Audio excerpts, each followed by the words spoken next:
Morning and welcome to the second edition of Romanian Venture Forum, a slow day in Bucharest, as always. My name is Vlad Andriescu and I am the editor-in-chief of Startup.ro, and today I'm going to be your host. We have a long day ahead of us, but one that, if you look at the program, looks amazing, with all the important stakeholders from the Romanian venture ecosystem present. Romanian Venture Forum is initiated by the National Association of Entrepreneurs, proud partner OMV Petrom, and supported by Catalyst Romania and Europea in partnership with the National Confederation for Entrepreneurship, CONAF, PROEDUS, and the Gas Grid. Romanian Venture Forum aims to position the innovation and intelligence of Romanian startups on the map of countries of interest for existing venture capital funding. All the discussions today will be in English, with some exceptions here in the morning. And they are a good opportunity to have a glimpse into the investor's mind after a challenging year, some would say. One that saw new and old issues appear, but showed also resilience from investors and also from startup founders. Not every year is a unicorn year here in Romania, but hardship creates amazing founders that can endure anything, even if they may have a whiter shade of pale on their hair. So my message for you today would be, don't be a stranger. Approach everyone who seems interesting for you, talk to them, make a connection that can last. It's a full day of talks and networking. So this is why we are here in this beautiful venue, Teatru Odeon, my first time here on stage. Some things, this event is supported by Oșan, Cai de Aretea, Crama de Matei, Moesis, To Print to Cut, Safety Coffee as sponsors. And I would like to thank our media partners, this would be weird, Press, Startup.ro, thank you, Internet Corp, United Media, Financial Intelligence, Curs de Guvernare Global Manager, EM360, Wall Street.ro, Info Financiar, Media Consulta, Capital, România Pozitivă, and IT Key.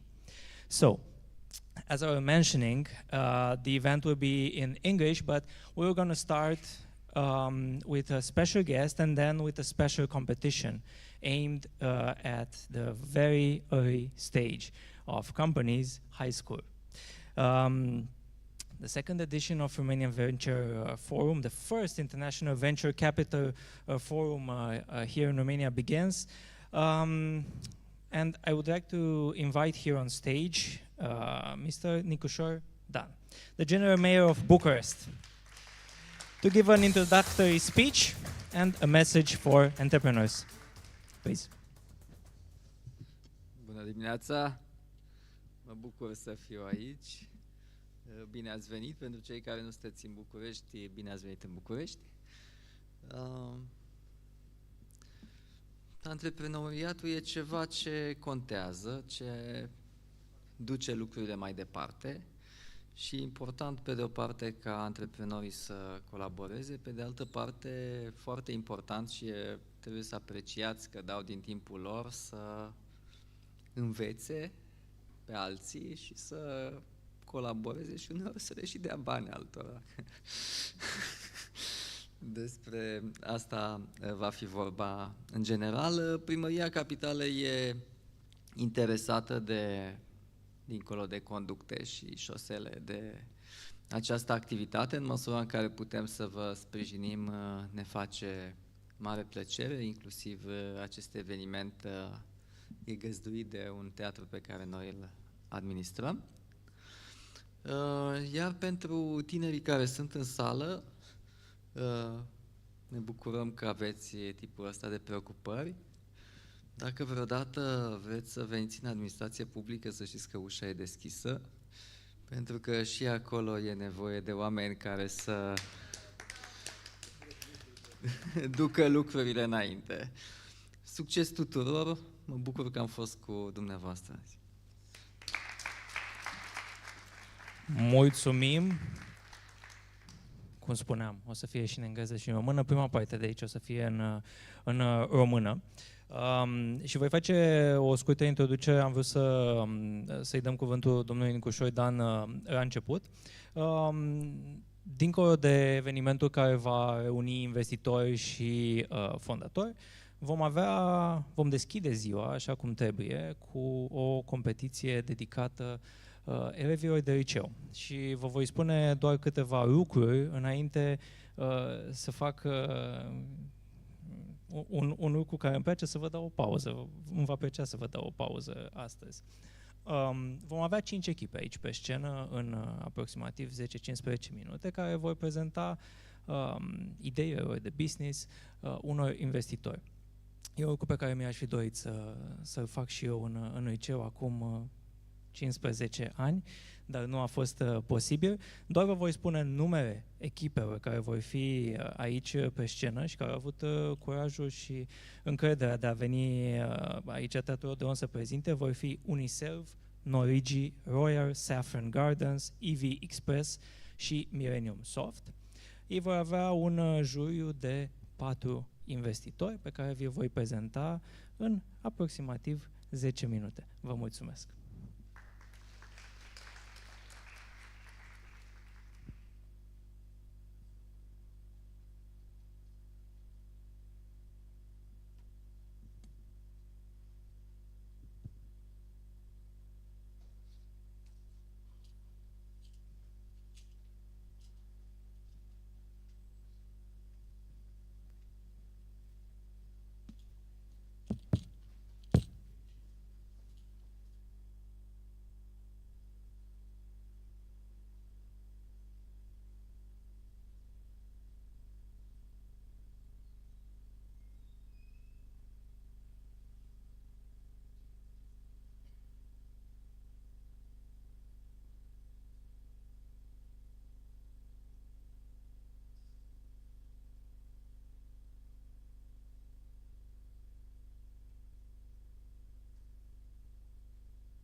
Bine, am revenit. Am început ca în administrație, cu o scurtă pauză. Dar cum vă spuneam, e o dimineață tradițională aici în București, unde oamenii trebuie să ajungă, dar vom începe cu un moment special. Așa cum vă spuneam, o competiție de pitching dedicată elevilor de liceu.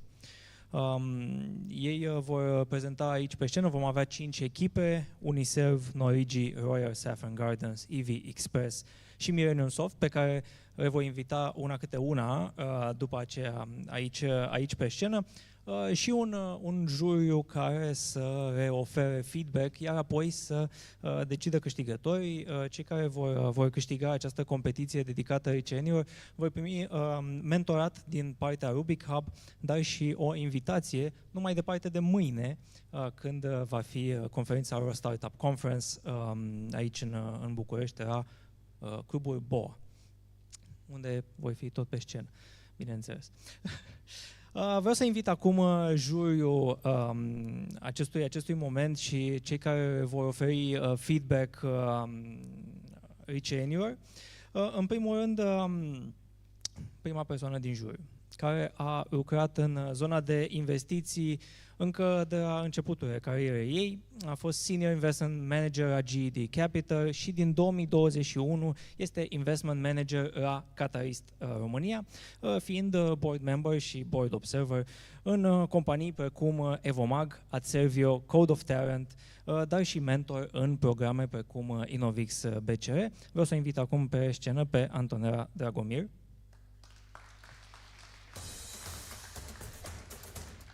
Mulțumesc, Antonela, poți să iei un loc aici. Următoarea persoană este CEO al Bucharest Robots, fondator al RoboHub și una dintre cele 50 de femei din robotică pe care ar trebui să le știi. Acum câțiva ani, un ziar titra despre o persoană din ecosistemul românesc că este regele boților. Eu aș spune că este regina roboților, Ana Maria Stancu. Ce scuze că am fost cringe. Voiam să dezgheț un pic atmosfera. Și nu în ultimul rând, avem alături de noi pe investment managerul de la Rubik Hub, cu 13 ani de experiență în banking, business development și startup-uri. Face legătură dintre startup-uri și investitori și susține atât companii early stage, dar și mai avansate în procesul lor de fundraising. Invit pe scenă pe Robert Cotună, investment manager la Rubik Hub. Și în curând vom avea și noi 4 membru al juriului. Vi voi spune de pe acum, pentru că probabil va fugi în stilul lui caracteristic și foarte energic aici pe scenă Alexandru Agatinei, cofondator și CEO al HowToWeb. Vă mulțumesc că sunteți aici, iar acum voi invita pe scenă pe rând reprezentanții echipelor pentru a-și susține pitch-uri. Voi avea și o telecomandă în mână pentru ei pentru prezentare. Puteți folosi acest microfon. Deci, pe scenă, acum prima echipă, Uniserv, care sper să fie aici. Vă mulțumesc.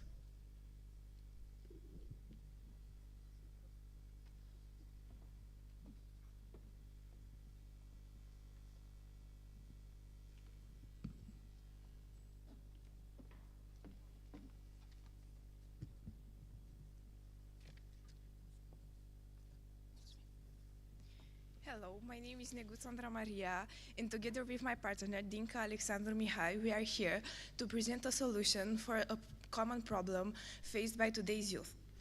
Choosing a college is one of the most difficult, challenging decisions. Often takes valuable time and money for information gathering and consultation. Our application, called Campus, intervenes in this decision-making process as the best solution to hours or days lost searching information and consultation. Campus is a mobile application designed to simplify the lives of those pursuing higher education through comprehensive database and various services. advantage of the advantage of such a large segment is the projected number of customers reaching an extraordinary figure of approximately 12,500 customers the first year of operation. As for market conditions, the segment for such an application is stagnant, with our competitors being AUNI and top universities, as you can see here. Just a second. Okay, here. As you can see in the accompanying graph, both AUNI and top universities do not offer functionalities as useful as we do. It's also crucial to know that in Romania, there is not any significant competitor for us on the market.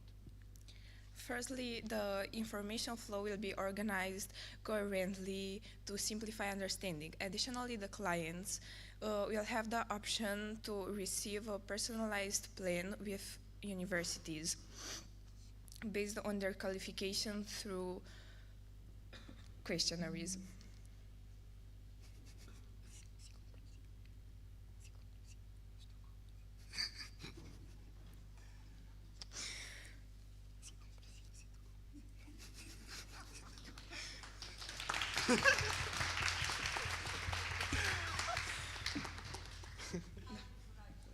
Da, ideea că nu ne așteptam să fim primii. Putem să luăm întrebări de la juriu acum. Hi, I have a question. What exactly information are you giving to the beneficiaries of the app? We give them information about any university they want to go to, or I don't know, the accommodation, the plans, what they Your offer. colleague also wants to. The companion section of the application will solve that problem because it will give the customers information about current or upcoming events that can charge them with energy for the application, and it will keep them on. Okay, it's definitely that you nailed the problem. I'm sure many need this information, but I think you need to refine it a little bit to say precisely what information are you giving and where are you getting the information from. Because if you're getting the information from the university website, they can also access it. What I suggest, for example, is to go further. If you're dreaming, dream high, and use machine learning, because that's also useful. You have some data from university which you can use and analyze and give some insights which they cannot find on the website of the universities. We have a comprehensive database and a community forum for the admitted students and for the 9th grades, 10th grades. And also the information about the universities will be provided by our employees. Our employees will do that. They will search for information and they will add any new features about any universities on our website or on our application exactly. So first of all, congratulations for the project. I think it's a problem that you also likely to encounter and you know very well. Have you thought, if you had the product, how would you promote it and how would you reach the great mass of students which are bombarded by similar offers, information, and so on? First of all, I think that the best way to promote this project is on social media, to be exactly. So, I don't know, on Instagram, on what we use, what everyone uses at our age. Instagram, TikTok, I don't know, Facebook, YouTube maybe, I don't know. But what we want to do is that we want to promote it very well. We want everyone to know that we have this, they can access this application, and they want and they can see the information about the college they want to apply to.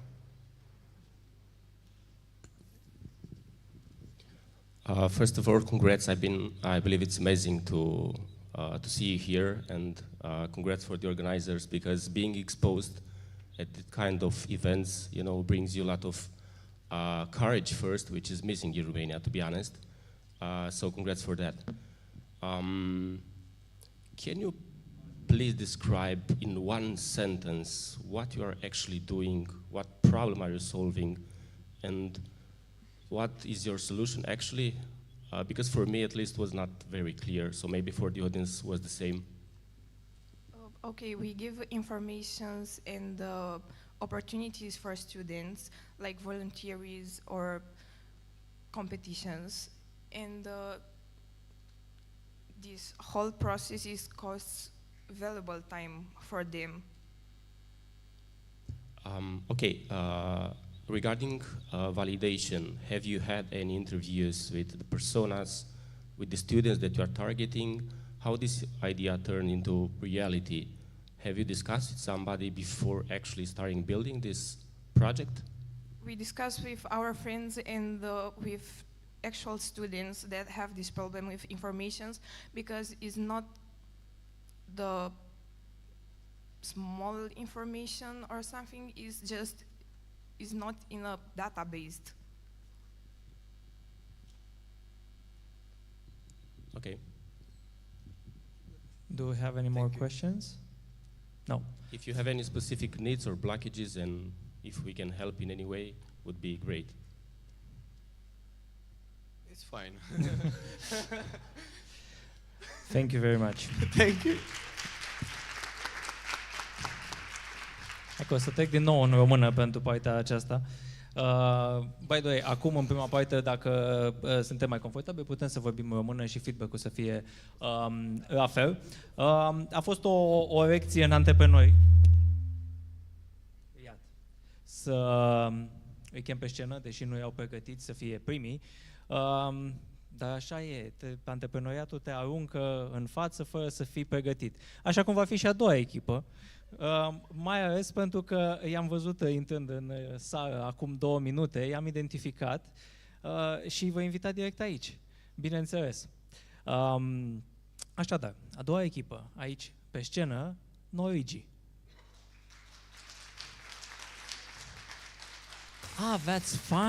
Aveați fani! Am văzut 2 persoane care intrau cu hanoracele voastre. Vă mulțumesc. Aveți microfonul acesta și încă un mic. 2 microfoane, bineînțeles. Încă unul acolo. Va fi deschis. Nu, e ok. Dar să teste. Ok. Mă aud? Super.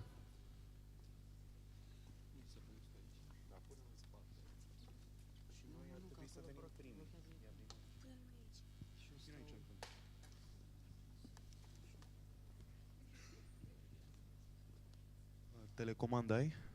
Ok, super. Cred că putem să începem. E ok?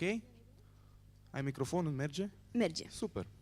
How often have you found yourself forgetting a notebook at home or misplacing crucial documents? When were you in need to swiftly note an idea during a meeting but lacked immediate access to a paper or a pencil?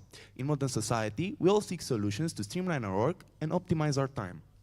We are Crabam LLC, comprised of Codrin, Radu, Alen, Alex, Antonia, and Matei. Together we present a practical tool designed to significantly enhance the lives of all. In recognition of living within a knowledge-based society, Crabam LLC is pioneering the knowledge application. Through an intuitive and globally accessible interface, knowledge not only facilitates note editing, but also fosters efficient collaboration. By enabling real-time sharing of ideas, notes, and documents, each team member gains rapid access to all partners' group notes, empowering them to add, modify, or even rectify documents of diverse types. Who constitutes the clientele of knowledge? Delightedly, we cater to an exceptionally broad market containing various age groups, industries, and levels of experience, spanning from students to seasoned professionals. In essence, knowledge is a tool accessible to anyone possessing an internet-connected device. Were you aware that studies project mobile applications to yield revenues exceeding over $600 billion by 2025? Consequently, we believe in the significant potential for the implementation of our application. One might ask, why opt for knowledge? Our market analysis reveals discernible demand and unmet needs in comparison to our competitors' applications. Some apps are tailored for specific devices. Most permit solely note-taking, whereas a select few facilitate document sharing. Thus, knowledge introduces a comprehensive, innovative, and distinctive approach. What advantages does the knowledge user have? Efficient and swift note-taking anywhere and at any time. Unrestricted access to all partner notes, Real-time collaborative editing from anywhere in the world for any type of document. resulting in projects of exemplary quality.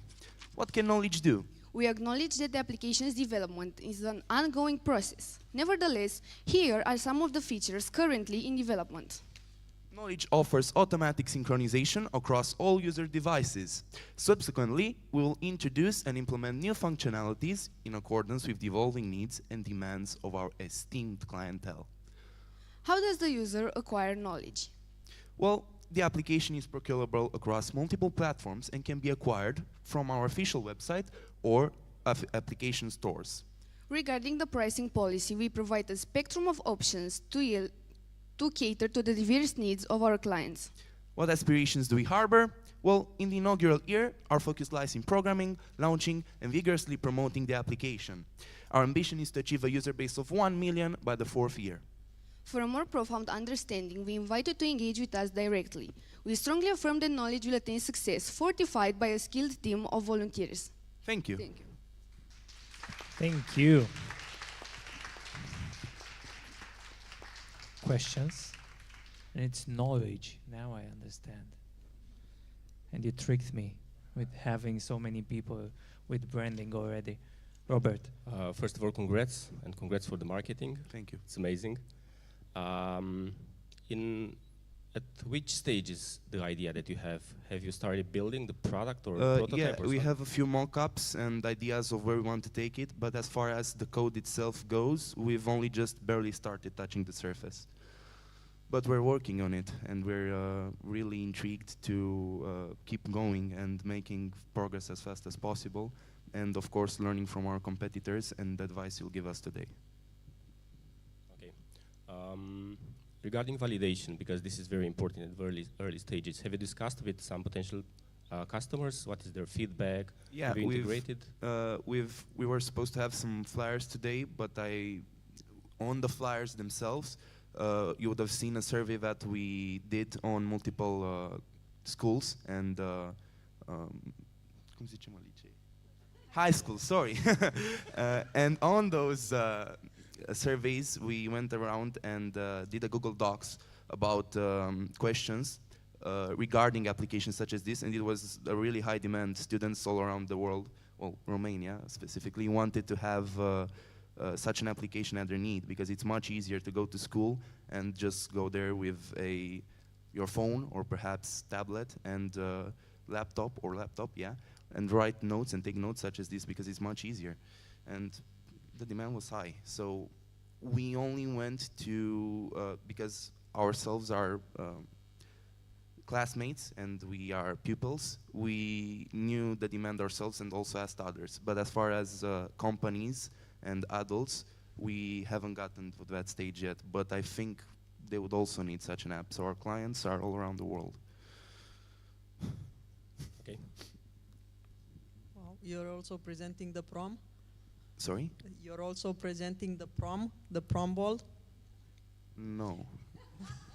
Balul, voi sunteți prezentatori? No. Okay. You seem very fit for presentation. I Thank really you. liked Thank your you, skills.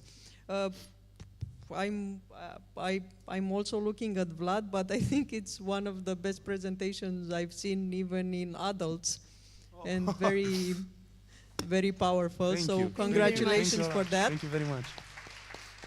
And I was thinking that you should bring your checkbook. Congratulations again. Thanks a lot. Yes, also I was impressed with the presentation. I have also two questions. In the competition slides, I've seen Evernote and Google Docs. Yes. Of course, another example of collaborative application would be Teams, Microsoft Teams. For example, you will compete with them also. What do you think you can do to make... Let's take Google Docs, for example. Its interface is very strict and mainly allows Word and documents such as Word. We want to make a more playful, interactive, intuitive sort of interface where a lot of people can do whatever they want. We want to add diagrams and... graphics. Yeah, graphics. We want to make it really shine. Have you seen Canva, which only does presentations? It's not really used for teaching. We want to expand our application to do that. And as far as Google Docs and Evernote go, Evernote only allows notepads, and Google Docs only allows words, I guess. You can't really draw and do stuff like that. So knowledge, that's its purpose. More formats. Yeah, yeah. And another question will be if you have figured out what resources you would need to develop this project further. Yeah, so as far as coding and programming goes, we will be, us and our volunteers will be the ones that do it. And well, basically the only thing we need would be servers, which we can at the beginning stage rent from Oracle, I guess. And that would cost us around, I don't know, maybe 10,000 per month at the beginning. But once we get to a bigger stage and we need more data, at that point we could, if we're lucky, be able to procure our servers ourselves and not rent it anymore. So that's around it, servers. Thank you. Thank you very much. Don't forget to leave the mics here and the remote control here. And that there. Okay.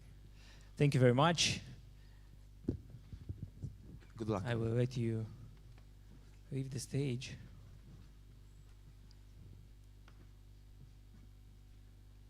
And I want to invite on stage the fourth member of the jury, Alexandru Agatinei, co-founder of How to Web and CEO of How to Web, the leading startup and innovation conference in Central and Eastern Europe, gathered more than 2,500 startup builders and business leaders this year. Alex, nice to have you. We will have 3 more teams, and I will say them all, not to be surprises.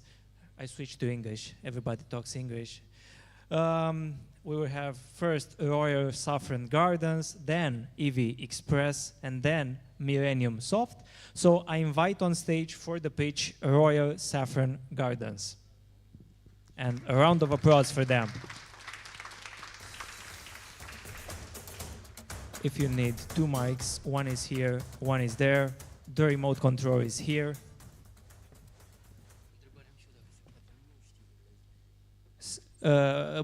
Putem să facem prezentarea în română. Am uitat această întrebare. Și dacă aveți nevoie de încă un microfon, aici, pentru întrebări. Bună ziua! Mă aud? Ok. Noi suntem echipa Royal Saffron Gardens, echipa alcătuită din Carmen, Artene Mateo și Blaga Andrei. Noi am venit să vă prezentăm inovația în industria șofranului, pentru cultivare și pentru recoltarea șofranului. Noi folosim îngrășământ organic și soluții prietenoase cu mediul pentru cultura noastră de șofran. Șofranul este bijuteria grădinii care emană frumusețe și aromă subtilă. De ce șofran? Pentru că cererea este crescută, mai ales în industria alimentară, la restaurantele de lux, dar și în domeniul cosmeticelor. Se fac creme, se fac uleiuri din șofran și, în primul rând, competiția este scăzută, nu face foarte multă lume, nu avem mulți competitori. Misiunea noastră este să oferim șofran de înaltă calitate, cultivat în mediu sustenabil și cu îngrășăminte bio. Ne dorim să satisfacem dorințele clienților și dorim să oferim un șofran aromat cât mai potrivit pentru alimente și pentru cosmetice. Scopul nostru este să devenim unul dintre cei mai mari producători de șofrani din țară. Mare. Obiectivele noastre sunt extinderea producției. În primul an vrem să producem cât mai mult șofrani și vrem să devenim principalul producător de șofrani din România. Vrem să ne lărgim gama de produse și vrem să producem și noi uleiuri, creme din șofran pentru a avea o plajă mai mare de clienți. Analiza SWOT, puncte tare, este un produs de lux și șofranul este un produs de lux, ceea ce atrage o piață premium și un potențial profit mai ridicat. Oportunitățile sunt multe, dar am scris doar două. Exportul internațional, ne dorim să ne extindem în estul Europei, pentru că dorim ca șofranul nostru de calitate să fie în tot estul Europei și poate în toată Europa. Da. Puncte slabe, costuri foarte mari, e foarte greu de întreținut și trebuie acoperit și e foarte greu de întreținut și de cules mai ales. Amenințări, concurența, cel puțin din alte regiuni, ale Europei și chiar din țară. Poate vor fi oameni experimentați, mai experimentați decât noi, care vor face o treabă mult mai bună. Mai avem și schimbările climatice, deoarece șofranul este un condiment foarte pretențios și dacă plouă îl strică și condițiile meteorologice ne pot strica cultura. De asta noi dorim să-l acoperim, să folosim niște corturi. Competitori. The Mauve Gold SRL, ei fac și șofran, dar fac și alte condimente. New Meridian Trade Development SRL. Ei fac pe baza plantelor produse pe baza plantelor și folosesc și șofran. Și alți competitori pot fi alte companii mai mici, alte firme mai mici. Concluzia. Este o afacere cu potențial mare de creștere și putem avea succes. Și atât. Numai. Mulțumim! Întrebări, dacă aveți. Bună, vă felicit pentru prezentare și pentru idee. Eu am două întrebări. Una dintre ele este ce presupune astfel de cultură din punct de vedere al suprafeței și din punct de vedere al impactului asupra mediului. Noi avem un pământ care are un total de 5 hectare, dar vom folosi doar 1 hectar, pentru că nu avem atât de mulți bani de investit la început. Și îl vom împărți în câte 250 de metri pătrați pentru a fi mult mai ok pentru șofran și pentru a-l acoperi. E o suprafață mai mică pe care o putem acoperi să nu... O creștere intensivă. Da, noi vrem să facem am și zis că vrem să devenim principalul din România. Și dat fiind că este greu să devii profitabil pentru că este o cantitate mică și este un cost mare, cam cât timp ar putea fi profitabilă o astfel de cultură, dacă v-a spus problema? Păi bulbii de șofran pot crește de 5-6 ori. Adică îi băgăm în pământ odată și îi mai cresc de 5-6 ori. Ați spus o problemă, în ce orizont de timp o să-mi recuperez banii pe această investiție? Da, noi ne-am gândit că în primul an, dar nu știm dacă este posibil așa ceva și nu credem că este posibil așa ceva, dar poate că după 2 ani putem. Deci, din ce am înțeles, dacă vreți să o acoperiți, este în arie protejată, da? Vreți să faceți o seră, Da, ca o seră. De fapt, vor fi mai multe sere pentru că e greu să acoperim 1 hectar. Bun, și care este, că nu, eu cel puțin nu știu de șofran, care este ciclul de cultivare? Adică îl pui când și iese când? Se cultivă undeva prin noiembrie și iese în primăvară, din ce ne-am informat noi. Am înțeles. Și ați văzut, mă rog, am dat un search că mai lucrez în zona asta de agritech. Aveți nevoie, cel puțin din ce am văzut, are nevoie de irigare. Ceea ce înseamnă că voi trebuie să faceți o investiție, pe de-o parte să faceți SRL, să luați bulbii, să faceți și un sistem de irigare și cred că trebuie să-i dați și un pic de căldură iarna, că am niște dubii dacă rezistă singure la așa doar acoperit. Nu, avem niște corturi care mențin o temperatură optimă și vom încerca să menținem o temperatură optimă în acele corturi, în acele sere. Și cu cât se vinde kilogramul? Kilogramul e undeva la 20.000 de euro. Kilogramul. 20.000 de euro și un bulb cât face? Un bulb face, nu știu cât să zic, nu pot să zic că e sub 1 gram face un bulb, că face 3 stigmate. Am înțeles.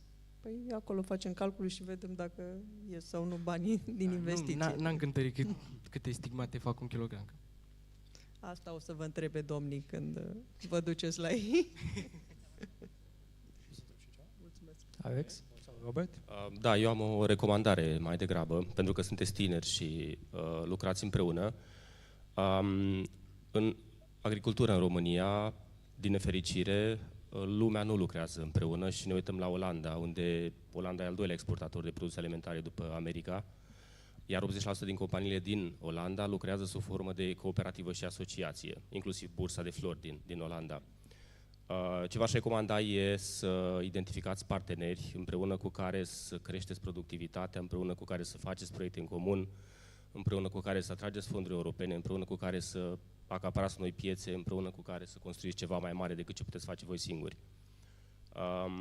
Și o întrebare poate specifică, e legată de studiu, spuneați de competitori. Vreau să știu dacă aveți niște informații legate de numărul de fermieri care cultivă în România șofran, nevoia din piață. Mă gândesc că ideea a venit ca urmare a unei nevoi sau cum a venit? Ne-a venit pur și simplu ideea, foarte din scurt ne-a venit această idee. Da, ca să răspund la ce a spus înainte de întrebare, noi încă suntem în niște discuții cu potențiali parteneri și ne dorim să creștem, adică vă dați seama. Întrebarea, mă scuzați, am uitat-o. Întrebarea era dacă aveți ceva informații cu privire la numărul de fermieri, cantitatea care se produce și nevoia reală din piață. Adică e nevoie de șofran în România sau nu e nevoie? Cu toate că voi vizați piața internațională, din ce am văzut. Da. Dacă aveți informații mai... Vizăm și piața națională, dar informații nu avem atât de multe. Sunt câțiva fermieri, sunt și oameni care pur și simplu cultivă pentru uzul casnic, dar sunt puțini fermieri, sunt puțini, sub 10, din ce m-am informat eu. Atât pot să spun. Ok, mersi mult și felicitări. Baftă! Mulțumim! Alex? Se mai poate, da? Mersi. Bravo, eu sunt interesat dacă voi ați făcut vreodată agricultură și voi ar urma să faceți voi 4, ar urma să cultivați terenul, să montați instalațiile, să culegeți pobițele alea de șofran și mai departe. Ați făcut asta deja într-un alt context? N-am făcut asta deja, dar agricultură știm pentru că noi venim de la țară. Da, dar ați făcut? Adică că cu toții venim de la țară? Agricultură în general, da. Agricultură în general, da. Da? Cu ce? Adică povestește-mi oricare dintre voi, sau mai ales dacă ar fi și un moment recent și pe care l-ați consumat împreună, în care voi ați cultivat orice cultură. Poate fi și cartofi, poate fi și noi împreună n-am cultivat încă nimic. Okay. Dar individual, da, eu am porumb acasă, am tot felul, am castraveți, am roșii și... Da. Și te ocupi de creșterea lor. La fel și voi? Să înțeleg? Da? Ok. La bloc? Chiar și acolo. Ardei ceva. Pătrunjel. Ok, foarte bine. Contează enorm că sunt 4 tineri în fața noastră și că vorbesc despre cum să crească o cultură de orice ar fi el, șofran sau neșofran. Asta este poate lucrul cel mai de apreciat la voi sau din punctul meu de vedere. Apoi, ce faceți cu șofranul ăsta e o întrebare în sine, adică cine cumpără și cu cât...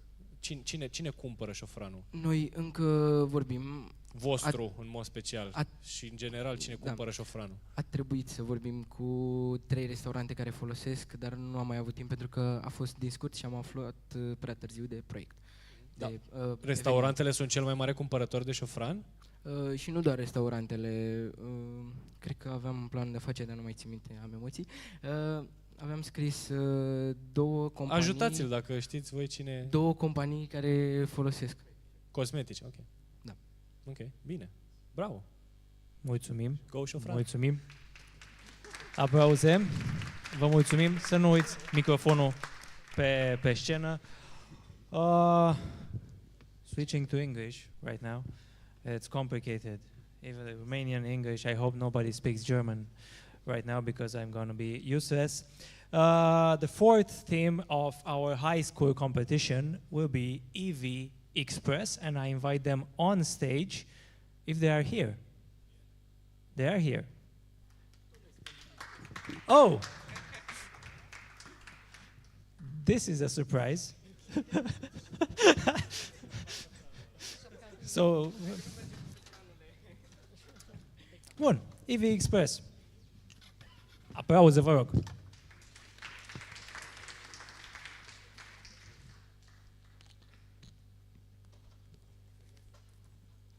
Mi-e să așezăm și noi ăsta? Ne scuzați.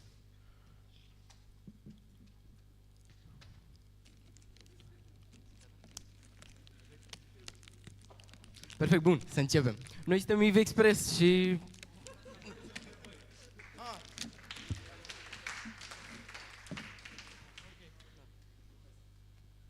Pot să continui.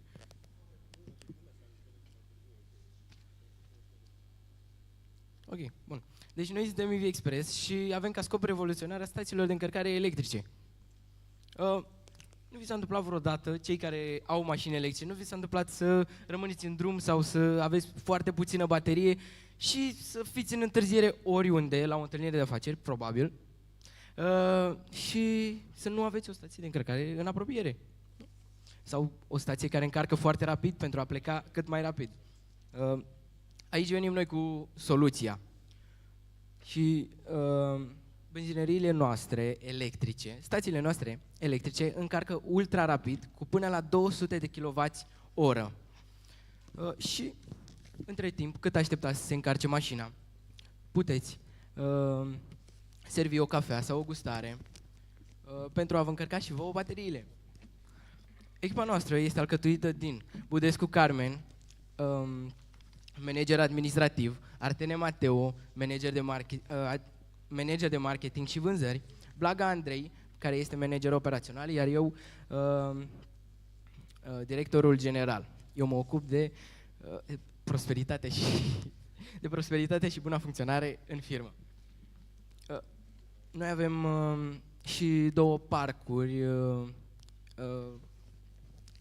care produc energie electrică, iar aceasta este distribuită egal în cele 3 stații ale noastre, între cele 3 benzinării electrice.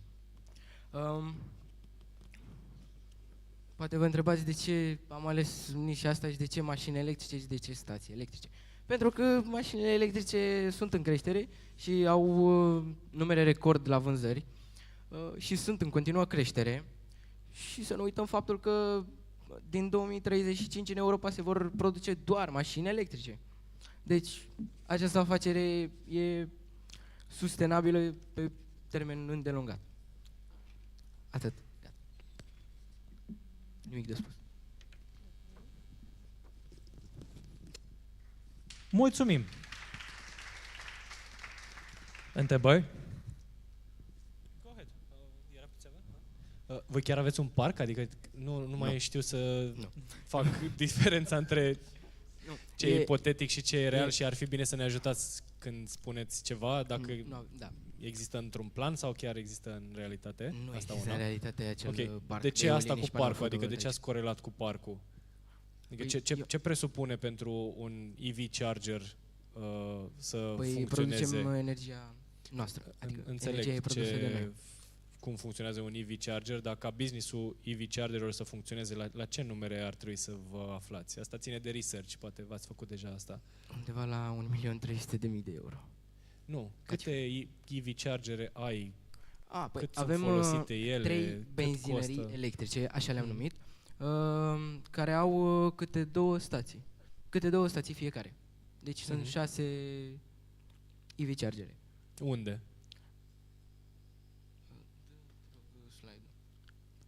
Unde din mintea voastră? Unde ar fi ele? Ar fi în Târgu Bujor sau ar fi unde? Nu. Nu, noi le-am amplasat strategic în niște zone în care este un tranzit aproape continuu, pentru că noi vrem să ne asigurăm din tranzit. Avem în Vaslui, pe E581, avem între Câmpul Lung, Moldovenești și Vatra Dornei, pe E58, și mai avem pe autostrada A1, în județul Hunedoara. Ok. Și ce presupune mentenanța acestor stații de încărcare? Mentenanță, adică întreține. Păi se va ocupa firma care, adică furnizorul de la care le-am luat, de mentenanță, știi? Noi venim cu stațiile. Ana? Mulțumesc. Să știi că merge cu aia cu șofranul de mai devreme. Îți zic și de ce. Pentru că acum noi, de exemplu, promovăm un nou concept, se numește agrivoltaic.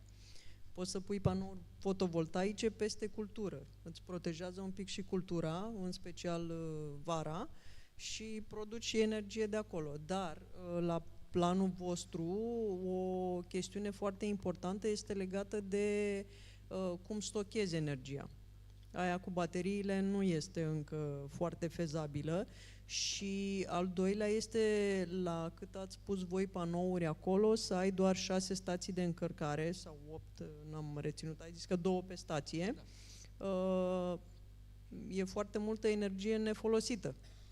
Ba nu, pentru că noi am făcut un studiu și niște calcule în care ar trebui, într-o zi destul de slabă, să meargă 8 ore în continuu. 8 ore din 24 merg stațiile. Și energia nu se pierde pentru că o dăm în rețea.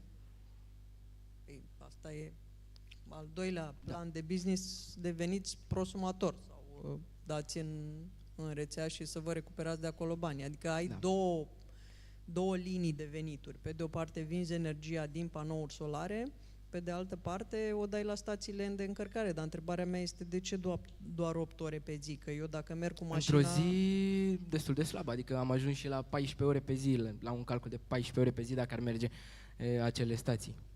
Ne referim la o medie pe toate stațiile. O medie de 8 ore din 24 să meargă continuu. Okay. Bun. Mulțumim frumos. Cu flăsiere. Mulțumim. Mai avem întrebări? Antonella? Acest concept are nevoie de foarte mult spațiu și stațiile electrice sunt, din câte înțeleg, amplasate strict pe locul unde se produce energia din panouri fotovoltaice și eoliene. Concurați în acest sens cu cele stații care vor fi amplasate la benzinările clasice, care ocupă mai puțin loc și sunt mai dispersate.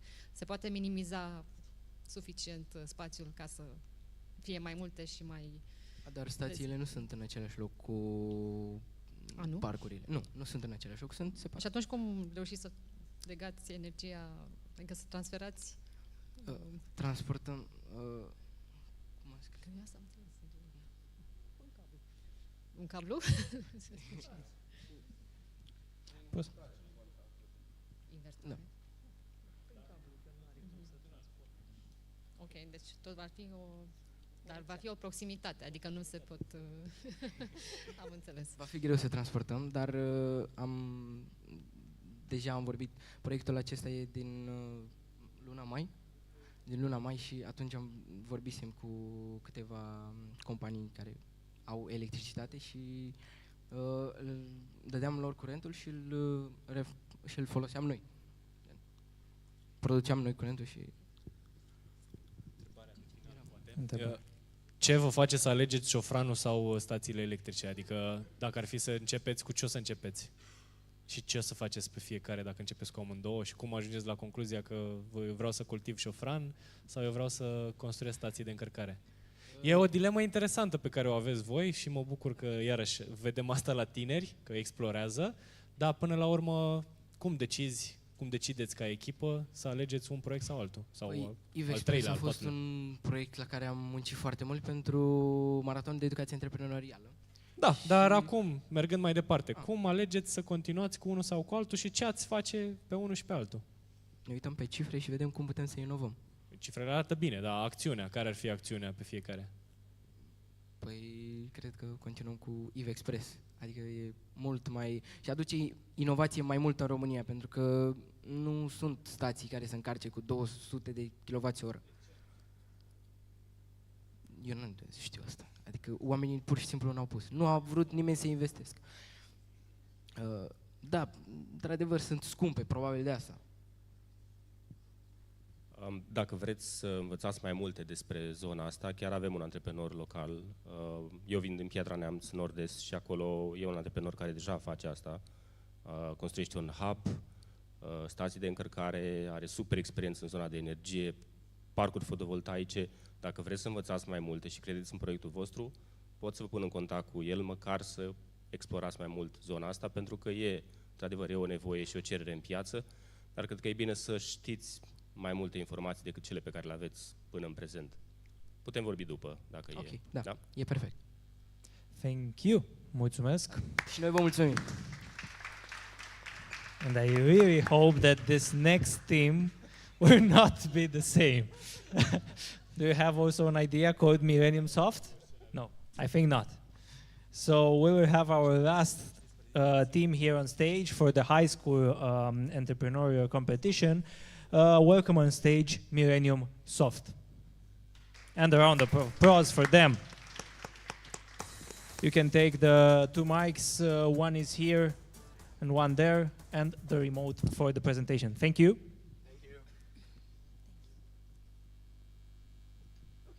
Hello, so we are Millennium Soft. Have you ever found yourself in the situation where you lost your hotel room card or physical key? Encountered issue with staff management? Wondered how food waste can be minimized? Well, we have the solution, Millennium Soft. We replace physical keys and plastic cards for hotel room access with a technological and simple solution, namely the mobile application. In addition to the environmental benefits, your customer will be able to request cleaning and room services through it. The inventory management function will help you track in real time the available stock of each product. Using artificial intelligence, the application notifies the manager when the stock level is low. Handling staff becomes an easier task when the team leader is aware of both the team's needs and each individual's availability. According to a study, it is estimated that approximately 30 billion plastic cards for hotels are produced, equivalent to 150,000 tons of plastic. Additionally, 73% of restaurants in Romania face food waste, with raw material such as fruits, vegetables, and meat being the most discarded products, accounting for 70%, followed by the prepared meals at 30%. Our target clients are primarily hotel and restaurant owners and managers who are looking to streamline their operations. Unlike our competitors, we integrate all services, namely staff management, inventory tracking, and hotel room access based on the mobile app. We propose that the software be based on a monthly subscription. And next slide, please. As you can see, our app interface is very user-friendly. You can see the inventory management with the stock of each product, reports and requests, as well as responsibilities of each employee and their days off. We will promote our business on various social medias networks through promotional video clips like advertisements, as well as on our website where the subscription can be purchased. We anticipate having over 50 clients and a revenue volume exceeding 134,000 euros in the first year of testing our software. Considering that there are approximately 200,000 hotels and there are 1 million restaurants in Europe alone, we believe that by the third year we will have over 300 clients and a revenue volume exceeding 700,000 euros. Our team is composed of Terecoasa Matei, Vlase Dalia, Tășkin Andrea, and me, Trufaș Luca.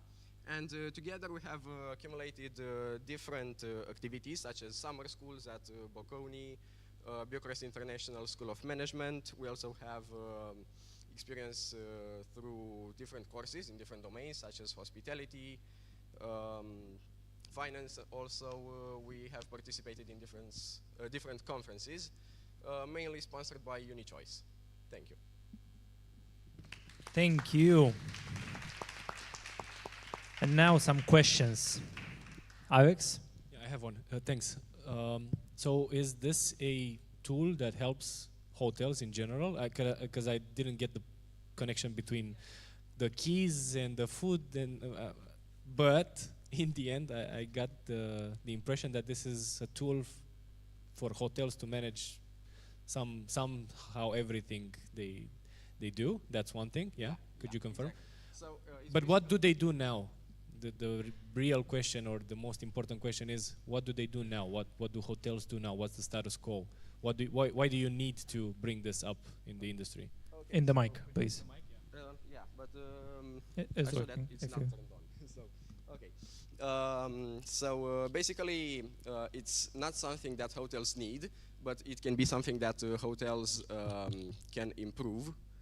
So, no, we can improve their actions, their activities.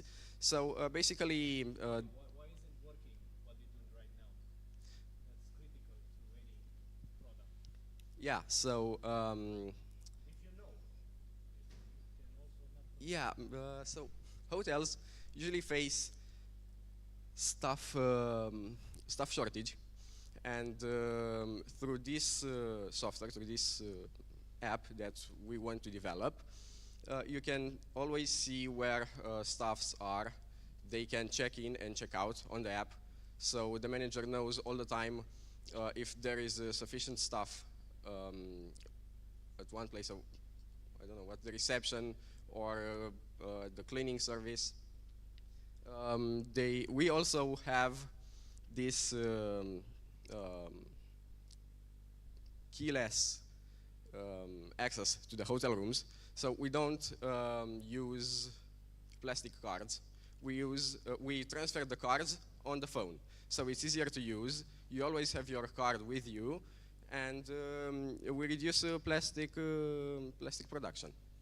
And this is something that hotels care for, or? Actually, yes. So Marriott tried this, implemented this, but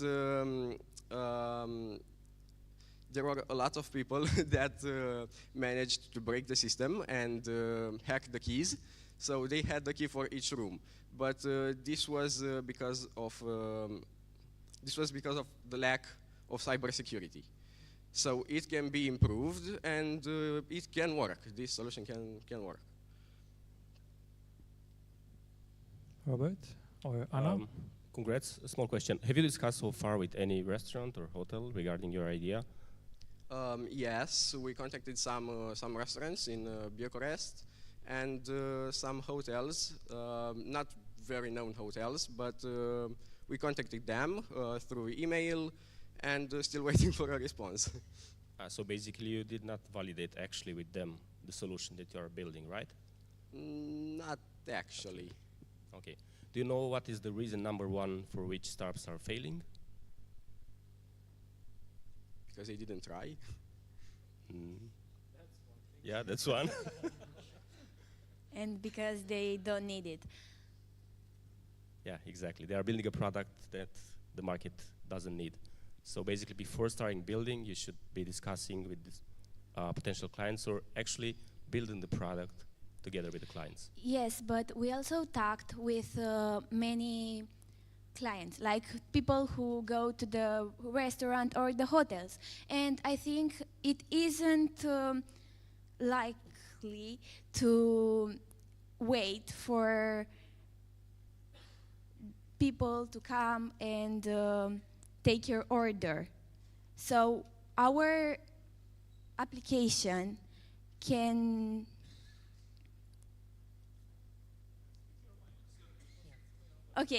poate, practic, nu trebuie să aștepți foarte mult ca să vină comanda, pentru că noi, prin managementul staffului, practic, cam ajutăm managerii în cazul în care, spre exemplu, avem un restaurant cu terasă și interior. Dacă sunt prea multe persoane în interior, îi ajutăm oarecum, îi redirecționăm spre terasă, acolo unde este nevoie de oameni. De asemenea, considerăm că este foarte important, nu știu, atunci când mergi undeva, să nu-ți spună că, nu știu, nu avem paste. Pentru că dacă folosiți managementul inventarului, nu va mai exista această problemă, având în vedere că atunci când stocul de paste va fi scăzut, ei vor primi o notificare. Cât despre chei și despre carduri, de câte ori nu vi s-a întâmplat, să fim serioși, să pierdeți cardurile sau să le uitați în interior și să trebuiască să mergeți la cineva care se ocupă, nu știu, la o femeie de serviciu sau să mergeți undeva și să aveți nevoie să vă deschidă cheia, să vă deschidă ușa, pardon. În engleză sau în română, că nu mai știu. Cum vrem. Bun, mie mi-a plăcut foarte mult ideea cu keyless.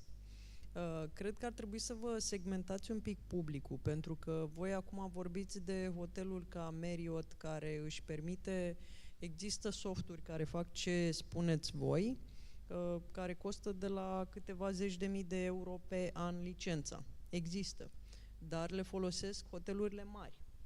Ar trebui să vedeți dacă veniți cu astfel de soluție integrată pentru hotelurile mici, dar atunci vă pot spune eu din piață, pe pielea mea, că rezistența la schimbare și la transformare digitală este foarte mare. Adică nu v-aș încuraja să vă duceți în zona în care deschideți o piață, pentru că este extrem de greu. Pe de altă parte, voi aveți deja, eu zic că este nevoia pe piața asta cu o aplicație care să fie în loc de carduri. Singura problemă pe care o aveți, și acolo trebuie să faceți un pic de cercetare, este că cardurile astea, în general, sunt integrate cu softurile alea scumpe de care vă ziceam. Și la softurile alea scumpe, ca să iei un API să poți să-l integrezi tu cu ceva, costă cam cât licența. Adică ar trebui să vă focusați pe una dintre nișe. Ori le oferiți la cei mici un soft de management care să fie accesibil pentru ei și foarte ușor de folosit, ori vă duceți la ăia mari și jucați în The Big League, dar acolo aveți alte chestiuni tehnice și inclusiv pentru securitate ați putea să băgați și buzzword ca blockchain ca să dea și mai bine.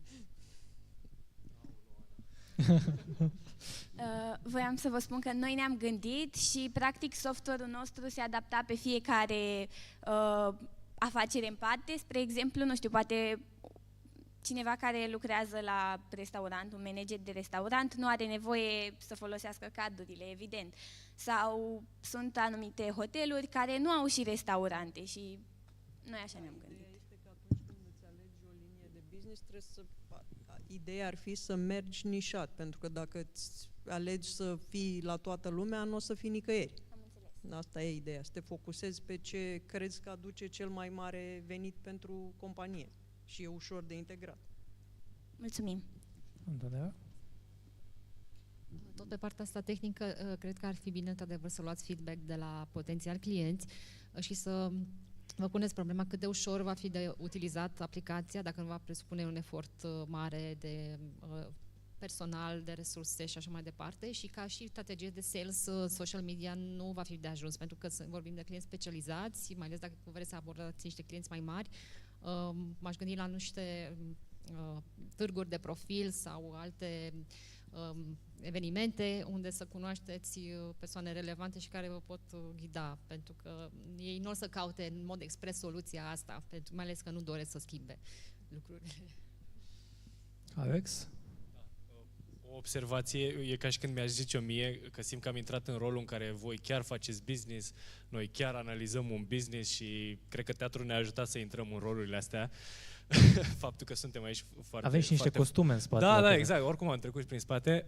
Felicitări pentru că se întâmplă asta și ne bucurăm tare mult că voi intrați în rolul ăsta. Acum noi că intrăm în rolul ăsta nu știu cât de ok este, pentru că noi în primul și în primul rând ar trebui să apreciem că voi vă gândiți, adică vă imaginați ce ar presupune să construiți businessurile astea, sfaturi nesolicitate de la noi primiți, unele sunt bune, altele nu, e foarte important să vă duceți voi acasă și să considerați, să vă gândiți la ce vi s-a zis aici și să filtrați până la urmă, dacă vreți să continuați să faceți ceva, un business. Și orice ați face, cred că oricum este contra firii voastre acum și îmi dau seama cât de mare este clash-ul, că voi la 16 ani, more or less, vă doriți toate.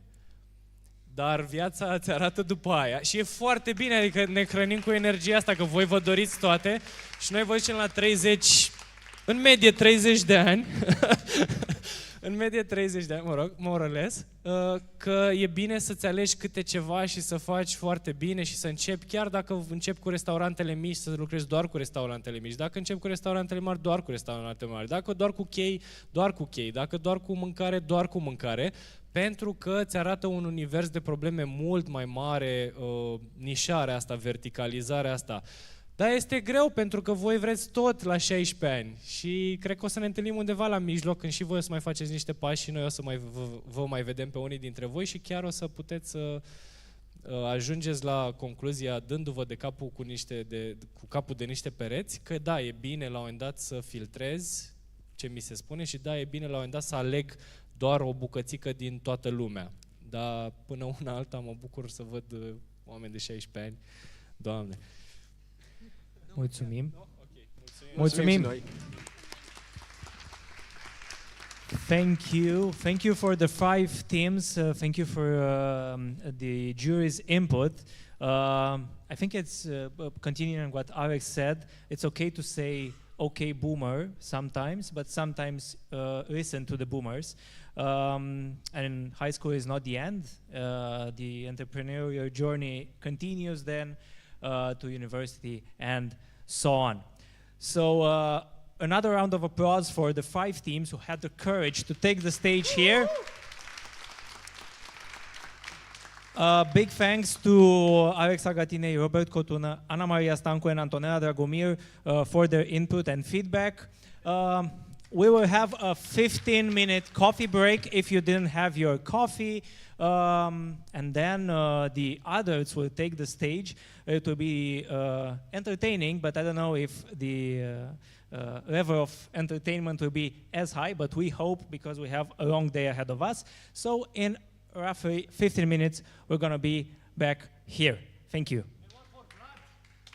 With the results, by the way, because the best team here in the high school competition will win a mentorship from Rubik Hub and an invitation tomorrow at the Raw Startup Conference. Thank you.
5 minutes till we start Romanian Venture Forum again. 5 minutes for everyone here and everyone outside. If you can hear me, you can come inside and then we're gonna award the high school pitches competition and start officially Romanian Venture Forum. 5 minutes. Thank you.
Two minutes till we start Romanian Venture Forum.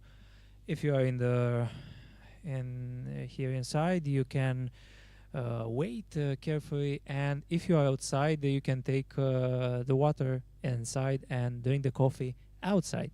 Thank you very much.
Let's go inside. Thank you very much.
Welcome back to Romanian Venture Forum, the second edition. Thank you for being here. As some of you may know, if you were here in the morning, we had a high school pitching competition with 5 great teams that had the courage to come here on stage. And after some debate, the jury concluded, and the winner will get mentorship from Rubik Hub. But I want to invite the jury on stage first to give you the results. And after that, we can start officially Romanian Venture Forum, the second edition. Please come on stage, Alexandru Agatinei, Robert Cotuna, Ana Maria Stancu, and Antonella Dragomir, who gave feedback to the pitches. You have the mics over there. If you want to say also something about the pitches for the high school students in English or in Romanian right now, after that we're gonna switch exclusively to English. Who wants to say a word? First of all, I want to congratulate all of you. As a person who doesn't like to pitch, I have to say that your presentation were amazing for me. And I'm glad that you already have the skills that you know to make something in the future and probably to gather some money for your ideas. And I encourage you to go further. And as a recommendation for the future, which I make it every time I have a chance to talk to a teenager, is to expand your universe. Don't just look at what you're interested in today. One of the team had agriculture as a main team. Please look around. Innovation today usually doesn't come from one field of action. It usually comes from several ones in which you find a new innovation, a new integration between the fields. So don't just stay in your line. Try to expand and see what's happening around you. Congratulations, everyone. I was glad to see so many bright ideas presented by very prepared teams. To my surprise, they were very prepared and they had a lot of knowledge. And my advice to them would be not to lose enthusiasm. There will be a lot of hurdles, but they can overcome them one by one. So the most important thing is to not lose focus and believe in their ideas. Yeah, first of all, congrats. Not that much to add. We also had emotions, so because we are here together. So being exposed at your age, being able to try to build something. It's very important. I mean, we need courage in Romania, so congrats for that. Continue building, continue being resilient, agile. This is what we need in our ecosystem at least. We are here to support you, even though today are not losers or winners, so even though we need to choose somebody, but we are eager to support you on a long run. There's no losers or winners, but there's less prizes for But we've topped the prizes thing, so you can have access to something that helps you. So, in short, what we recommend you is to be adults. But instead, I'd say that it's amazing the fact that you can actually think of everything and you can imagine that everything is now possible. So I'd say that you should stay a bit longer, like children to some extent, although you're not little children, but you are still kids. And it's okay for you not to be adults for the next years or so. But a couple recommendations are to act on your ideas and to be as much as you can, spend time as much as you can with people like these in the room today. And for this we thank to the organizers that brought up teenagers with adults. The thing is not to become adults right now. Do stay teenagers, but act on your ideas, because you'll also have support from the people in this room today and from many other people that are part of this ecosystem of technology, innovation, startups, and so on and so forth. And it's great that now, which is a thing that didn't happen like 5-10 years ago, teenagers can spend time in the rainy morning in Bucharest together and can speak about the same topics. That's amazing. That's amazing, and this is something that requires a big round of applause for you spending the time with us. Do we have And now a winner, Yeah, Robert? we've chosen somebody that can... the other mic now. We've chosen somebody that can benefit, that can benefit the fastest out of the things that they are about to be given to them. That's one criteria that we've chose the team for. But we've also come up with a couple other things to support your growth and your entrepreneurial journey. And I'm going to leave the floor to Robert to announce that. Yeah, thanks, Alex. So basically, the team that we have chosen today will benefit from mentorship from Rubik Hub, and also will be able to join tomorrow's conference, Ro Startup Conference, which basically brings all the enablers within the ecosystem. So it will be a great experience for you as well to meet like-minded people and to create connections. So the prize goes to, let's say together. Okay, so the prize goes to 1 Knowledge. Congratulations to Knowledge. Please come on stage for everyone to see you and for a quick photo with the jury. And if you want to say a word for after being awarded this prize, thank you. Thank you. I more or less have a request. Some colleagues from our class came today to support us, and if they could come up on the stage. Come on, come! I'd really appreciate it. Woo, woo, woo. It's good you already have a community. Bontene, ia și punk, așa.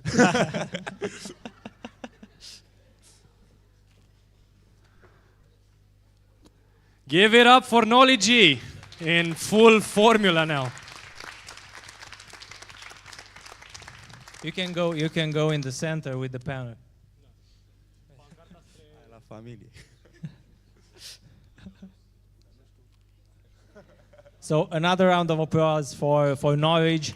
We hope to find out more about them in the current years. Thank you very much. An addition and a big kudos for everyone is that they are also welcomed each and every member of each and every team, and this is something that I'll discuss with Alina and the organizers. They are welcomed in Launch Community, which offers them full-time support, long-term support on whatever they want to build, and to the next year's How to Web conference, because we like youngsters and we like to have them around, and we like for them to actually benefit from what's happening in Bucharest at that time. So a big round of applause for everyone, and maybe a photo with everyone. Yeah, everyone who was here on stage in the high school pitching competition is invited on the stage. Nobody. Come on. You have been here and pitched. A photo will not be as scary as that. And I think I just want to say that, yeah.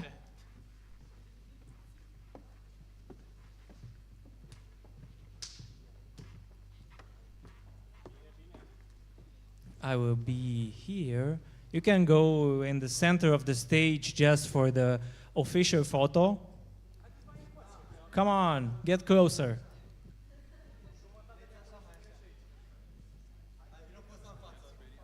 Yeah. Come on, in the center of the stage, please. In the light. Step into the light.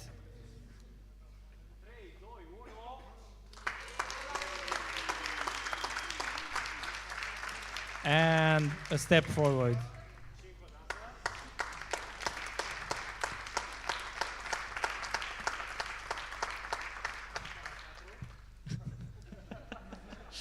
Thank you very much. Thank you. Thank you for spending the time here with us and for pitching. A round of applause. I will be in the back. I will be here in the back talking. I was actually impressed by how they took feedback, and it's good to don't have grades. In high school you have grades, you sometimes fear them, but here on stage you have feedback, sometimes positive, sometimes negative, but in my experience I saw much more experienced startup founders taking feedback way worse than they took it. So, as I mentioned, after this morning moment, we can consider that Romanian Venture Forum starts with a mic. Here. And for opening this second edition of Romanian Venture Forum, I just want to invite here on stage two people who made this possible. First, she is the president of CONAF, doctor in economics, entrepreneur and author, a prominent figure in both the national and European levels, a board member of WeGate, European Gateway for Women's Entrepreneurship, where CONAF is the only Romanian member. She took the initiative for Romanian Venture Forum, and a big round of applause for Cristina Chiriac.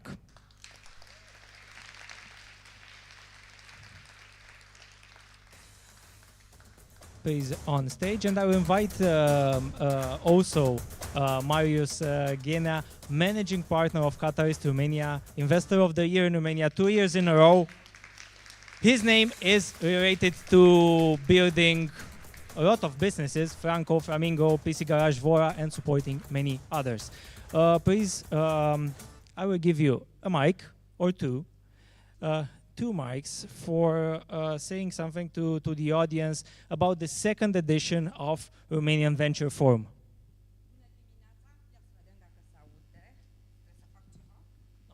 Nu? Hai să facem. Uite, se aude. Bună dimineața!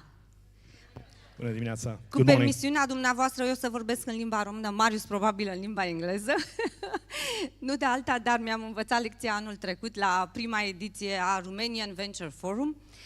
Și tot cu permisiunea ta, Marius, o să te rog să mă lași să încep eu. De acord? Te rog, perfect. Please.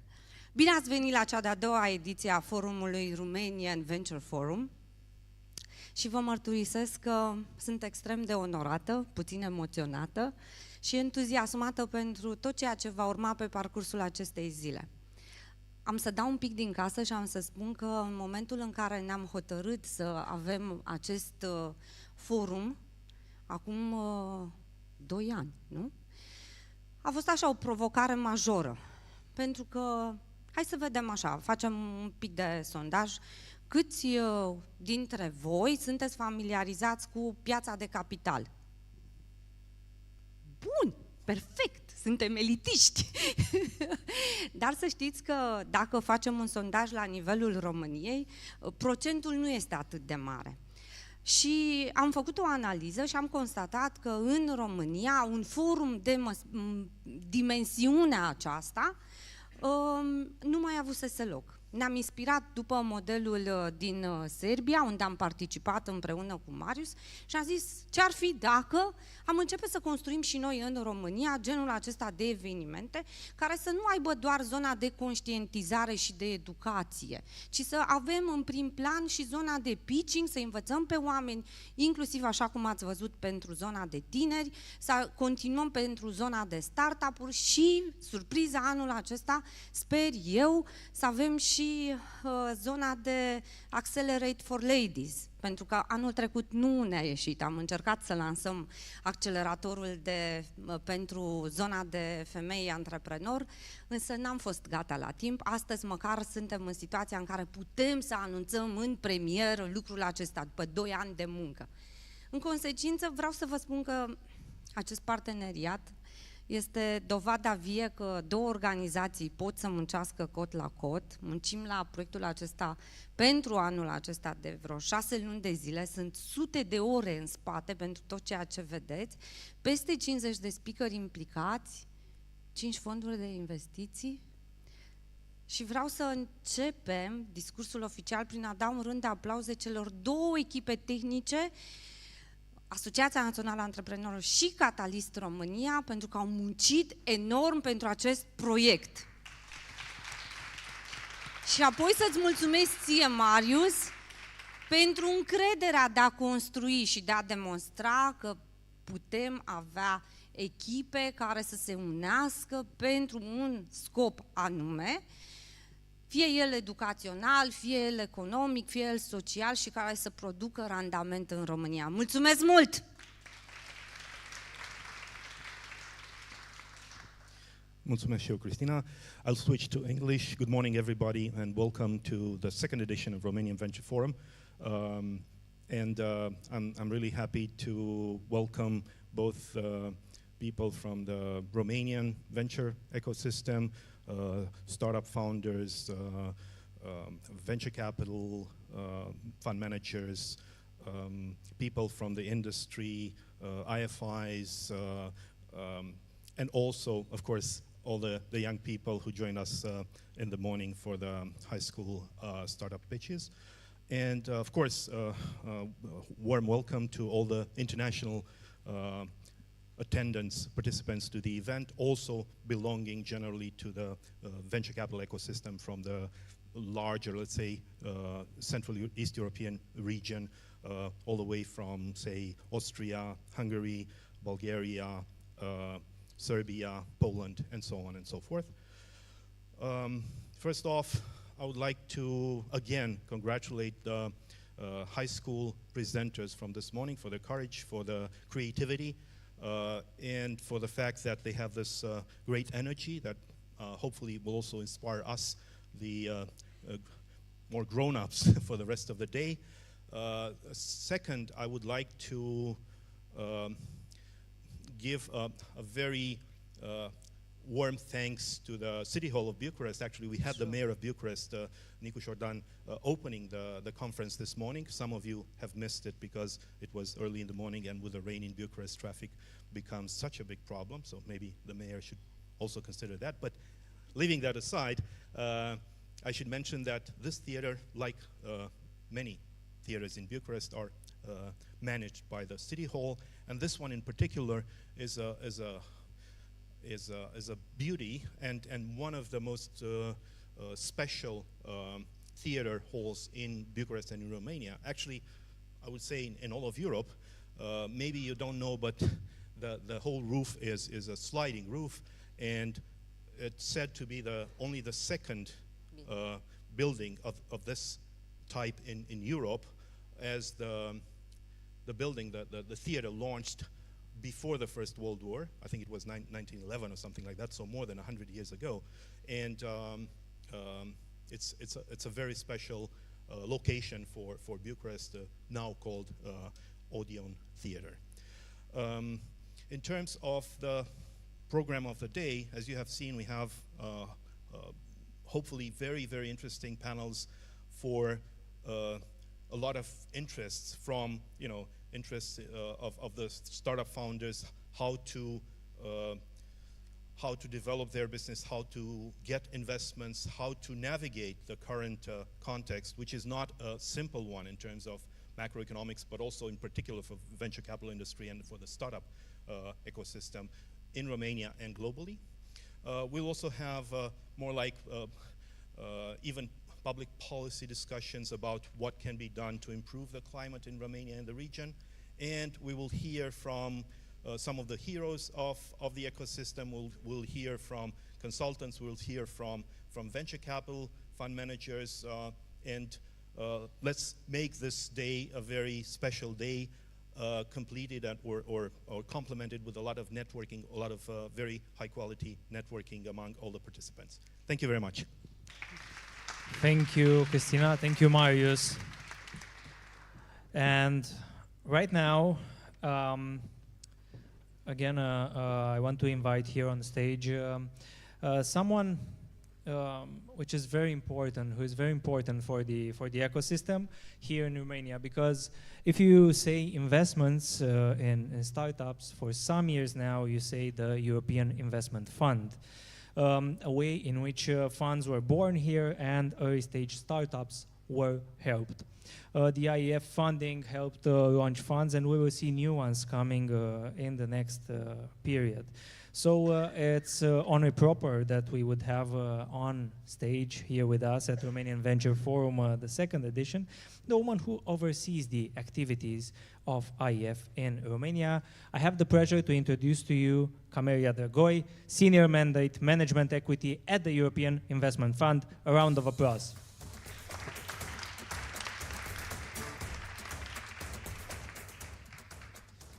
Thank you.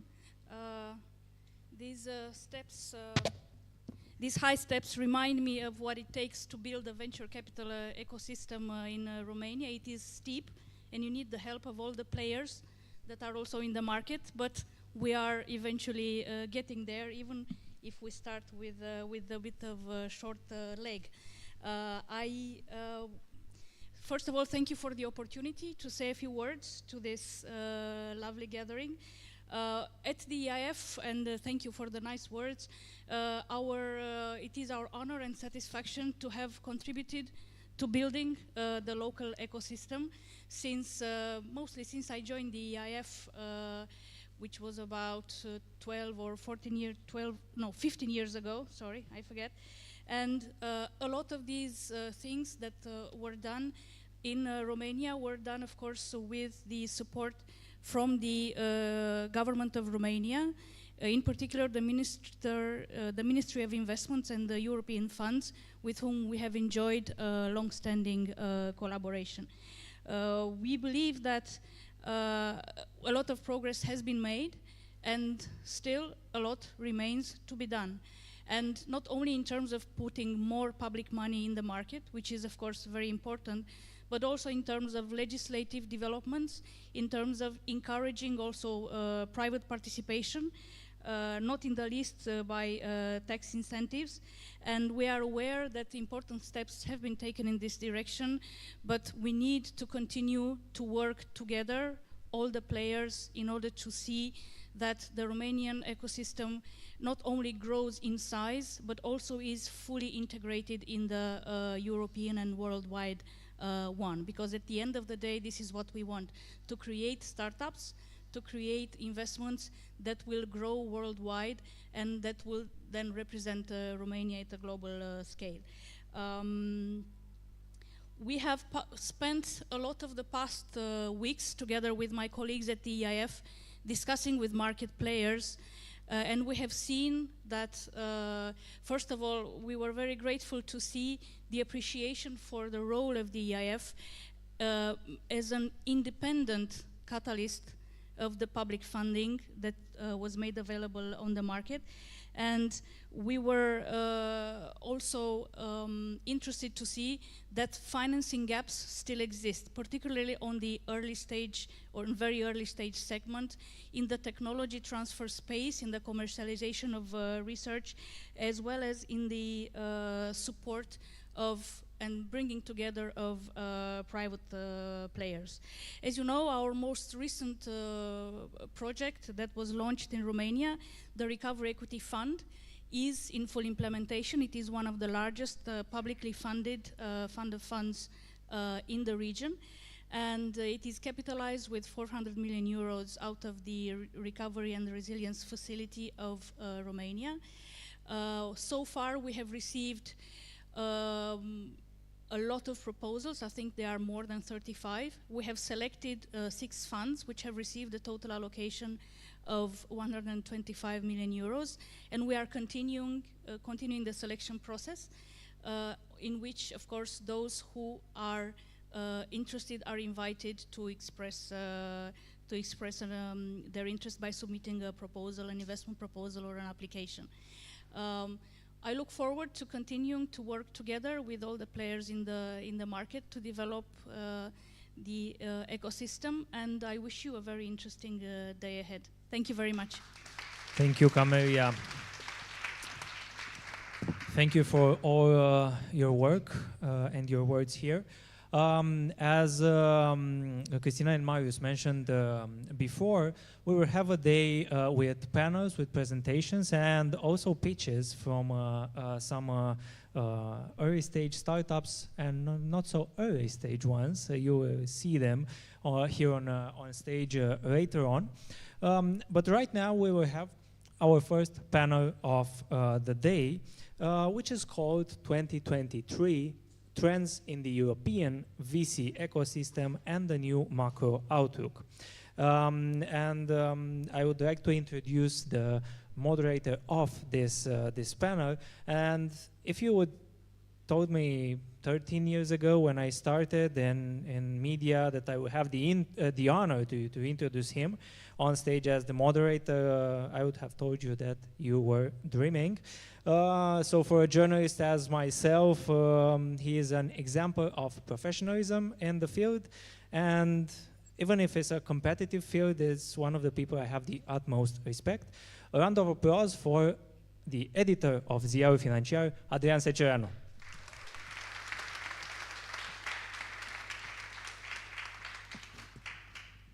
Thank you very much, Vlad, and I must also share that I truly appreciate Vlad, and he was one of the youngest journalists that attracted my attention, and I was one of the jury members to award him a prize, and it was well deserved, as we can see now. So thank you. That's why we keep meeting each other at these kind of events. Thank you. So hello everyone, and thank you first of all to the organizers for having me here as a host for this panel. As always, and as you can imagine, Ziarul Financiar is interested by figures, numbers, and what's happening in the market. So I feel very honored to be here and to hear what the distinguished guests of this panel are going to say. Frankly, I think I'm just going to say welcome, and to be sure to stay in the agenda. Not many questions are to be asked. So let me invite our distinguished speakers on the stage. So please come again. I'm inviting Camelia Drăgoi. Let's applaud her. From EIF, I don't have to introduce you. I think you are very well known. Also, I want to invite Daniela Iliescu, Executive Director for the Romanian Private Equity Association, ROPEA.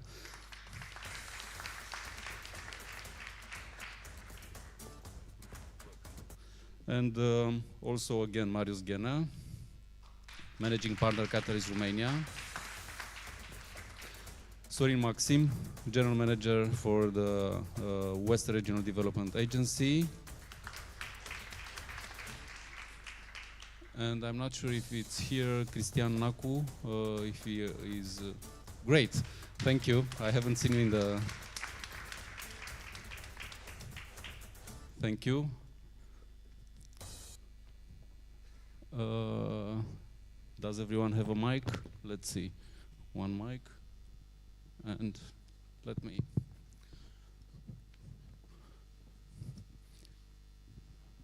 I would start the discussion by asking each of you, how do you see the context? What should we have in attention? Marius already said a few words, and I guess everyone here in this space knows that it's a climate with a lot of headwinds. It's not the joy that we saw, let's say, 2 years ago, 3 years ago, maybe a little bit of euphoria, a lot of attention to, let's say, vanity metrics for startups. Things are a little bit different at this point, and we see this also here in the local ecosystem. We didn't have some years ago companies, startups that grew so big so that they have to scale back. Also we see projects that are closing down, so it's a little bit of a different climate. So I'm really eager to hear your perspective on what's happening and what is catching your attention. Bună dimineața, good morning. As a representative of the Romanian Private Equity and Venture Capital Association, of course we have I have access to a lot of statistics at European level, at the CE level, at local level, but also contact and direct feedback from the market. And you started a little bit with some of the key concerns coming from the local entrepreneurs and local investors in the market.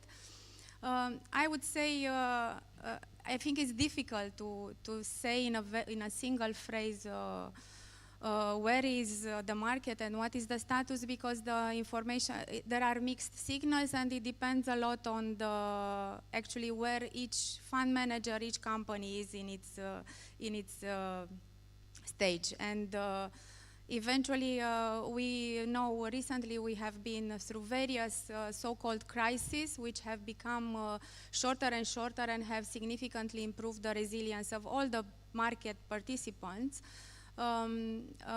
If we look at numbers, for instance, 2022 has been a record year in terms of fundraising, investment, and at European level.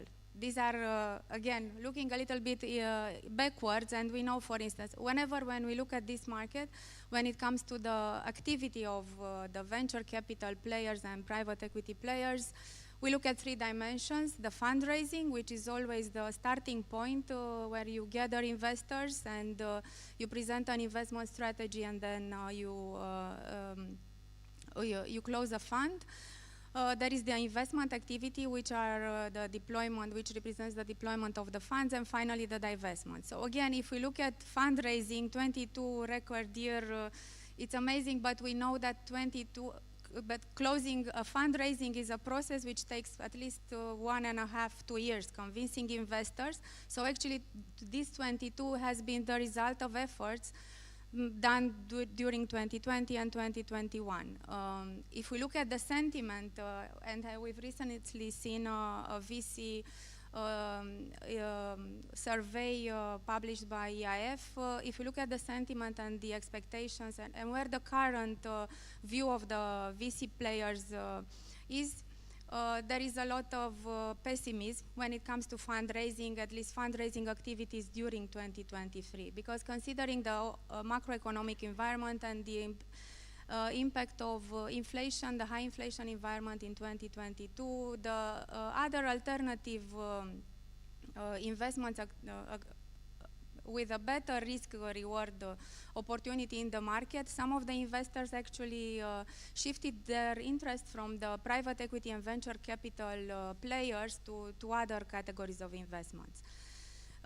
Looking at still, if we zoom in from the European level to CE level and even farther into the Romanian level market, we see a little bit a different picture when it comes to the dynamic of the VC market. I think it's amazing the fact that the more we come closer to this region, we see a more significant weight of VC fundraising and investment in the total activities of this private equity market.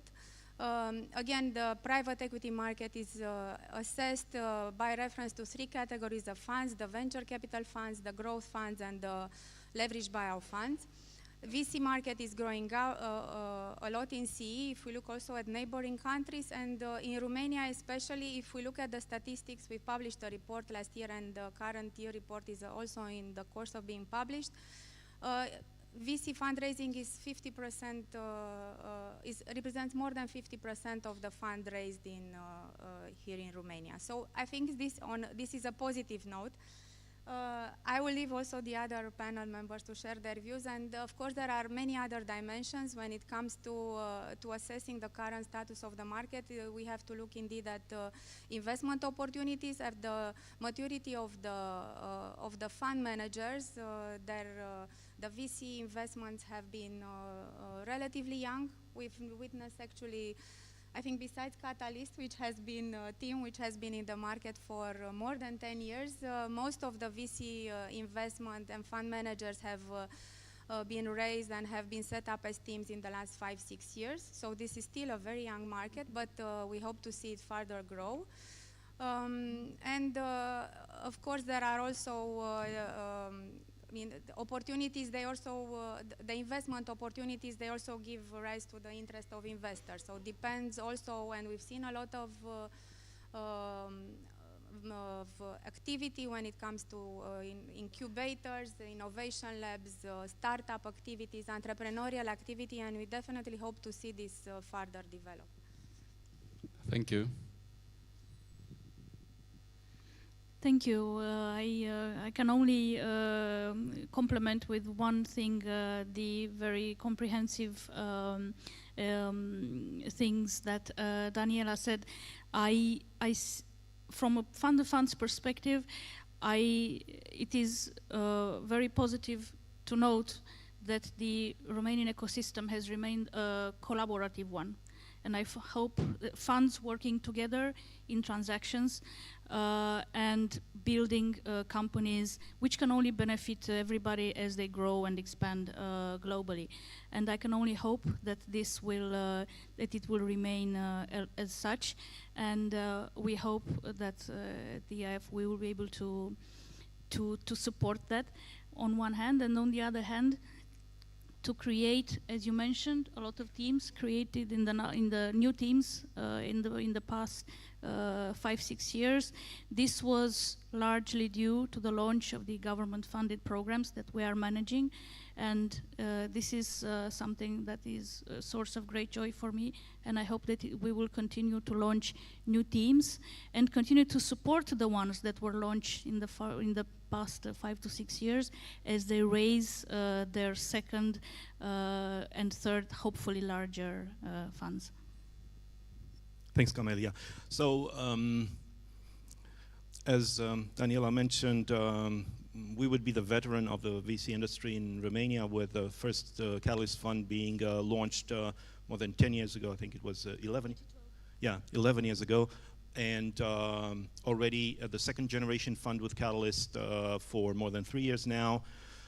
Even though on, let's say, European standards, we would still be an emerging fund manager because it's just the second generation fund. Let's say on East European standards and Romanian, let's say, ecosystem realities, we would be already an experienced fund manager.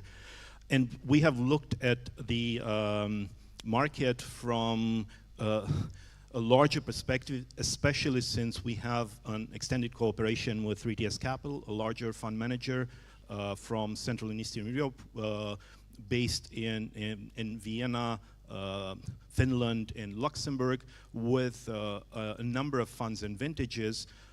And from all these funds, we can invest smaller tickets, larger tickets in earlier stage, in a bit later stage. All of it is either seed or growth capital, not buyout really. So in the first two categories that Daniela mentioned. And in terms of what we have seen on the market, and I will take now quickly the perspective of the startup scale-ups and then the perspective of the VCs. On the scale-ups startup side, 2023 had some clear signs that something is happening, something serious is happening. One, most of the companies have difficulties in achieving their budgets and maintaining their year-on-year growth. And obviously there will be outliers, but this is something that we have seen, consistently across the companies. Two, going for financing and finding new financing became increasingly difficult for startups and scale-ups, even the ones that have relatively good performance in 2023, not to mention the ones that are stalling in 2023. Three, we see a continued issue with cash burns being somehow critical for the companies, for the startups and scale-ups, because as long as the companies are burning significant cash, they are, with a recent coined term, default dead. So if they don't find new financing, they will be dead in either 6 months, 12 months, 18 months, whatever the cash runway they still have. And finally, a lot of these companies decided already in 2023, I don't know, is it good, is it bad, maybe it's worth a discussion, to sort of pivot their strategies from growth at all cost to break even at all cost, or getting, converging to profitability as soon as possible. Because, and obviously, when you try to become profitable, you're sacrificing on the growth side. Vice versa, if you want growth at all costs, you can never, be, or you can not get to profitability anytime soon. Now, on the VC side, just very quickly, a few things that we have seen. 2023, as Daniela mentioned, until now, probably the lowest year in recent analysis years that were analyzed in terms of deployment of capital by venture capital. So even though based on 2021, 2022 vintages of funds and earlier vintages, venture capital funds have a lot of money to disperse. The money that was really dispersed in the market was minimal. Again, with some outliers sort of contradicting this theory, because also this year we've seen large Series A and even pre-Series A like FlowX or Druid and Romanian startups, or Dronamics from Bulgaria.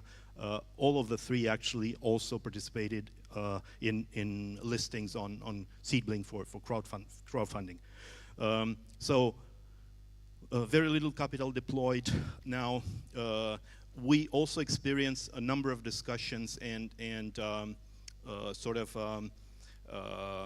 sessions with our LPs, because on the one hand they say, okay, maybe we should deploy more capital, but then when we explain what is the general context, they say, okay, we'd rather be cautious than to go quickly and deploy capital in a context that is still volatile in terms of obviously valuations first off, but also some other things related to the evolution of the industry.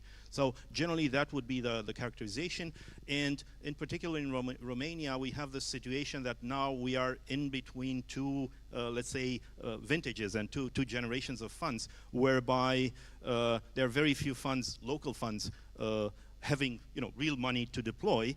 A lot of startups and scale-ups looking for money, because a lot of the funds of going to the second generation only maybe are even before the first closing, so they are not able to start. But hopefully 2024 will see a significant change from that perspective, and we welcome that change. What happens and what happened in 2023, and we've seen that, and we're happy to have in the room some of the regional co-investors that maybe co-invested even together with Catalyst Romania, that cross-border started to really happen, where we've had VCs from Hungary, from Bulgaria, from Poland, from other regions in East and Central Europe coming and co-investing here in Romania in interesting Romanian startup projects. Thank you, Marius. Mr. Naku. Good morning. Is it working? Yeah. So here I'm here to represent one of the largest development institution in the world for private sector in emerging markets. So I will try to give a bit of global perspective first, but also I'm here as a veteran of the private equity industry. So instinctively, I feel that I need to be a little bit more positive than the gloomy picture that my colleagues have presented until now. I'm totally in agreement that 2023 it's a pretty bad year, especially if you compare it with 22 when it was a fantastic year for the entire industry. Now, in the same time, I cannot stop thinking that compared with the period when I started in private equity and we were just a handful of funds, today the number of funds which are aspiring to raise money are significantly more. That is a fantastic thing in itself. Now, I cannot also stop congratulating the Romanian government representing and of course EIF as being the engine behind this movement, because in the past, if you could raise money from fund of funds or pension funds or other kind of institutions,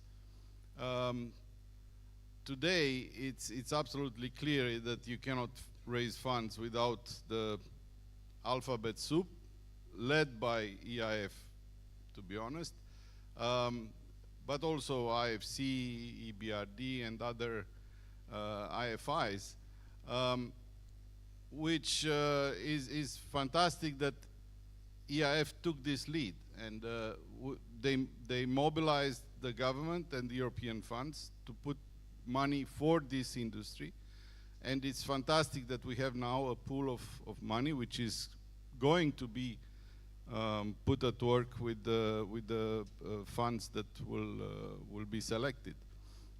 In the past, in the early 90s, this thing was done by the US government. Let's not forget that they created 11 private equity funds in 11 countries, emerging markets countries. I represented one, I worked for one of the Polish American Enterprise Fund, which was the biggest and the first, but also Daniela, Romanian American Enterprise Fund, Bulgarian Enterprise Fund, Hungarian. So they did that in the early 90s, but after that, European Union and EIF took the lead, and rightly so, they did that for the environment, and it's fantastic that they did it. Now, can we do more as a country? Yes, fantastic. We have a pool of pension funds which are sitting on a pile of money. I really don't understand this reluctance on allowing them to put more money in private equity and venture funds, because the performance historically of these funds is a very good one, and they have very strong teams of professionals. So if we really want to make a difference, they should be allowed to put money in these funds even more. Yeah, 2023, I would say it's a normal consequence. The bad performance of 2023 is a normal consequence of a very troubled situation worldwide. And since these funds are usually regional, and it's good that they are like that, because also IFC invests only in regional funds. It's very tricky to put money in one country only. But since these are regional, it's normal that the funds will be impacted by global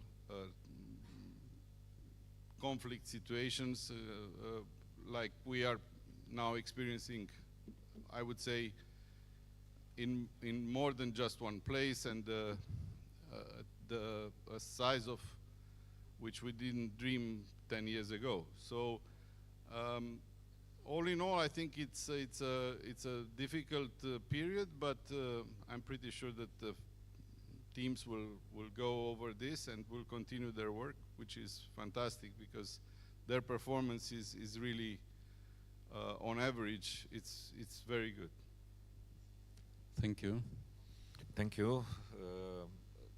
First of all, I want to thank you for this invitation. I want to congratulate the organizers, and I think this event should be spread at the entire country. I believe that 8 engines from the regional level will work definitely better than one engine, national one, concentrate in Bucharest, because it's a lot of energy at the local level, which should be somehow mobilized.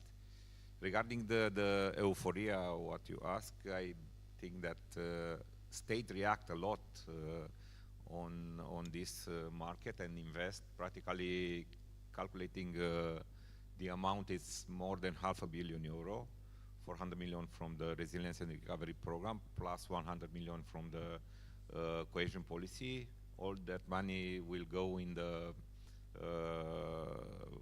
market to the venture funds or even to the accelerator. But if we take a look on the entire ecosystem, the euphoria is higher. But looking on the market, we need more projects, which means that we need to go deeper in the ecosystem and to try to educate more and less on the age of the young people to understood and to can become entrepreneurs.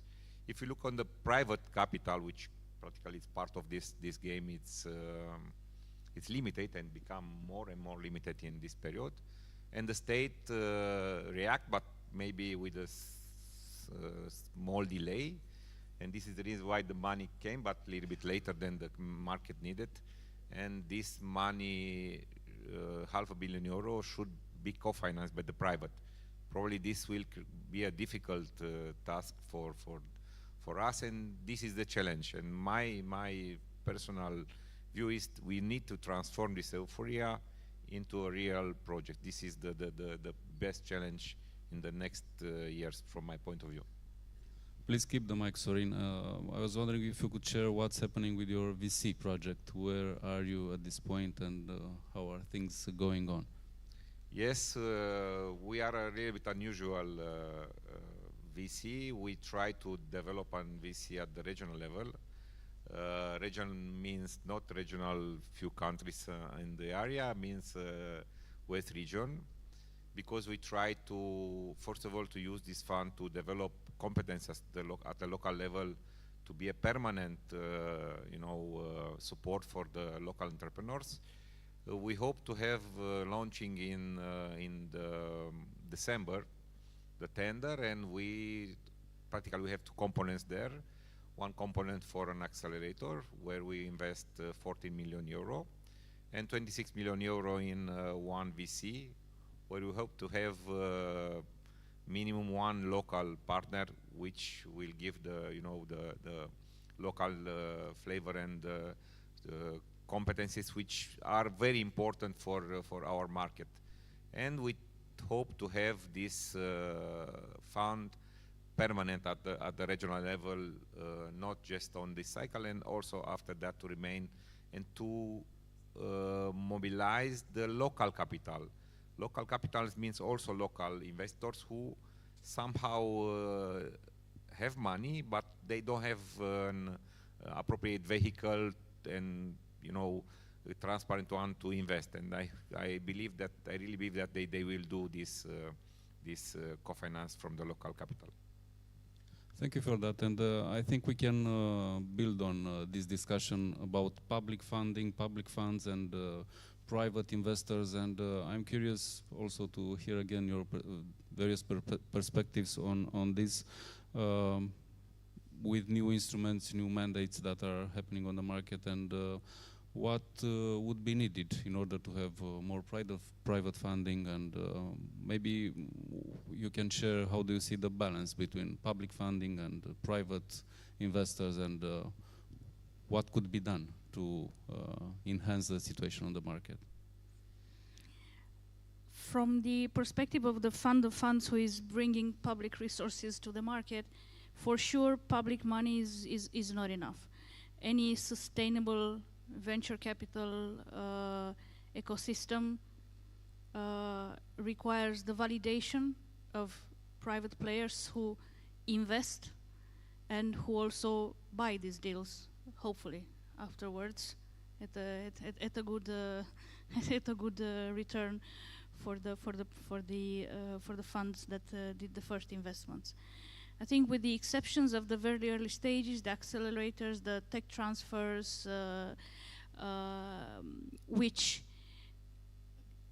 where the risk is so high that the role of the public investor needs to be predominant, and it is like this in every other ecosystem. As soon as we go into seed Series A stage, it is essential to bring in private investors. I think I will let Daniela say what is the perspective of the association on the developments that are needed to happen on the legislative side, because that's where I do not have a lot of competence. What I can tell you is that we feel that not only the pension funds, but a lot of other institutional investors are very eager to not only support the Romanian economy and enterprises, which is a very nice thing, but also to diversify their portfolio. And they are, at this moment, unable to do so. We have been through a number of iterations ever since we started the first Catalyst fund, discussing with pension funds, and then, let's say, something happened and it was not possible.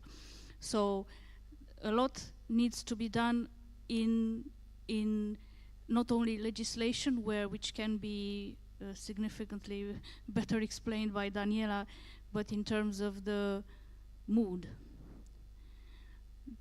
Encouraging private investors to join the public one through us or through regional structures, because everybody is needed to play a part at a certain level, so that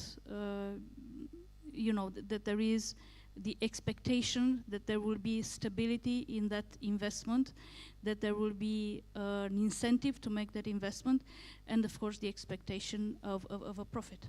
Can I please ask you to keep the mic for a little while? I was wondering if you could share if you see better, higher quality applications from those who come to you to get funds, because I'm curious, you have a perspective now for some years, so I'm curious also on this side if you see progress, if you see better written projects, better thesis, and how is everything versus the first generations. I like that you are saying they're referring to better written projects, because this is exactly what I don't like to see. There is, unfortunately, also in Romania, there has appeared the tendency to write projects for private equity and venture capital. I think the people in these panels, including Christiane, they are smiling, because I used to work in in private equity, and being a private equity specialist is something that takes, like, I don't know, 10, 15 years to understand what it's about and to gain the psychological resistance to do it, which eventually, obviously, I did not have. So I think the fact that people are writing projects, and they are, and I have seen proposals that look exactly like one another, is very sad. But that is the nature of a public selection process, which we all have to do because it's public money. Now, on a more serious note, the encouraging sign is that there are a lot of proposals. And when you have quantity, you can also derive quality.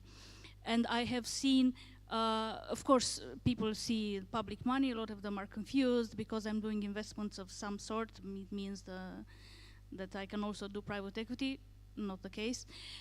It's not to say that we are not encouraging first-time team, but you still have to, be an entrepreneur, have been an investment banker, have been an M&A consultant, have been part of a team that has done investment and has hit their head against the wall in the real economy.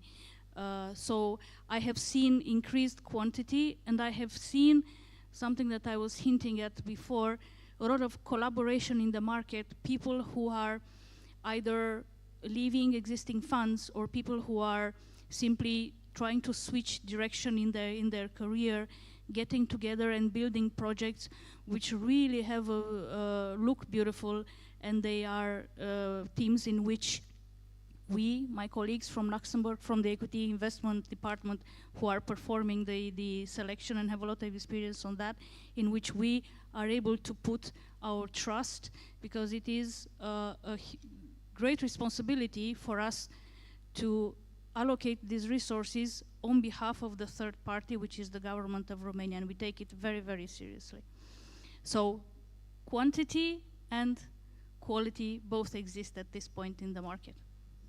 Thank you for your answer, and also explaining the difference between perception and what's happening really behind the curtains. So coming back to my question, I'm eager to hear other perspectives, public funding, private funding, and balance between. I've been lucky enough to be in a private equity firm during 4 fundraisings. So we raised 4 funds during my period in that fund, in that firm. So I can tell you, usually a fund manager doesn't want to have an LP which has a huge portion of the fund. In a normal market, let's say, when you raise money from different institutions, pension funds, fund of funds, IFIs, probably the best proportion would be nobody to have more than 20%, let's say. Now, we are not now in a normal market, because Romania is one of the latest developing markets in the region. So what EIF does now, that I think it's 50% EIF participation versus, or close to, is basically filling a void in the market. Now, it proves to be, even that, a difficult task for the fund managers to raise the difference, the other 50 or whatever, 55. And that is because, on one hand, as I said, the other institutions are not fulfilling their role, pension funds, asset managers. And on the other hand, because another resource for fundraisings, like wealthy people, are not yet familiarized with institutional management of funds, their own funds. I'm talking in other countries in the world, you see a lot of family offices running the wealth of the personal fortunes. In Romania, there is no such instrument. So normally, these family offices should be another contributor to the fundraising effort. In Romania, we're not yet there. And this is just a matter of probably evolution. Let's not forget, we are only 30 years old, democracy or capitalism. So probably it will come. It's also a matter of education. It's also a matter of trust. It's also a matter of performance. So I think this is a normal evolution. We need time. I'm afraid so. I'm afraid so. It cannot happen overnight. I think so, yeah. Thank you.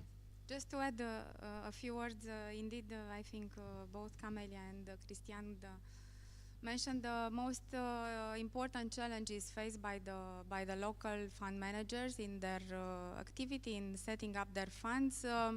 We at the association level, we have been, if we look at numbers, the picture is even worse. Approximately 70% of the fundraising, of the funds raised to invest in Romania have been fueled in by international financial institutions, leaving a significant, and thus we see a significant gap and lack of private capital and local capital. If we look at more developed markets, for instance, at VC level, at venture capital level, corporate investors are the highest investors LPs in fundraising by VCs.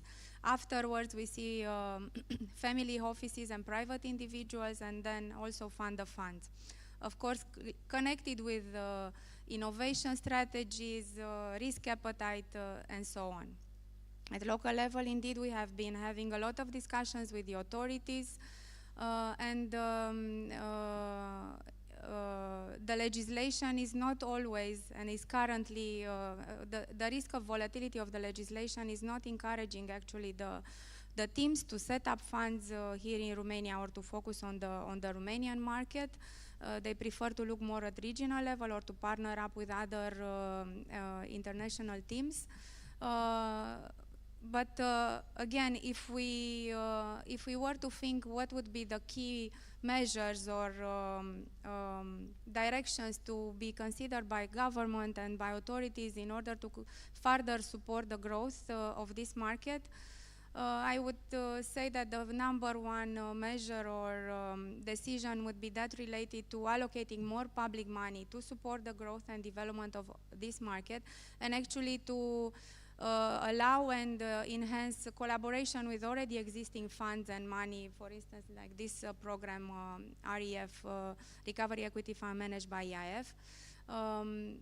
There are also pension funds legislation theoretically allows investment in private equity, but at the same time the environment has not been very supportive in this, in support also for the fund, for the asset managers, and we've seen below 1% contribution or investments made by pension funds in the overall private equity funds as compared to 27-30% contribution at European level and around 8-9% at CE level.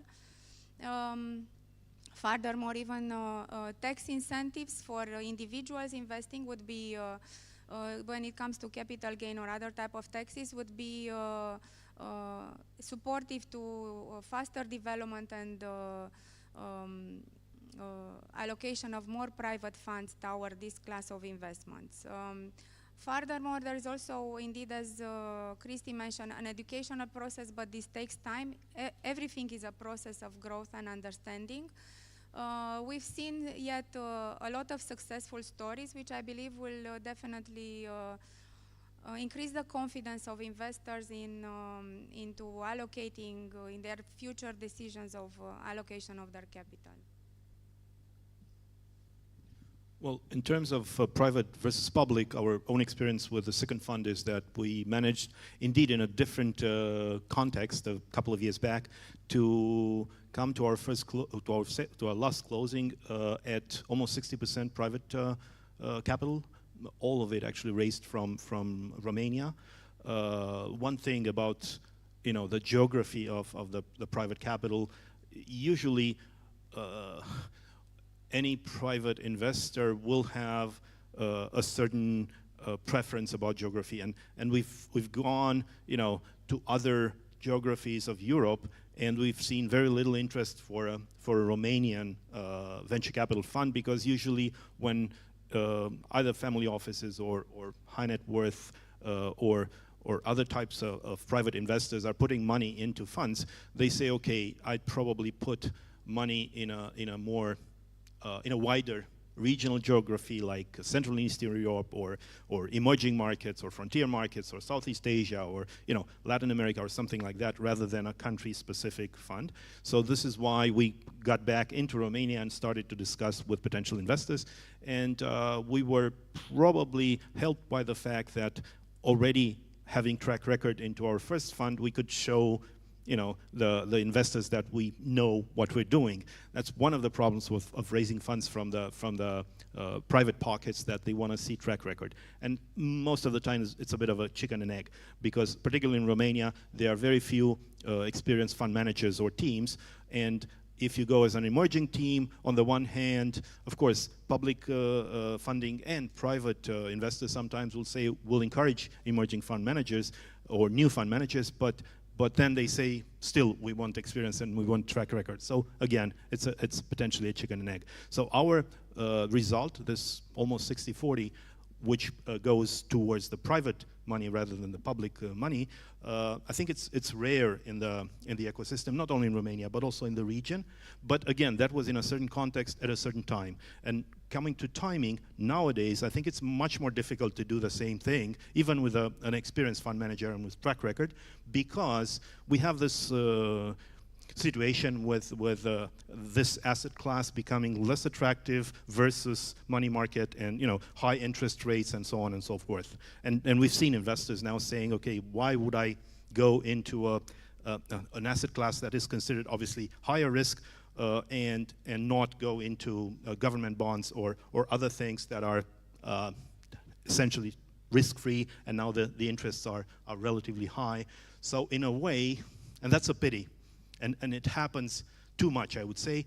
Once again, the government, the states in general, the governments in general, are competing in an unfair way with private investments and private investors, because basically it's the same situation with the banks. The banks pay less attention to the private companies because they can make good money by just funding the government. And the result, we all see it, because there was a recent calculation that no less than 200 billion lei will be spent on interest only in the next 4 years by Romania, only based on what they have borrowed at relatively high interest rates, or including the government bonds that they need to pay the coupon for. So the moment, it's not. I agree with the educational process. I agree that Romania is lagging behind maybe some other markets in terms of private capital, but I think the moment itself is a tough one for raising private capital. And on that one, it's not about 50-50. It's not about 70-30, because that would be the sort of the break point where you need at least 30% private capital, because particularly with public funding like the REF.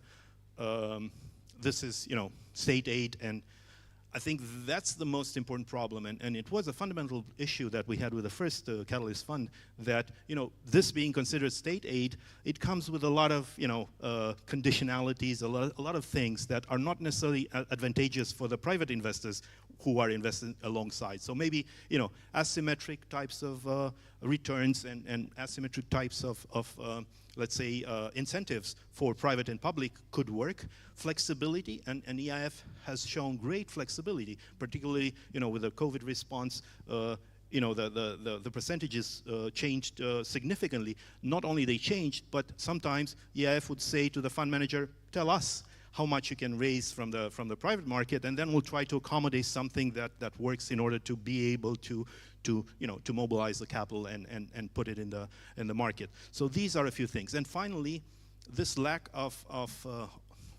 possibility, real possibility for the pension funds to be in that asset class, which is a problem. Camelia mentioned it already. As an exception, we have had one pension fund investing in our first Catalyst Fund, and that was exactly Pillars 3.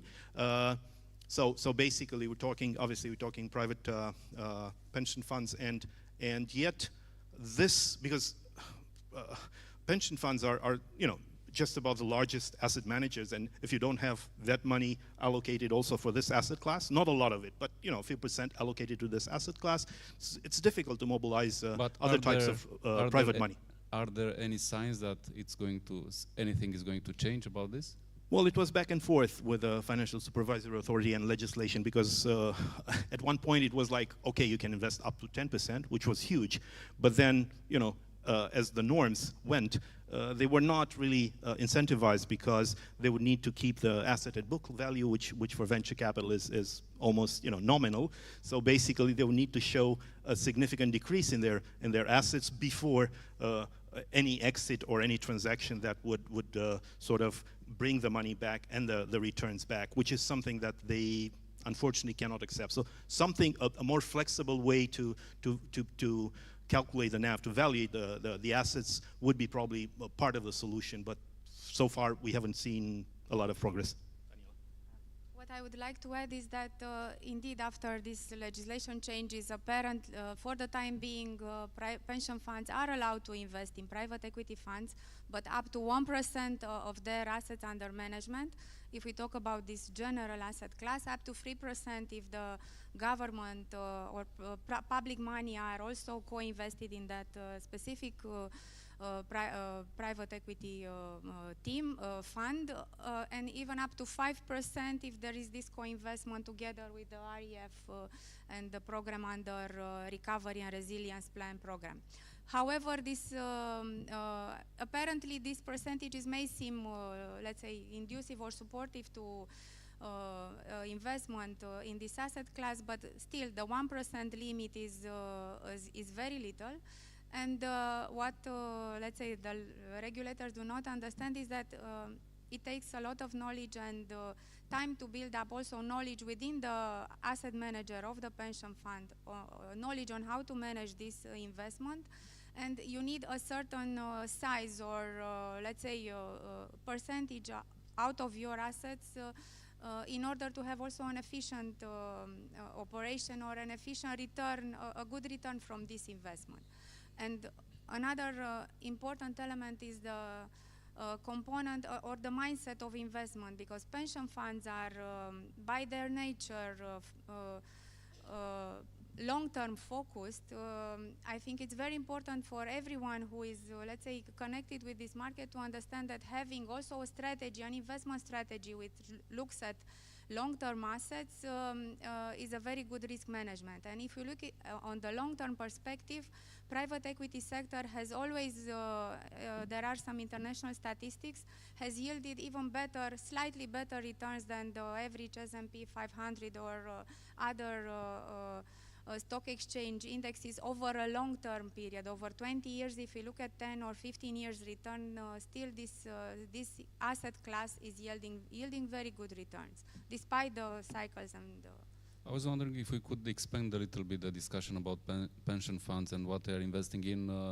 Are we different at regional level? Do you see different trends in other markets in the region? Are we more conservative than others? How, if we weigh in on the bigger picture, how are we standing? If we look at the balance sheet, again, the most important suspects would be the Pillar 2 players, which have 20 billion euro assets under management approximately.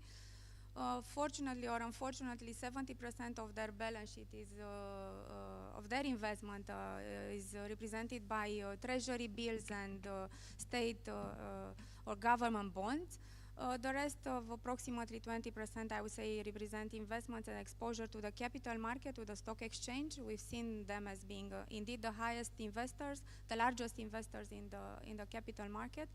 And then the rest, very small percentage, is allocated to other bonds or private bonds and so on. So this is the current, let's say, picture of the balance sheet of the investment classes in Romania. If we look at the more developed markets, as I mentioned earlier, in CE, out of the total funds raised, pension funds contribute with approximately 8%.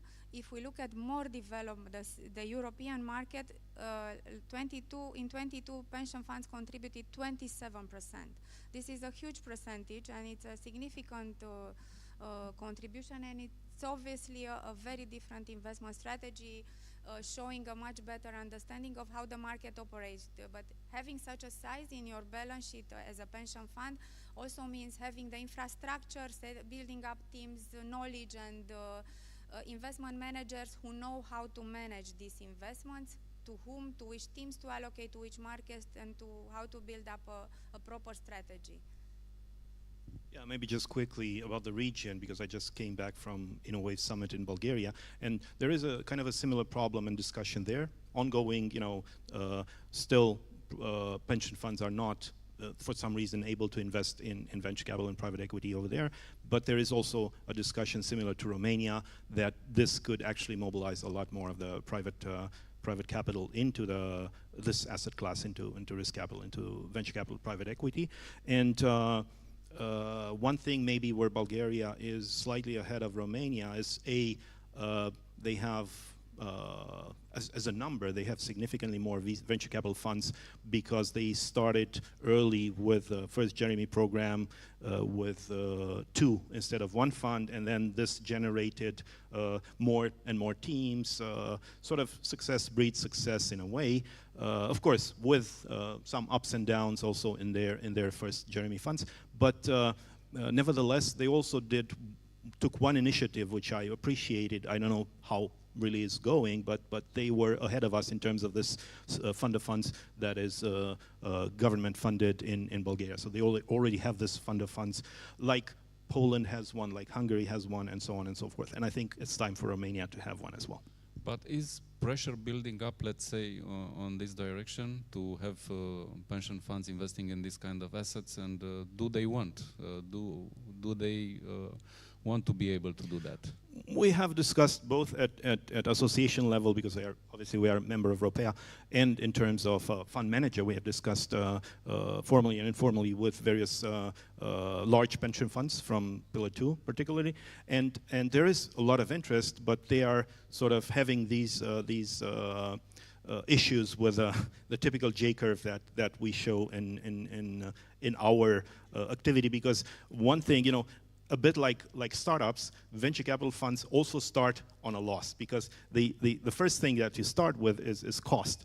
And before you can value your companies, your portfolio up, which can happen at transaction or can happen based on fair market value, but certainly not less than 1 year from the initial investments. So basically you start with cost, and then an asset manager pension fund investing in a venture capital fund will have to write down a bit of the asset value in the first quarter, second quarter, third quarter, and so on and so forth. And this is apparently a very big issue for them, because they are sort of under some type of a public and general scrutiny, and they cannot afford to show this kind of evolution, even though this happens with their stock market assets when the market is generally going down. So it also happens in other asset classes, but in this one we know for sure that this J-curve will operate like that, and hopefully, potentially, after a year or a couple of years, it goes back into positive territory above 1x, and then going into, as Daniela said, outperforming the other asset classes in terms of yield return. But Marius, this is not happening only in Romania. I mean, all the situation pension funds are going through the same problem. So probably it would be easier to just learn how it's done in other countries and replicate it in Romania. I mean, I don't see this being a problem. It's just a matter of regulations, and the fact that they are comparing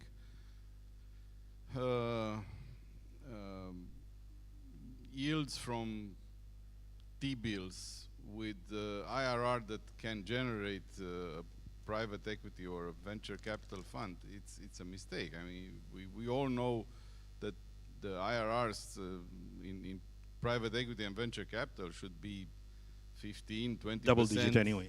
Double digit anyway. So it's not even comparable. I mean, I know, we know that, but somehow, I think it's also this and I have this problem in discussing with a number of people from the ecosystem, that I'm already telling them that in fact our perceived risk is much higher than the real risk that we do, because we have diversification in terms of portfolio, now also in terms of geography, because Catalyst Romania is also the Fund 2 is also the first Romanian fund which can invest in a larger geographical region of Southeast Europe, stages, sectors and things like that. You can diversify your portfolio so that, of course, on the average of the portfolio, you're making a nice return, even though you might have some loss here and there.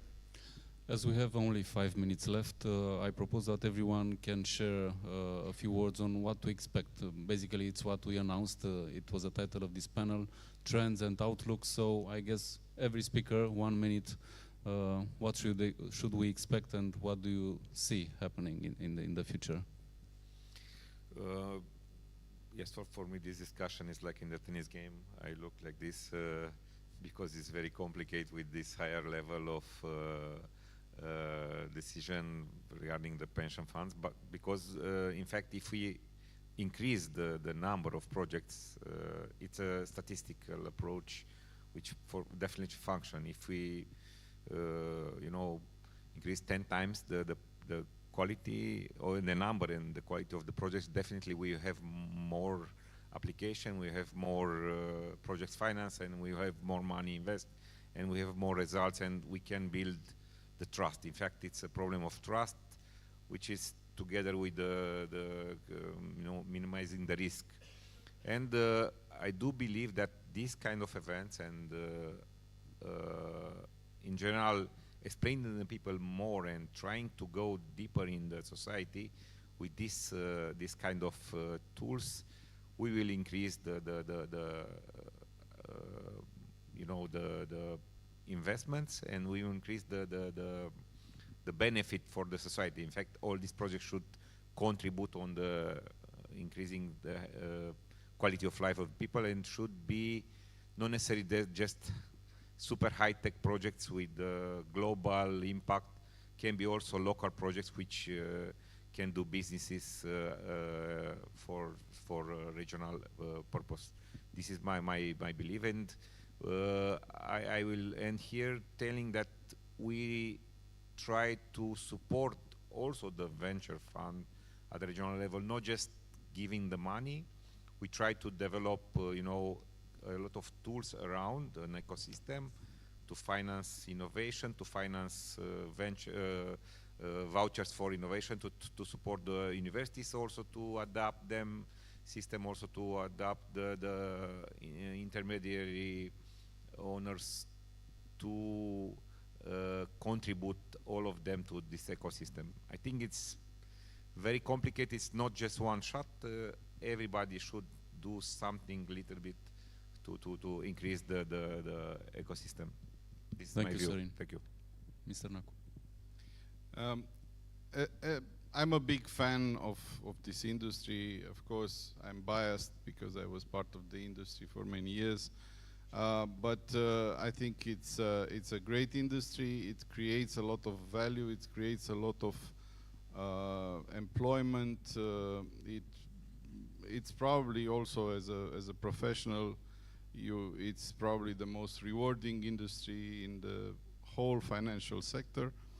I think, and this is obvious if you look at the number of private equity funds, for example, in the world today are probably 15, 20,000, less than 20, 18,000 private equity firms, which is double than it was 10 years ago.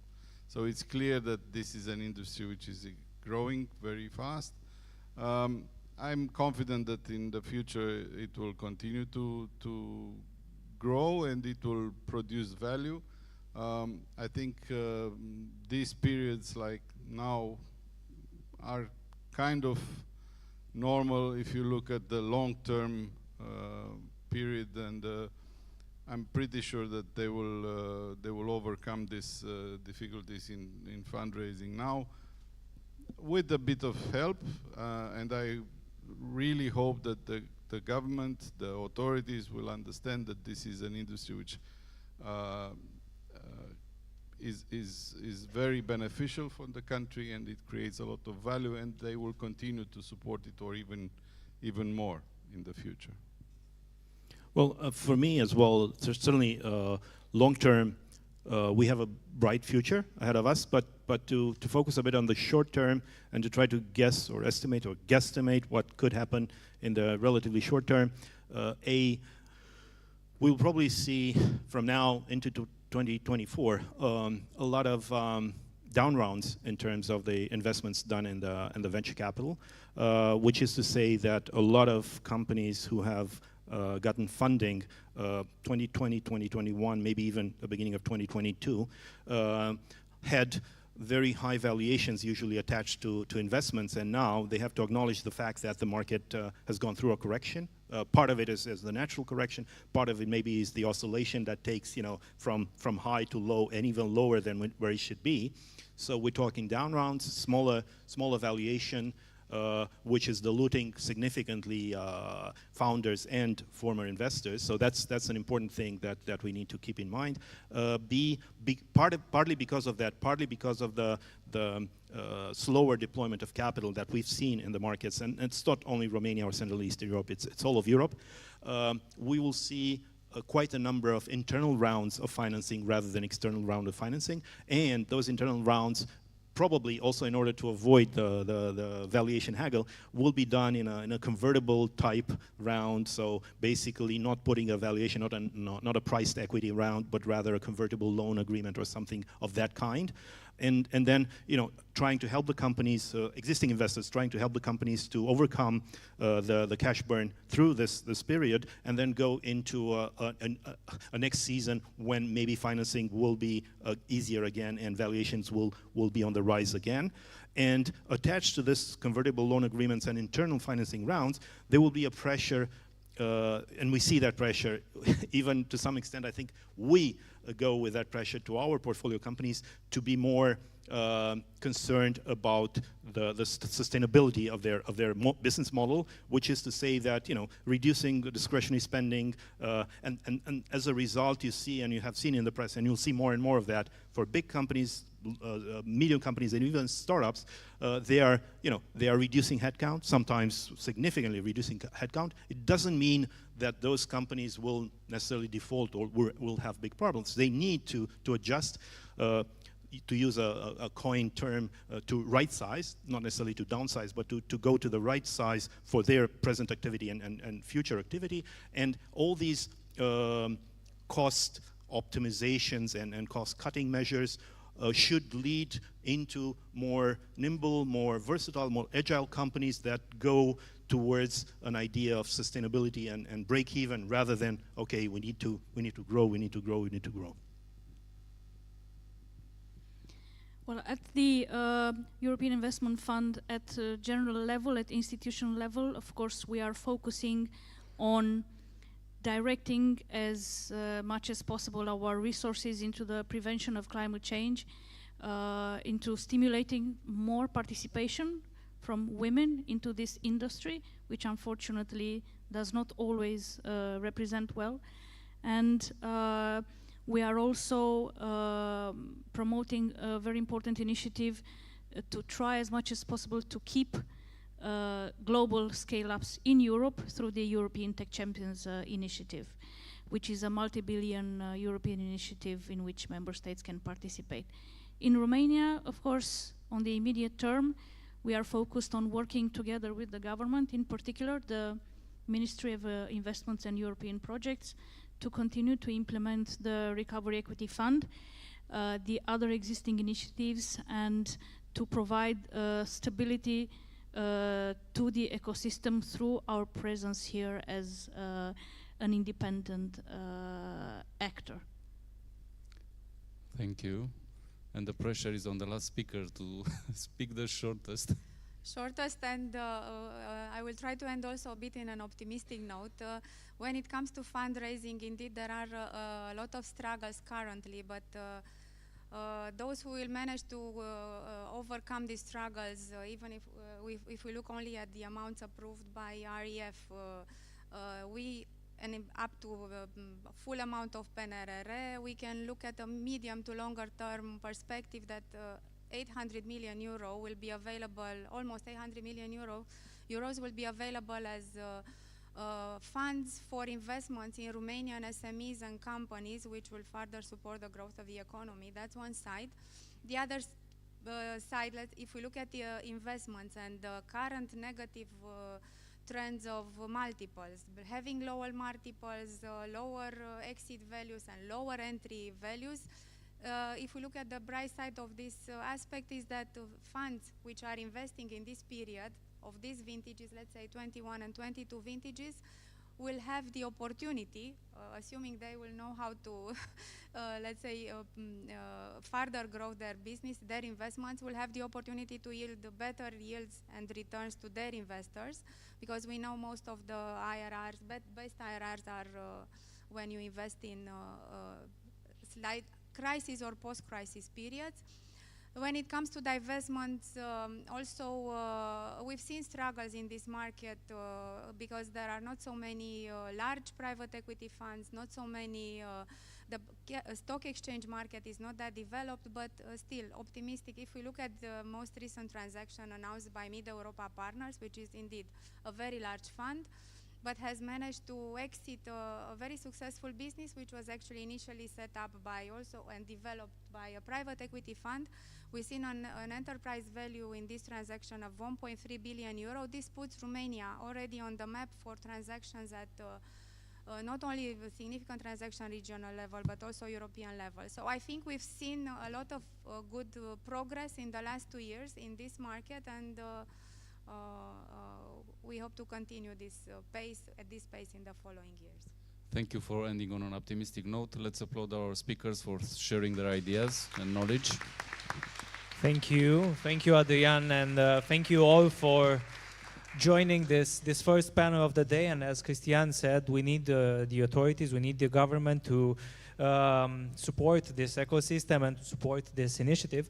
So I will welcome on stage right now the man who oversees investments and European funding in Romania. He is an economist and from June this year, the Minister of Investment and European Funds here at Romanian Venture Forum. With us, Adrian Căciu.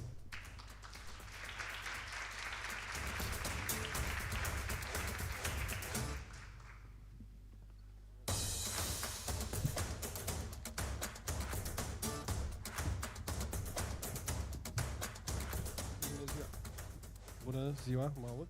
Am crezut totuși că avem tot așa un panel de discuții, pare puțin distant în momentul în care ești singur pe scenă, vorbești singur. Practic te adresezi celorlalți, dar nu ai interacțiune.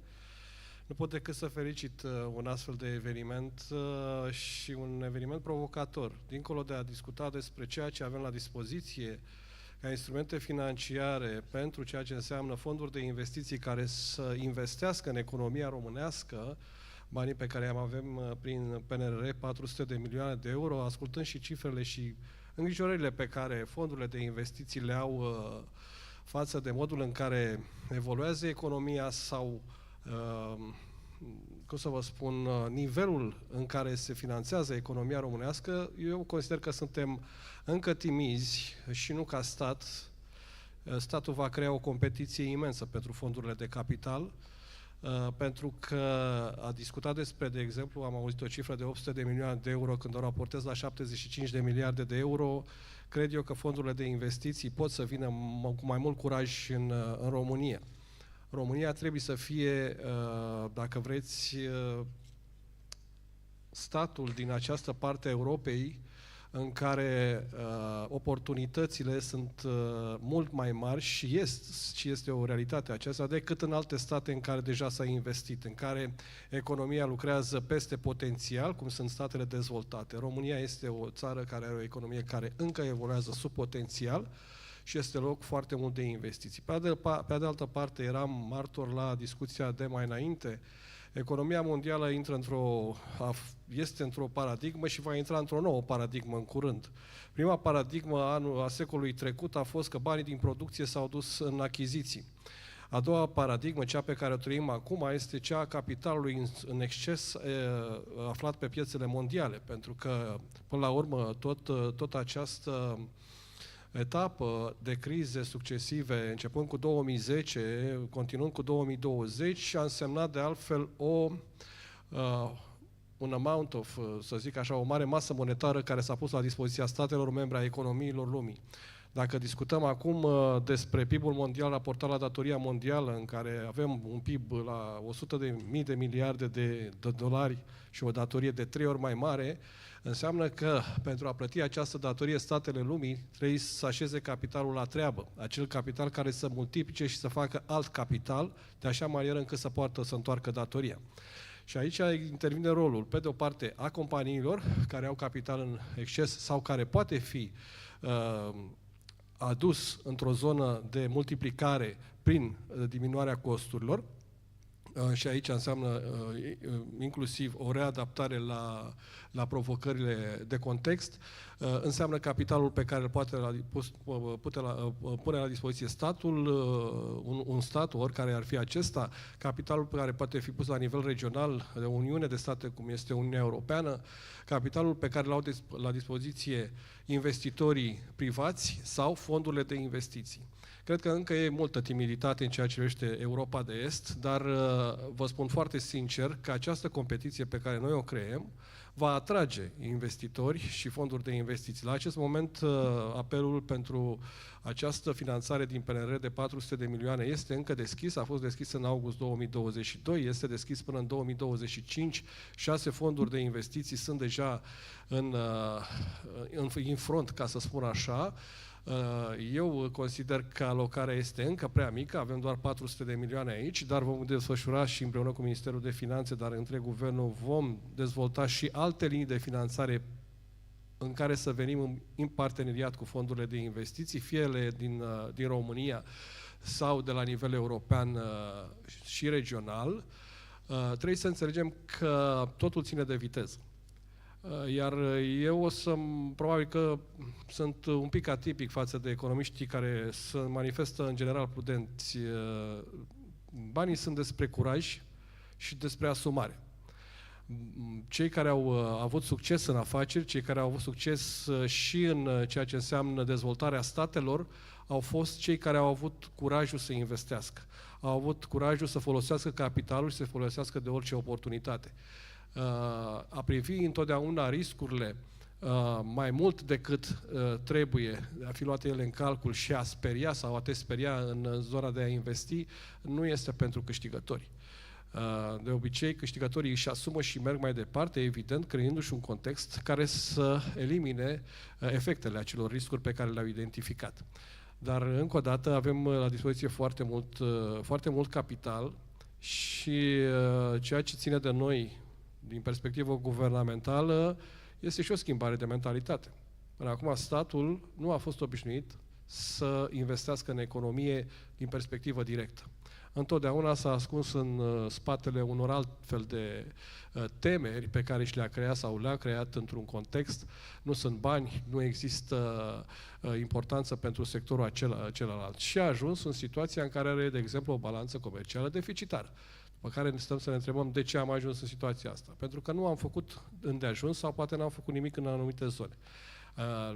Ca să ai aceste elemente de, să zic, componentă macroeconomică într-un echilibru, trebuie să investești. Și ca să investești, trebuie să vii în parteneriat cu cei care au capital și să gândești în perspectivă. Cei care au capital și cei care sunt beneficiarii de capital pe de altă parte. Ecosistemul românesc este un ecosistem în dezvoltare, mult mai dezvoltat decât în 2020, mult mai dezvoltat decât în 2020 față de 2015, mult mai dezvoltat în 2015 față de 2010.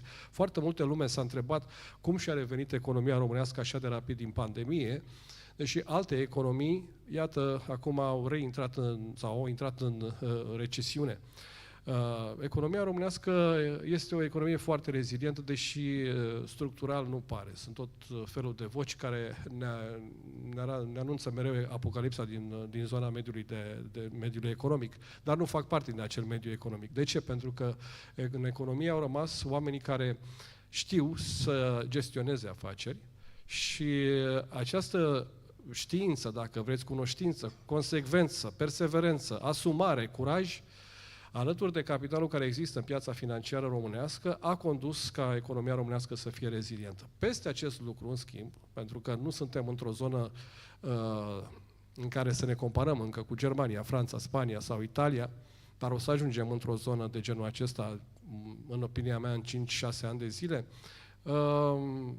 dar ca să ajungem acolo trebuie să avem curajul să investim în continuare. Dincolo de investițiile publice, care înseamnă, de fapt, pune la dispoziția unei infrastructuri de care să beneficieze economia, este vorba de investiții private.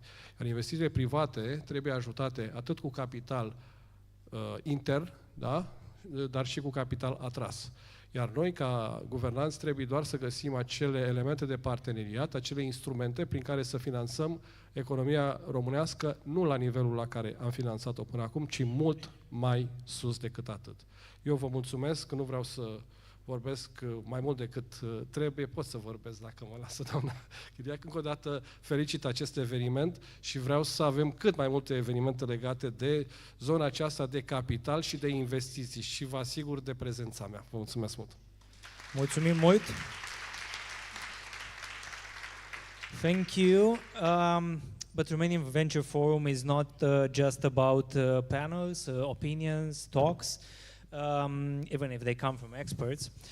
So right now you will have the opportunity to hear the conclusion of a study on the private equity market and venture capital from Deloitte, done in partnership with Ropea. On the stage will be the man who is coordinating partner of the financial consulting practice at Deloitte Romania. He worked on more than 300 projects, from acquisitions to transactions involving non-performing loans. Let's welcome on stage the partner in charge of financial advisory at Deloitte, Mr. Radu Dumitrescu.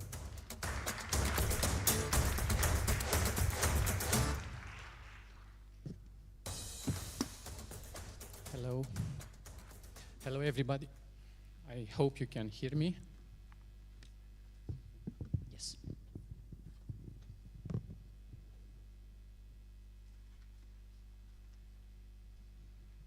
I have to tell you that I've never been on a stage of a theater. I've always been there where you are sitting. So for me, it's also something new. My name is Radu Dumitrescu, and I'm partner responsible of financial advisory practice of Deloitte in Romania. And I work in the M&A environment since 2006. Let me first try to see how this thing works. What button should I? Okay, it worked, but I don't know what I pushed. Mă poți ajuta un pic?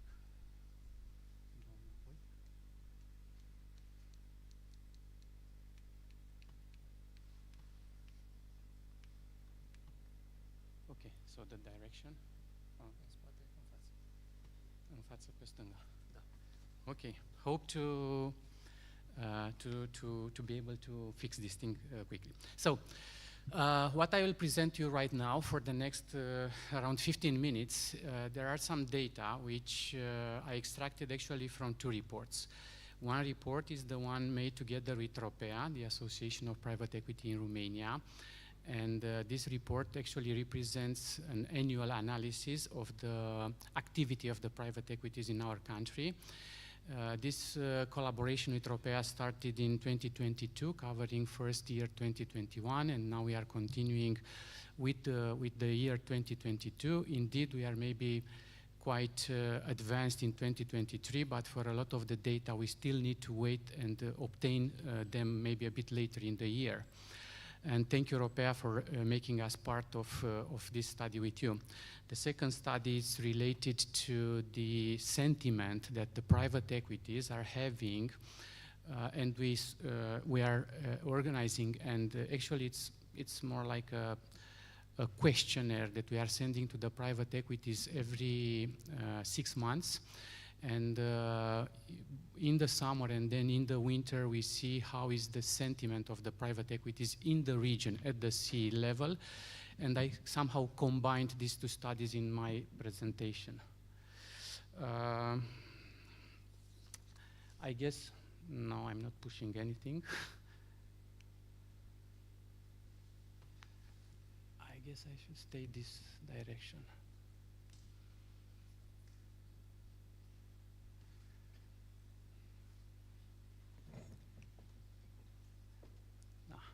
This is the end of the presentation. Nu vreau și să duc mai jos să...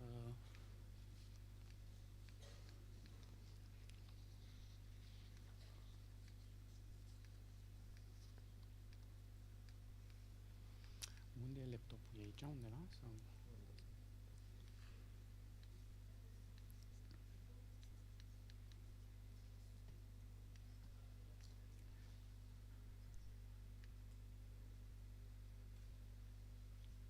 Ok, ăsta e primul slide. Da? Și zic eu. Okay. Okay. So this is the first slide, and basically in here, what we could note is the fact that there is, I would say, a significant increase in the expectations of the private equities to have a fundraising. And basically, it's somehow aligned with what has been discussed also a bit earlier in the main panel.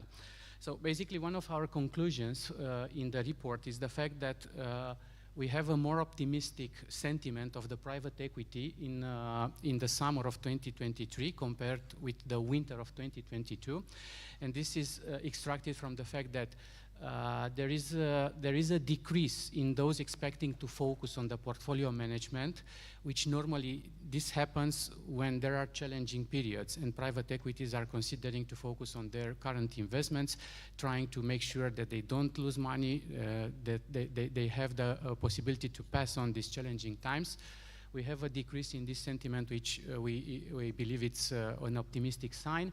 And then we have also I would say an increase, not very much, but still there is an increase in respect of the, okay, this is the second slide, in respect of the intention of the funds to actually continue and invest in transactions. Exactly, so this is the first slide. Now, specifically for Romania, and this is somehow considered and extracted from the study that we have made with ROPEA, the local fundraising is mainly focused on the venture capital funds. Why is that? Because private equities are actually raising the funds at the regional level, and as you already know, a lot of these funds are actually domiciled in Poland or in surrounding countries and covering the CE region with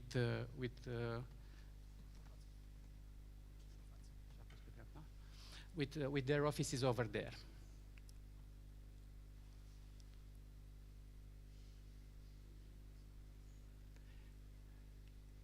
As I said, I've never been on this stage. It seems that the distance between me and the computer is too big or something. I don't know. Okay, good. So the next slide speaks about the fact that according to the study, we have here in our region, and Romania makes no difference compared to the region, we have in our region normally mid-sized transactions. And basically the private equities that were inquired, they all said that they expect for the near future, for the dimension of the transaction to remain almost the same.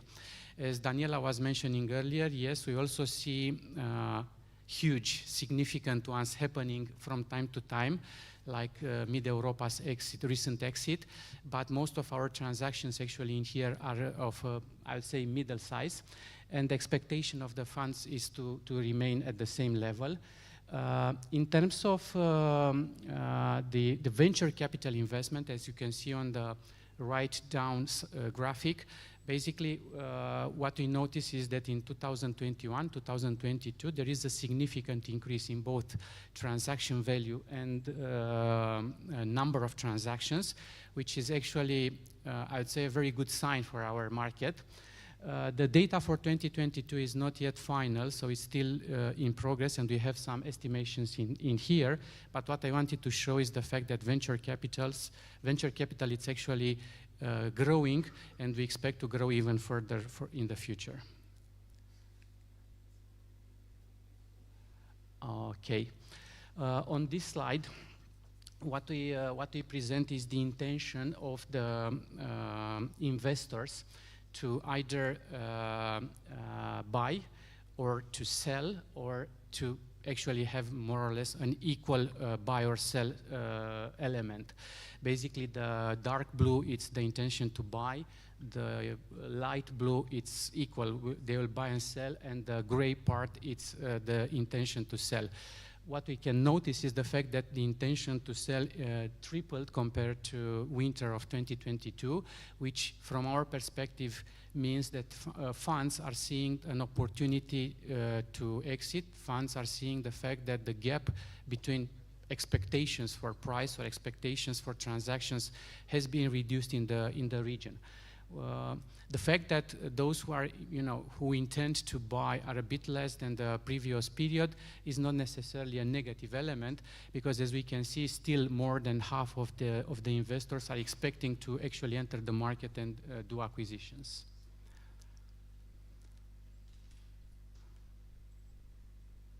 I want to go to the next one. Okay, I pushed twice.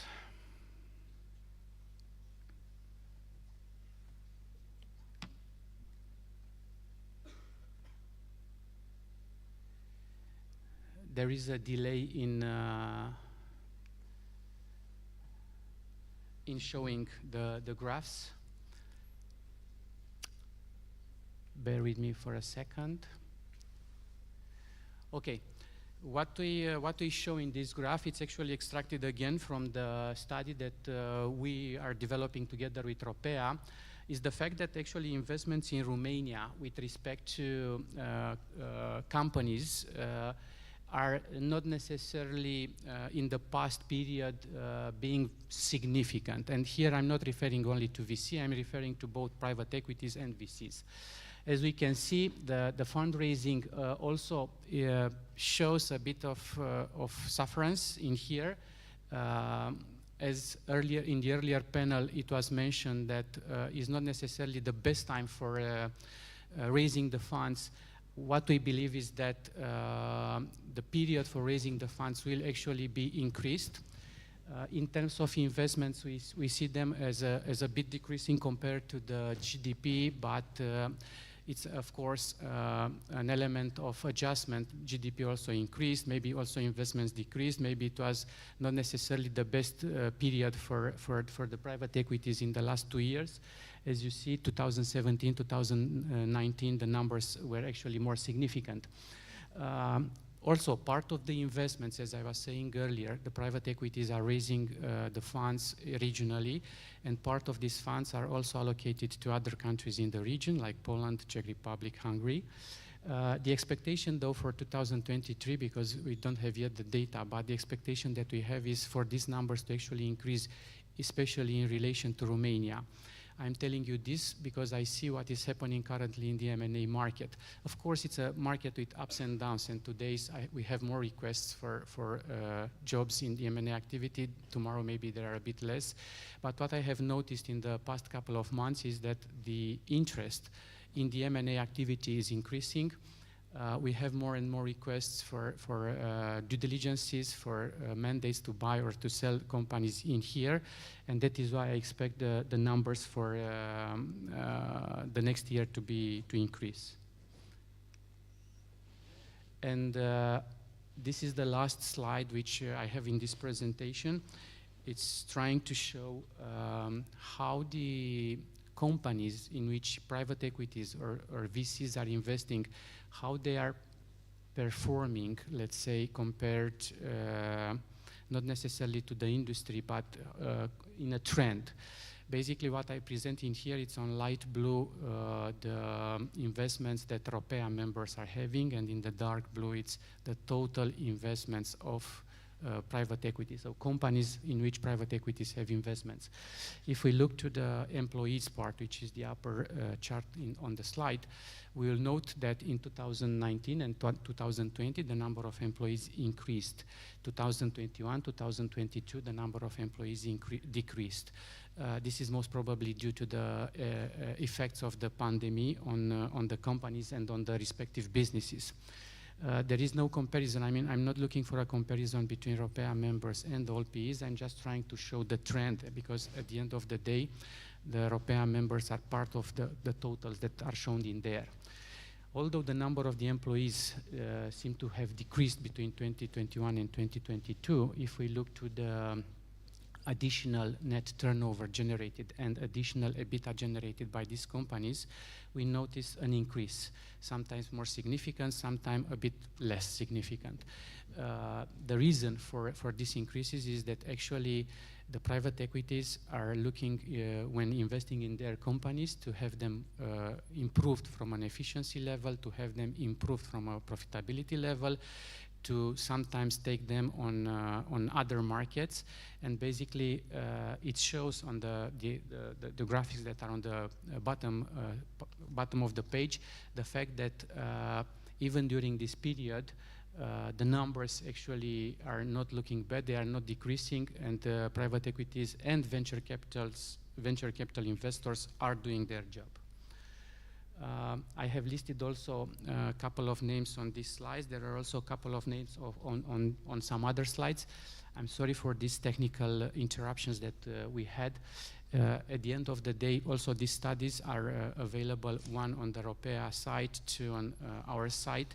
And basically, as a conclusion for this presentation is the fact that when private equities or venture capital companies are investing in local companies, what they bring, it's a potential for development, a potential for expansion in the region, a potential for introducing innovative ideas.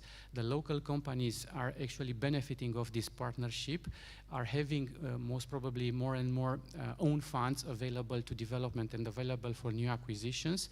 And even if there is an exit at the end of the life of the fund, those companies benefited throughout the life of the investment of the private equity to have most probably a more accelerated development than the companies, average companies in the respective industries. So that is my presentation. I am more or less in time. Thank you very much. Thank you, Rado. Thank you for the insights, and that's some homework for an entrepreneur to innovate clickers and printers. Thank you. Now I want to introduce on stage a special guest, and I will let him tell you more. I will only say that he is the president of the Senate of Romania and the ex-prime minister, Mr. Nicolae Ciucă.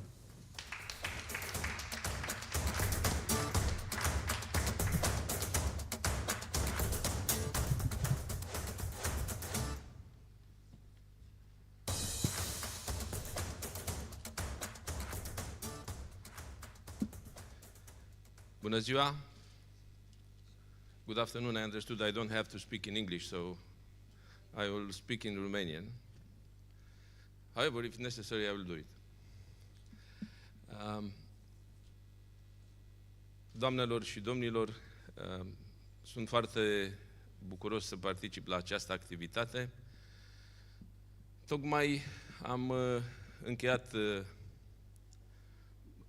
prezența mea la o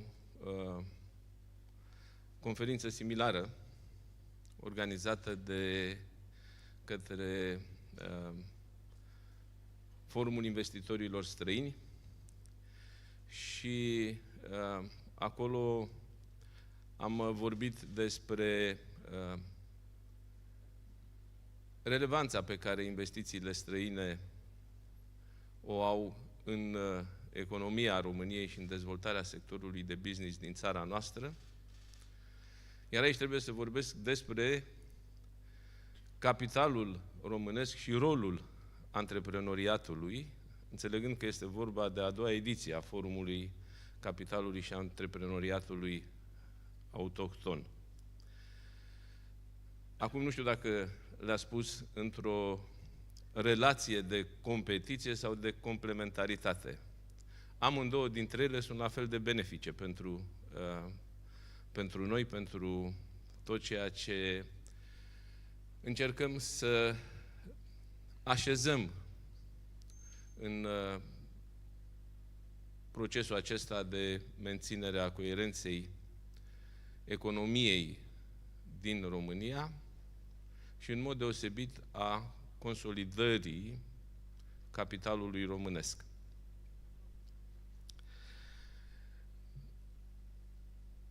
În tot acest ansamblu de provocări pe care sunt convins că le-ați dezbătut, am înțeles că ne găsim totuși în mijlocul desfășurării acestei activități, în care putem să discutăm de o confluență a ceea ce a însemnat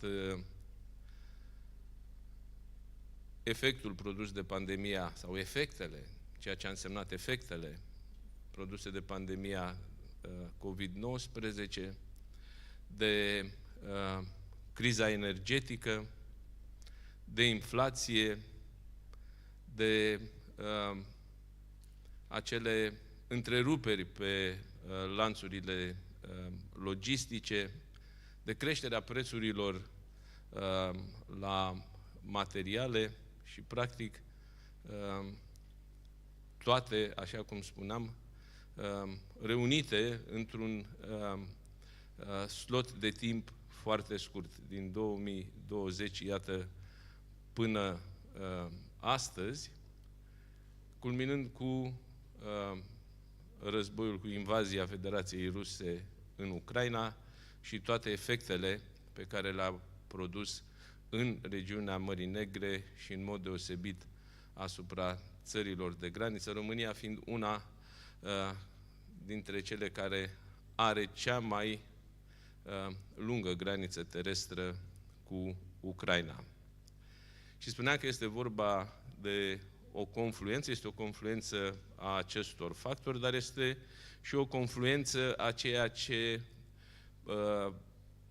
putem să considerăm că sunt oportunități pentru țara noastră și anume intrarea în funcțiune a Planului Național de Redresare și Reziliență și de asemenea intrarea pe perioada de complementaritate a cadrului multianual de finanțare 2014-2020, care ne-a provocat să demonstrăm că și în România se poate să se realizeze o absorbție mai mare și să beneficiem de pe urma acestor avantaje care pot veni din absorbția de fonduri europene și din interesul instituțiilor statului, a guvernului, pentru stimularea investițiilor și pentru așezarea pe baze bine fundamentate a mediului de afaceri din România.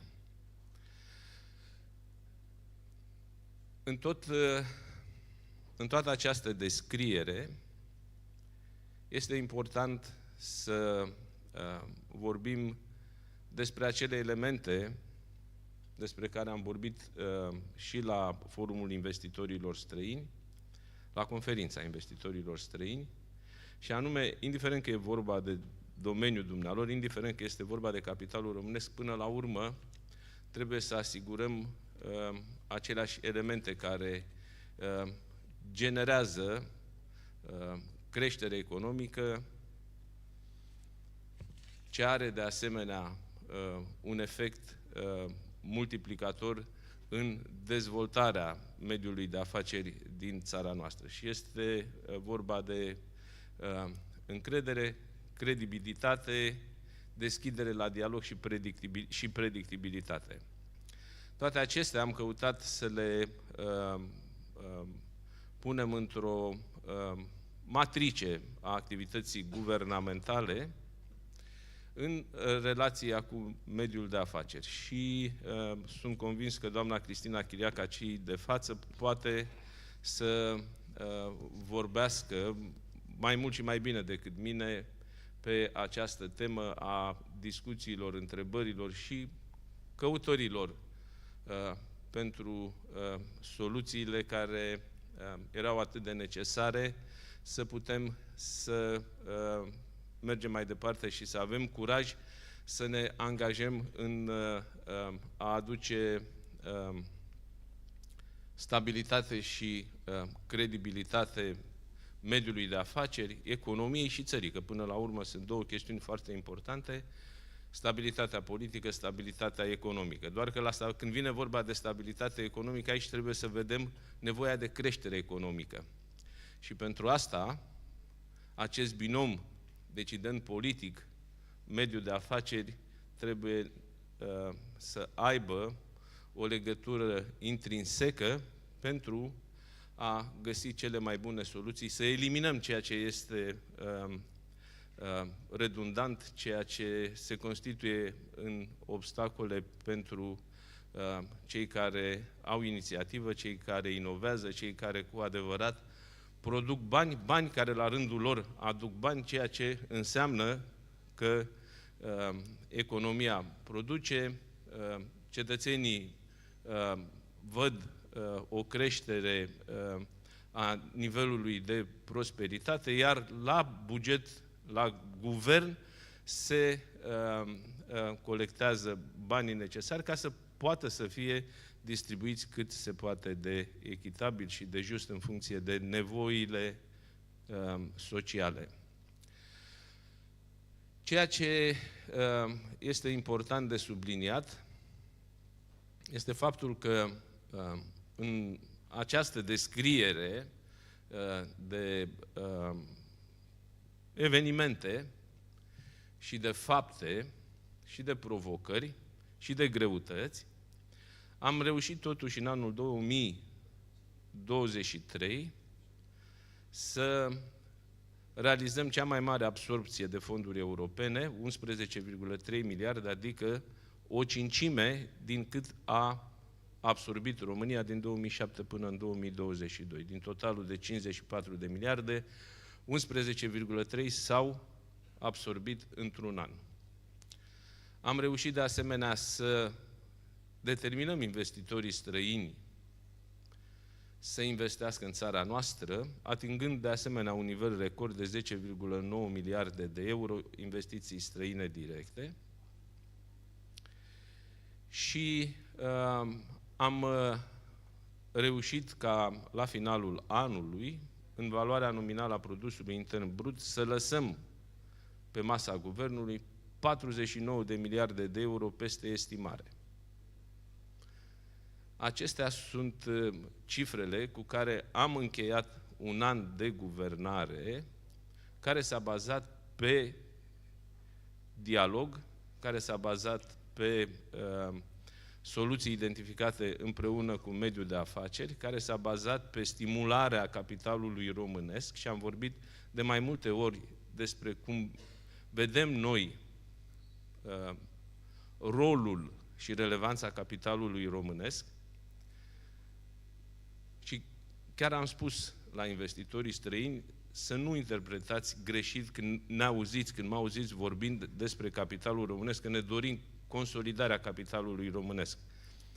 Pentru că nici dumneavoastră nu vă doriți un partener de afaceri slab. Vă doriți un partener de afaceri puternic, un partener de afaceri care să poată să vină alături de dumneavoastră și să participe, să cofinanțeze afaceri care să întrebuințeze potențialul pe care țara noastră îl are, să poată să beneficieze de toate oportunitățile pe care, de asemenea, economia românească le poate oferi. Și atunci,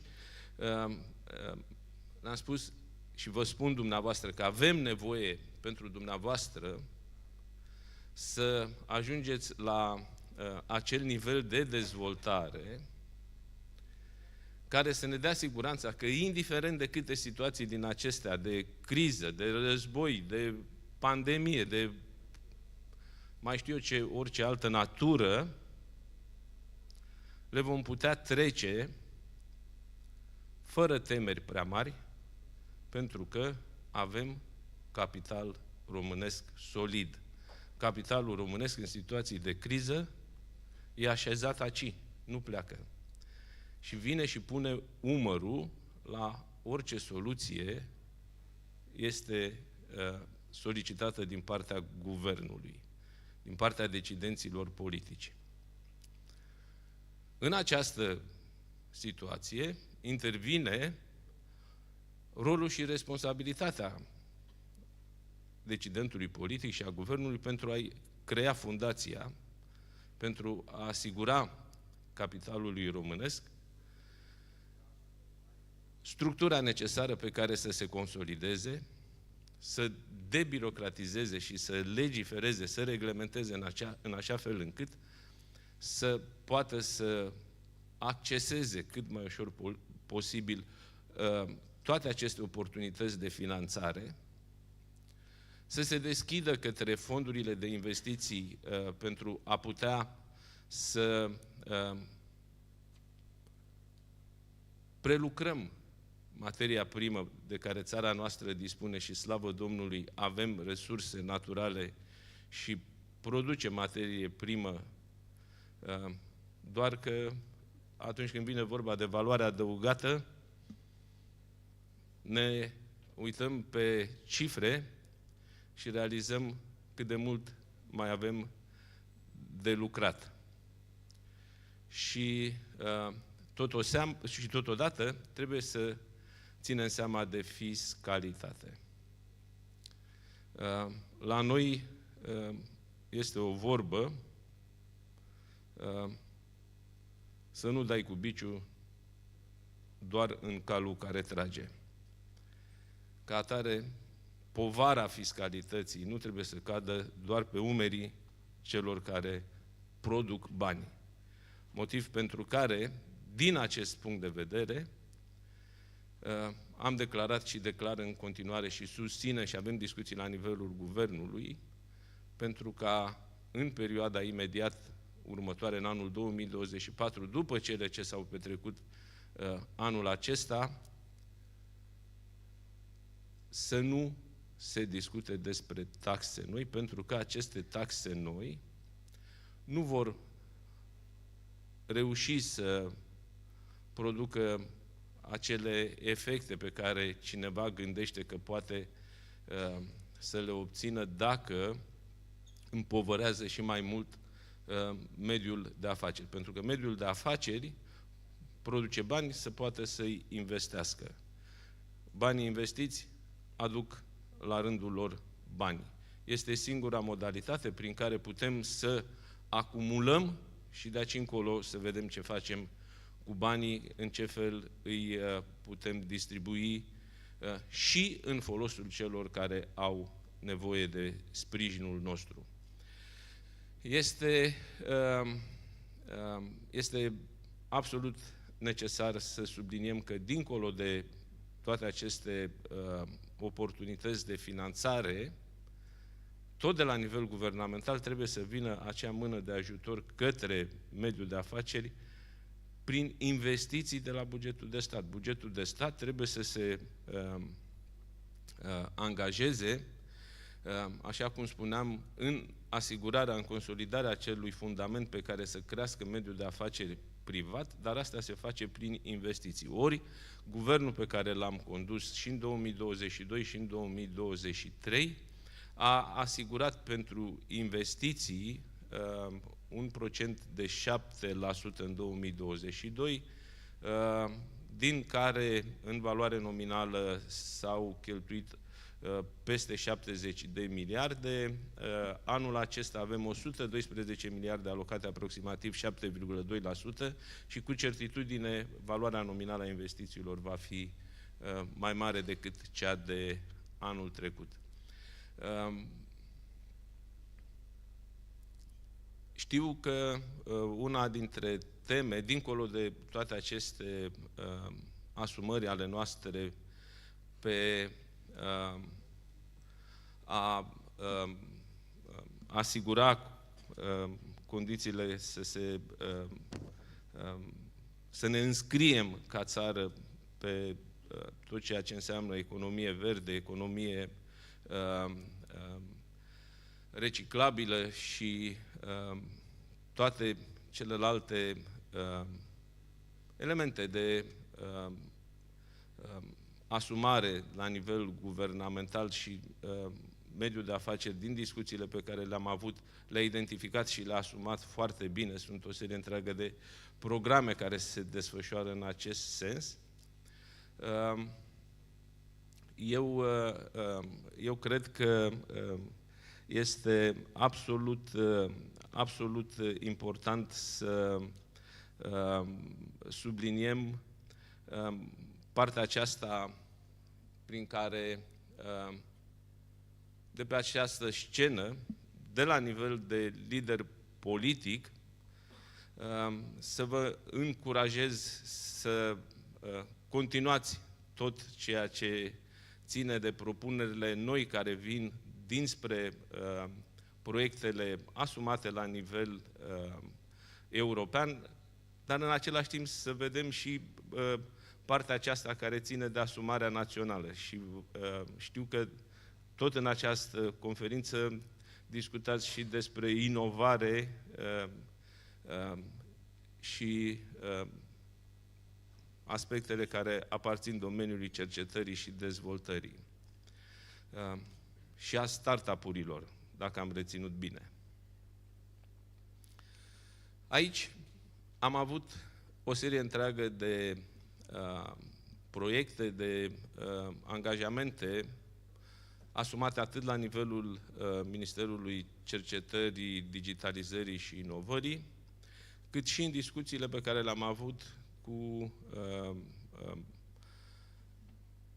mediul asociativ. Mi-aduc aminte discuțiile pe care le-am avut cu reprezentanții IMM-urilor, cu CONAF-ul. Știu că sunt foarte multe doamne și domnișoare care sunt implicate în componenta aceasta de startup, de inovare.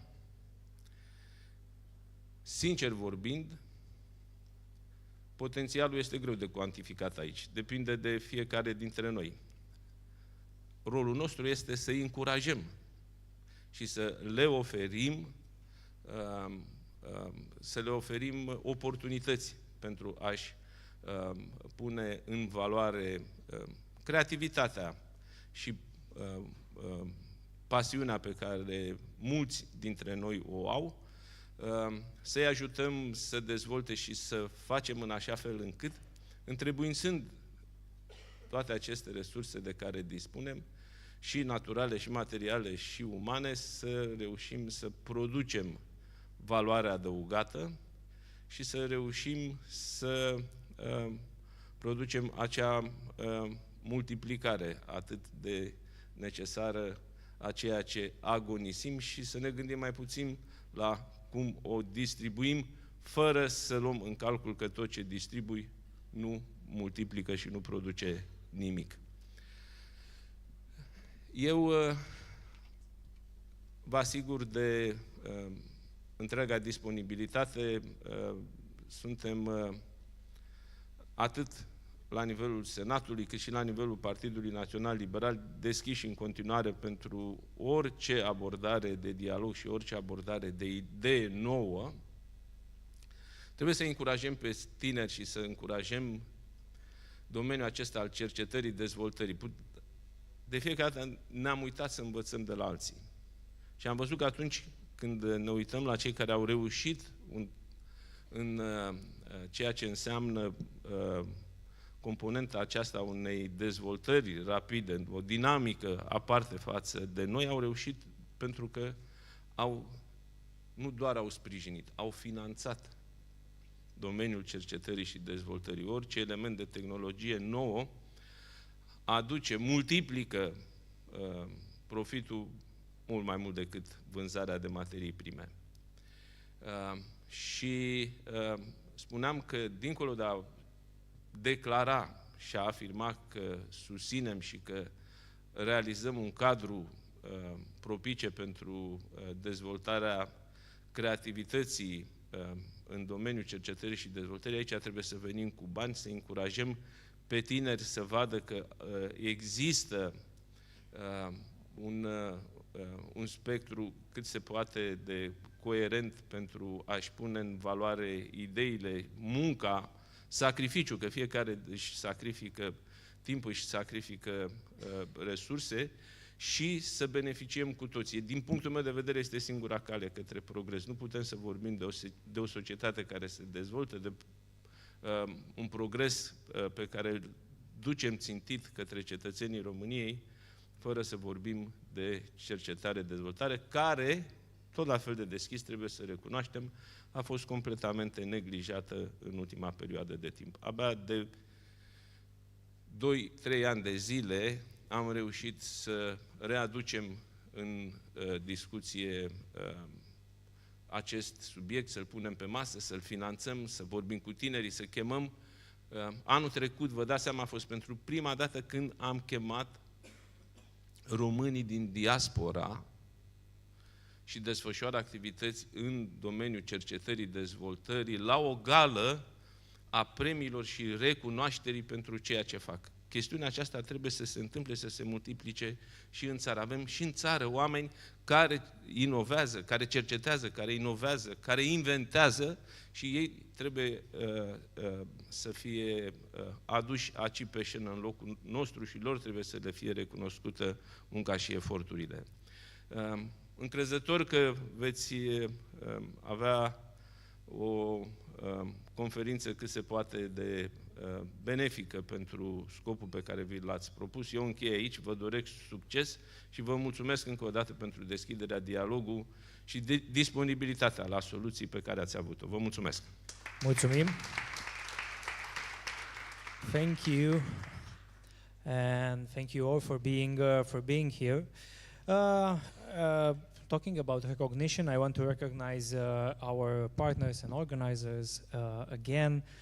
The National Association of Entrepreneurship, Catalyst Romania, CONAF, the proud partner OMV Petrom, Europea, PROEDUS, the Gas Grid. So the day will continue with panel discussions, then we will have pitches from startups here on our stage. Right now, we will take a 15 minutes break for coffee, for some water, for some networking, and we will come back at 1:40 for the next panel of our day. Thank you.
Let's try to come inside if you had your coffee, your water. In 2 minutes, we're going to start with the next panel. Thank you very much.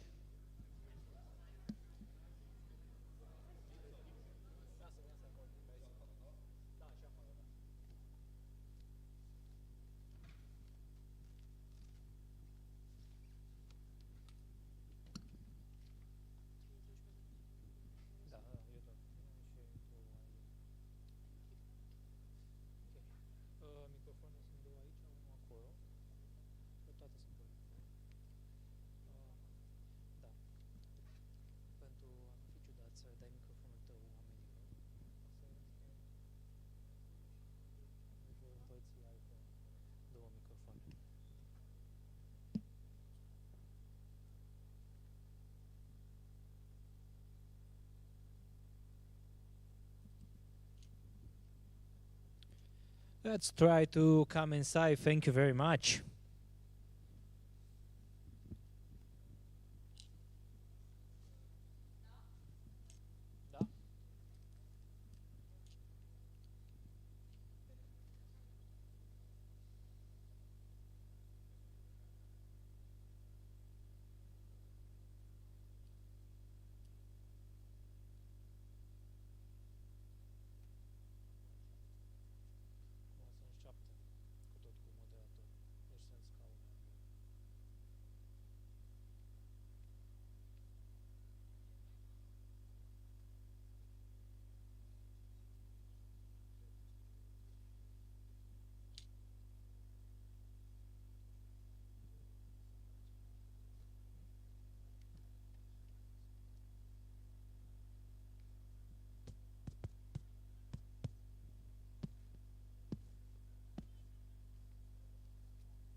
I know that networking is one of the things you expect here at the event, but I would like everyone to come inside for our next panel here at Romanian Venture Forum, the 2nd edition. Thank you.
let's try to come inside for our next panels, our next part of Romanian Venture Forum.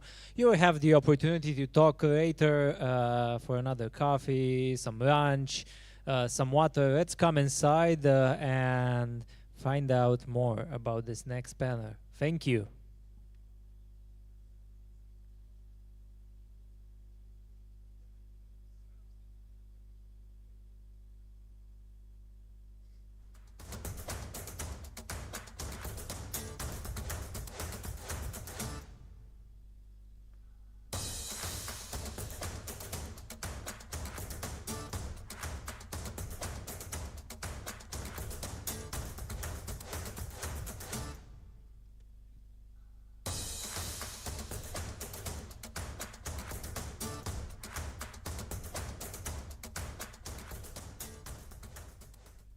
Welcome back. I know that one of the most difficult thing in an event where you have founders and investors, it's to make them stop talking, not on stage, but with each other. So if you are outside, I will invite you inside for the next panel, which will be an insight into the investment ecosystem right now. Well, someone said last week, somewhere in Africa, that rain is bringing good luck to our country. But what do we do about a storm? So in this next panel, we will learn how to navigate the storm and learn about the VC markets, fundraising challenges, and valuation pressures. The moderator of this panel always brings me joy. In a world of cynicism, of ego, of too many machos, she changes the atmospheres with smiles and insights also. She is the country lead in Romania for the recursive and has more of 10 years of experience as a storyteller. And she wants the local community to share its narrative and forge connections among the regional pioneers and proper CE in the global spotlight. Everybody, a round of applause for Elena Vrabie. Thank you, Elena, for being here. Yes. Open? Can you hear me? Yes, now it's open. Now it's open. Awesome. If you can hear me in the back, join us. I'm kidding. Thank you so much. Thank you for joining us and keeping up with us with the agenda. I'm going to call the following speakers to the stage to share insights with you about the VC and PE market. Alin Stanciu is a partner at Catalyst Romania, one of the oldest local VCs and the only one with a second fund of 50 million euros. Let's give him a warm applause. Come on, let's... Vedran Blagos is the principal at South Central Ventures, a Western Balkans VC fund managing over 100 million euros in assets under management, and who is currently investing from the third fund that was raised 2 years ago. Congratulations. That's, yes, wherever you want. You can go there. I'm going to sit here. So this chair is for me. Next, he is a managing partner at Euroventures, a Hungarian pioneer in the VC world, as one of the oldest projects in Europe, launched in 1989. That's a good year. I was born in that year. And he's advising 5 investment programs of over 180 million euros. He's Peter Tantos. Congratulations for joining us. So, next, she is an investment associate at the Resource Partners in Bucharest, Romania. This is a private equity investing firm focusing on Central and Eastern Europe's consumer and consumer-related industry, which has invested over 400 million euros in companies from Poland, Romania, and the Baltic states. Miruna Popa, join us on stage, please. He is an investment manager at Brightcap Ventures, an early-stage Bulgarian VC with a 25 million euros first fund. He has in the portfolio around 20 investments and 4 exits so far. They are currently raising a second fund with a target of 60 million euros. Join us, Rumen Iordanov. Last but definitely not least, he's Managing Director of Endeavor Romania, the local chapter of Endeavor Global, for those who don't know, a community of, by, and for high-impact entrepreneurs with a global VC fund named Endeavor Catalyst, now at its fourth fund of $290 million. Mihnea Crăciun, join us. Thank you. I'm going to share this mic here so everybody's has a partner. Thank you for joining, gents and lady. Now, to warm up, I want to keep this dynamic, and please pass the baton. Don't keep the microphone. So, let's start with a warm-up question first. How would you describe the current regional tech landscape in your countries versus regional? 3 words. Who has it? More capital than ever, I'd say. So we're in Western Balkans. A bit slow. And I guess more than ever funds present investing right now. This is local or regional? Both. So I'm based in Croatia. We're investing in Western Balkans. I'd say Croatia and Slovenia are actually quite positioned quite well at the moment. Mm-hmm. Okay. Next. I could say adaptive, trying to be resilient, but still innovative. And that's both Bulgaria and the region, I think. It's interesting how you see it. Others? I will speak a bit from the perspective of a PE who invests in companies, not necessarily tech, but right now, ever more so, we regard the tech angle as much more attractive. And it has become a given for companies to already be digitalized and to have automation in the processes. So for us, I would say the tech angle has become mandatory. Thank you. Trent, please join us. I'll take over. Yes. We as tech investors specialized, we see a lot of disruption in the startups. So that's one thing, and that's somehow related to all the buzz with the AI. So disruption, maybe transformation. We see a lot of transformation in the traditional industries. And I cannot accept, let's say, challenging. Because nowadays it's challenging to fundraise, it's challenging to reach economic targets and so on. So a word is I hear you repeating is a challenge. It's challenge. It's good that we're having this conversation. There's so many of us that this is a work group. Please. 3 words. We are regional investors, so this is for the region. Yeah, I think it's still vivid. It's still overconfident and still overpriced. It's the right time. Go, Mihnea. I need to say something different from everybody. I think it's very dynamic. It's vibrant from this point of view. It's dreamy in the sense that it's full of dreamers, but that's not bad. And it's quite early stage, which says a lot about the fact that there is quite a lot to do and quite a lot of work to be done on this ecosystem. And I'm talking about the region here.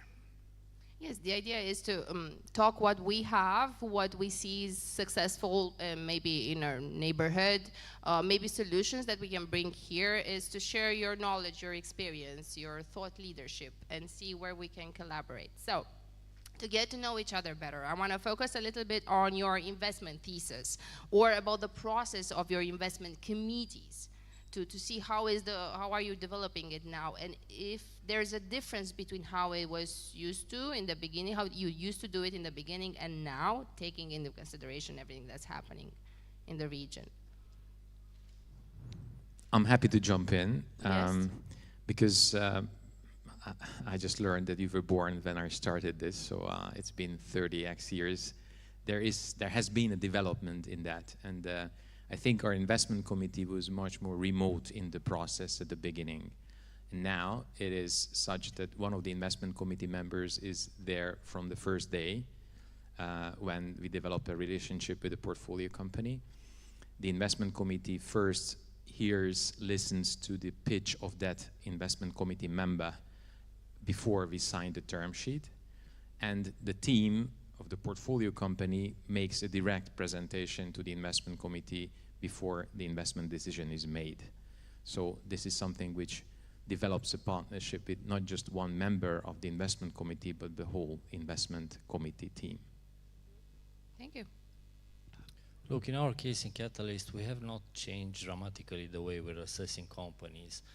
What I'd say is that we follow the same thesis, like looking for always for good teams, traction, and of course good technology. What we did in the last couple of years was that we have engaged more, let's say, external expertise. We're agnostic because you have to be agnostic if you're running a fund in Romania. You cannot specialize in one vertical. So we cannot be, let's say, experts in all the fields. So that's why lately we have engaged more and more expertise, and usually even in the first assessment stage or DD, and then going back after the investment to the company and staying with the company as, I don't know, board advisors or so on. So that was one change we did. Is it from experience locally or outside experience? It's locally because we've done most of our investment in Romania. We have one investment in Serbia, actually the founder is among us. But we're doing the same with all the portfolio companies. Thank you. Baton, yes? I would name two changes. So first of all, this one relates to the funnel of the companies that we're looking at. So we indeed focus on consumer and consumer-related businesses. However, we invest from our current fund tree into companies who have a consumer touch point at any point in their life cycle. So we are looking at a wider spectrum of companies, even, let's say, equipment manufacturing, even though in the very standard definition of B2C, this would not usually fit in. And the second change, just to capitalize on what Aline is saying, is that our DD process has become much more thorough. The first thing that comes to mind is that ESG due diligence has become something that is mandatory when looking at an investment. So I think also the depth, but also the range of the DD has advanced from one fund to another. Thank you. In our case, the thesis has not changed since we started, i.e. 2011. That's when the fund started. As the community is actually 26 years old, but the fund, the investment part started about 12 years ago. The thesis has not changed, but there's a big element of distinction that we have as compared to other funds, actually to the funds present here. A, we are a global fund. B, in order for us to invest, a company needs to have been selected into the community, and there's a selection process that we follow. So if you're not a company that is selected, you're not an endeavor entrepreneur, we cannot invest in you. Otherwise, the thesis is the same, is rules-based. It has to be an endeavor entrepreneur. It has to be around over $5 million. It has to be around led by an institutional investor. And we never invest more than 5% of a round, and we never put a ticket bigger than 2 million. So we have made so far, out of the fourth fund, out of the, this is now the fourth fund that we have raised. Together we have about 300 investments across the world, only in endeavor entrepreneurs. So. Yeah, I agree with the colleagues. I mean, we're being a bit more diligent in the process, plus we're kind of involving the rest of the team in the whole process. There's always a deal champion kind of doing that, but involving everyone pre-term sheet doing that. But maybe one additional thing that we also start doing more in the past 2 years is, I guess, talking more to European later stage VCs. So we are early stage seed, late seed investor. So in a way, we're trying to figure out, what are the trends, but I think most importantly, what are the prices in the future rounds. So we don't want to kind of overpay it, because kind of the rounds have, the valuations have gone down. So talking to Series A, B, mostly A and B investors, just seeing what's the market sentiment is something we're doing pre-term sheet or giving any valuation to the company. Can you share some insights? What have you found out that supported your change? Valuations have gone down, and basically we had to adjust to that. So usually something what we invested maybe like 3 years ago, like the valuation at a seed stage, is now somewhere a bit like the Series A investors are paying now. So I guess we overpaid the price a couple years ago, which we're having challenges at the moment with some of our companies raising additional rounds. So they're either raising at the same valuation with double the better results. So we kind of had to adjust to that. I think this is a tough topic we usually have with the founders. That it's not how it used to be 2 years ago with the pipeline companies, but as well as portfolio companies, which are either decreasing the round or decreasing the valuation. Thank you. Our motto at Brightcap is global founders and local engineers. It hasn't changed after 5 years since we closed our fund 1. We always try to invest in defensible solutions, differentiators. I don't think we've changed anything in our selection criteria due to the new economic environment. We always try to do reference checks, also hear the opinion of experts in the different verticals. I don't think we've changed anything since 5 years until now. Thank you. Following up with I heard due diligence, and it's valuable for any investor. What can you tell me about your process of vetting companies, of due diligence? How has it evolved? What are you paying attention? What's a trigger? I know it's a challenging question. You don't want to give too much from what's happening in-house, but I'm curious about how has this process evolved, and what can we learn? What can other companies learn, or the new generation learn that wants to develop VCs? I think here again we got more personal over the years.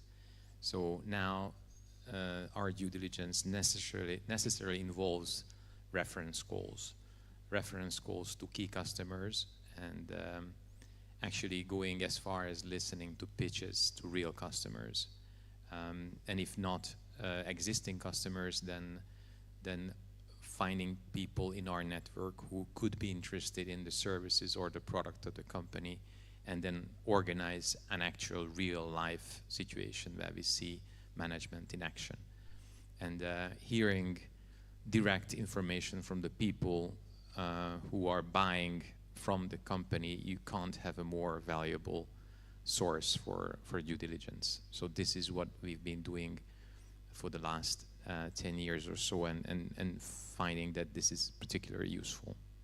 I'm curious, how do entrepreneurs view this, the more hands-on right from the beginning? I have to admit, in some cases they are surprised, and they think this is a kind of raping their personal space, and looking at it as also as a confidentiality issue.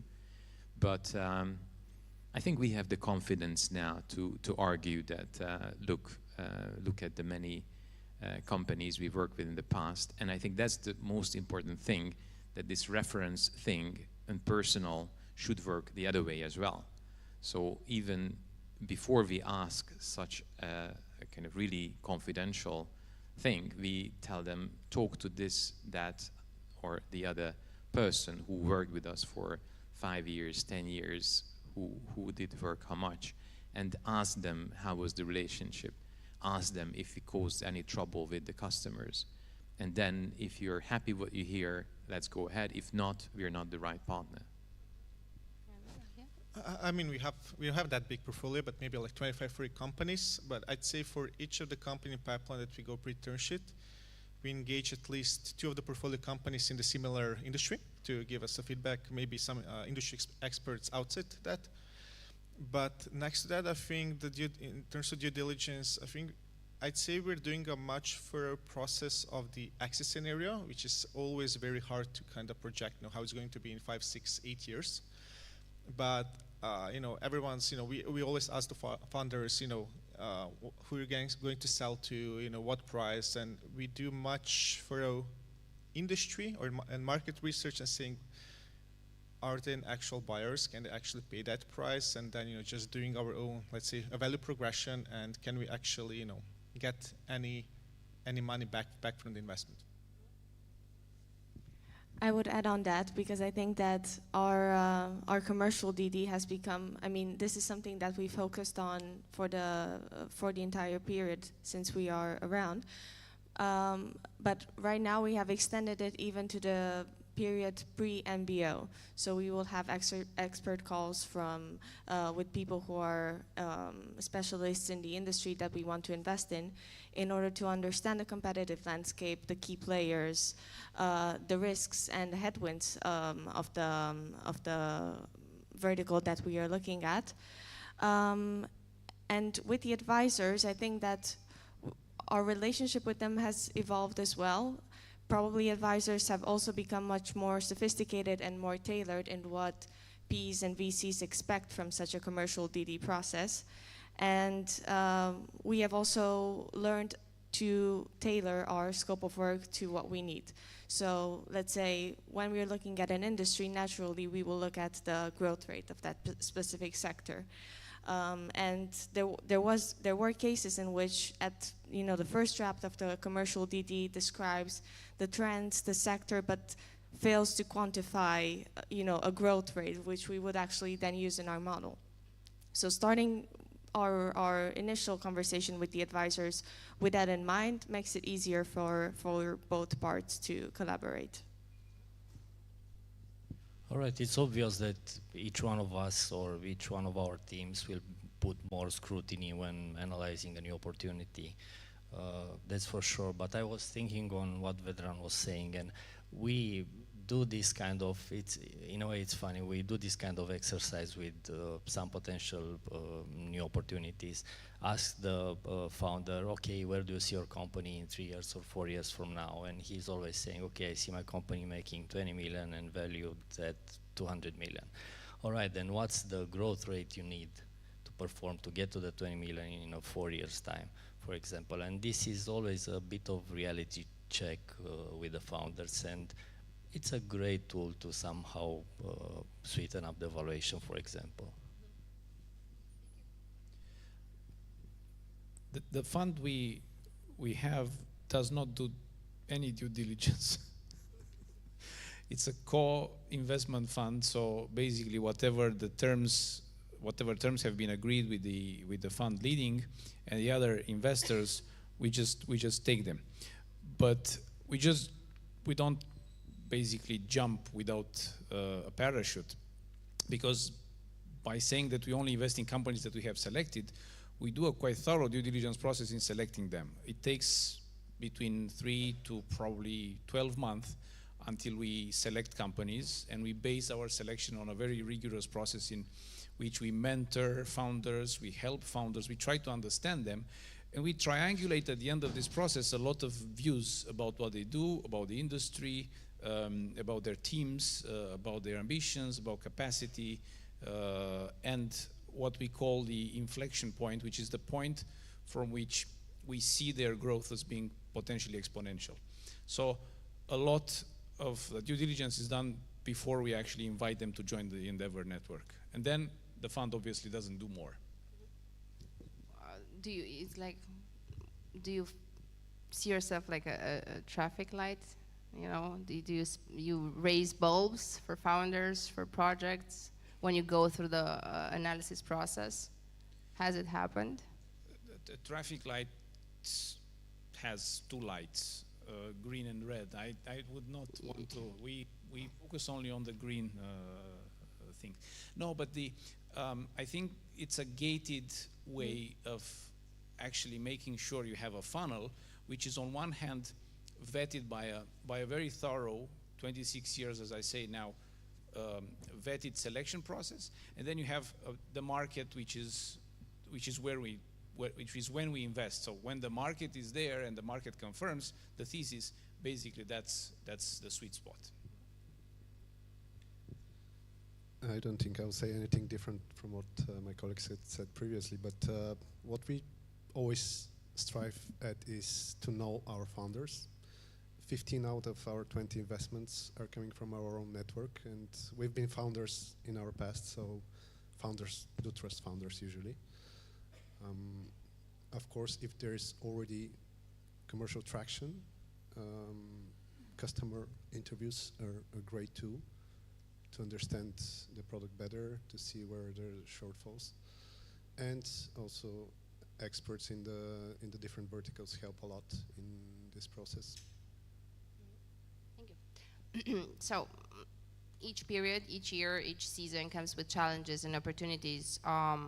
What do you foresee for early stage companies? What are, in your opinion, the opportunities and challenges in the coming year for the early stage companies in Southeastern Europe? And how do you plan to navigate them?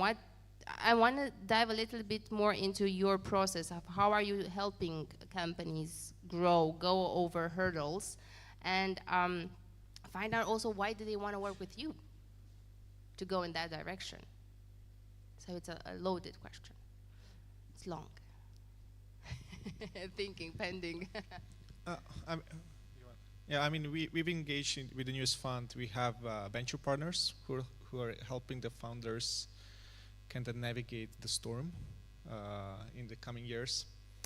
I'd say we are more hands-on. I mean, it's maybe wrong to say hands-on, but we have more regular meetings with the companies nowadays, helping them, either, it's from corporate governance to the financing and so on.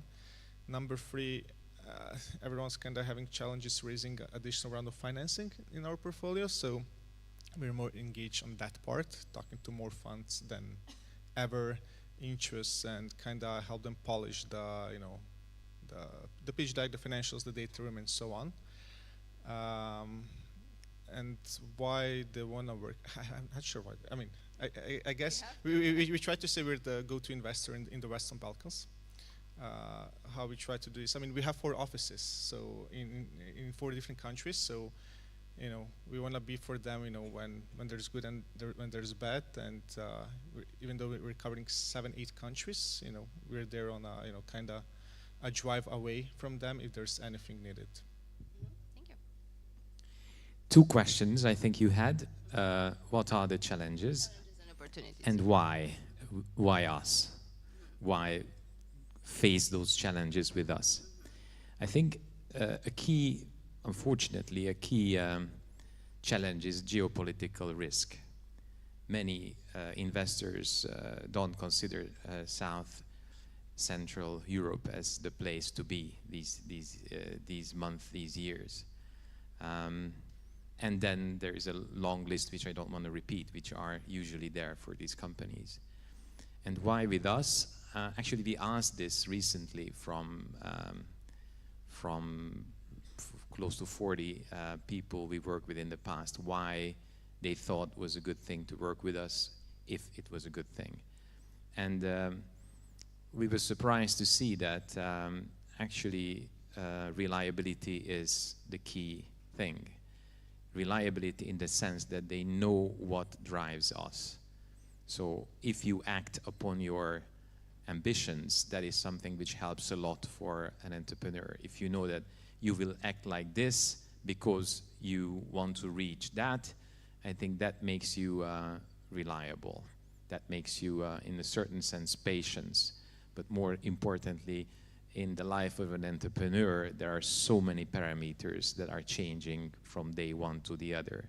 So if there is a partner whose agenda doesn't change from year to year, but at least is clear for 5 or 6 year period, that is a very strong support. And I think that was the key thing they mentioned. Somebody else wants to add? You can answer, or I can move to the next question.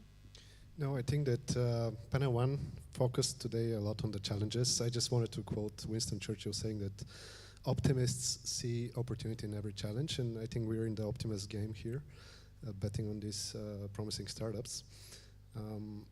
How we help our founders is first by having a very diverse team. So basically every opportunity that we look at is looked from the entire team. And we have people that build technological software. We have people from investment banking. My background is in sales and customer success. We have a person who has been doing strategic consultants. So we try to help our founders in the full journey of their startups, from finding the product market fit, scaling, recruiting the right people, and using our network to connect them, because most of us studied and worked abroad, to connect them to markets, global markets like US and UK. Actually, 3 of our exits were exits to companies in the US, and this is our clear path for success for our companies. Look, we don't have time to explain all the challenges a startup is facing, of course, starting from funding and so on. But I was thinking that the way we're trying to help startups is usually by sharing information in between our investee companies. So we're transferring knowledge from one to another. It's the same case as Vedran was mentioning. We have few offices. So that's usually helping a lot of startups. Thank you. Yes? Anybody else? Do you want to join? I would probably add to the challenges something that we've noticed across a wide range of companies that we've looked at, namely the lack of skilled workforce. And as I said, this is not just about manufacturing. This feeds into other areas and other departments of a company's staff.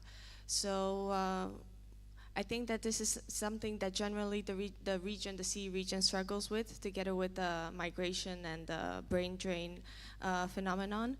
On the other hand, I think it will provide a great opportunity for businesses who favor a reconversion, a professional reconversion, and continuous learning. To your second question, how founders choose us, I think that, and this is probably something that is valid for all of us, it relies on word of the mouth. Whenever we are in an advanced process with a company, we always refer the founders to our other partners from the past, who are always happy to exchange their thoughts. And we encourage them to have a very objective discussion about how it was to work with us. Thank you.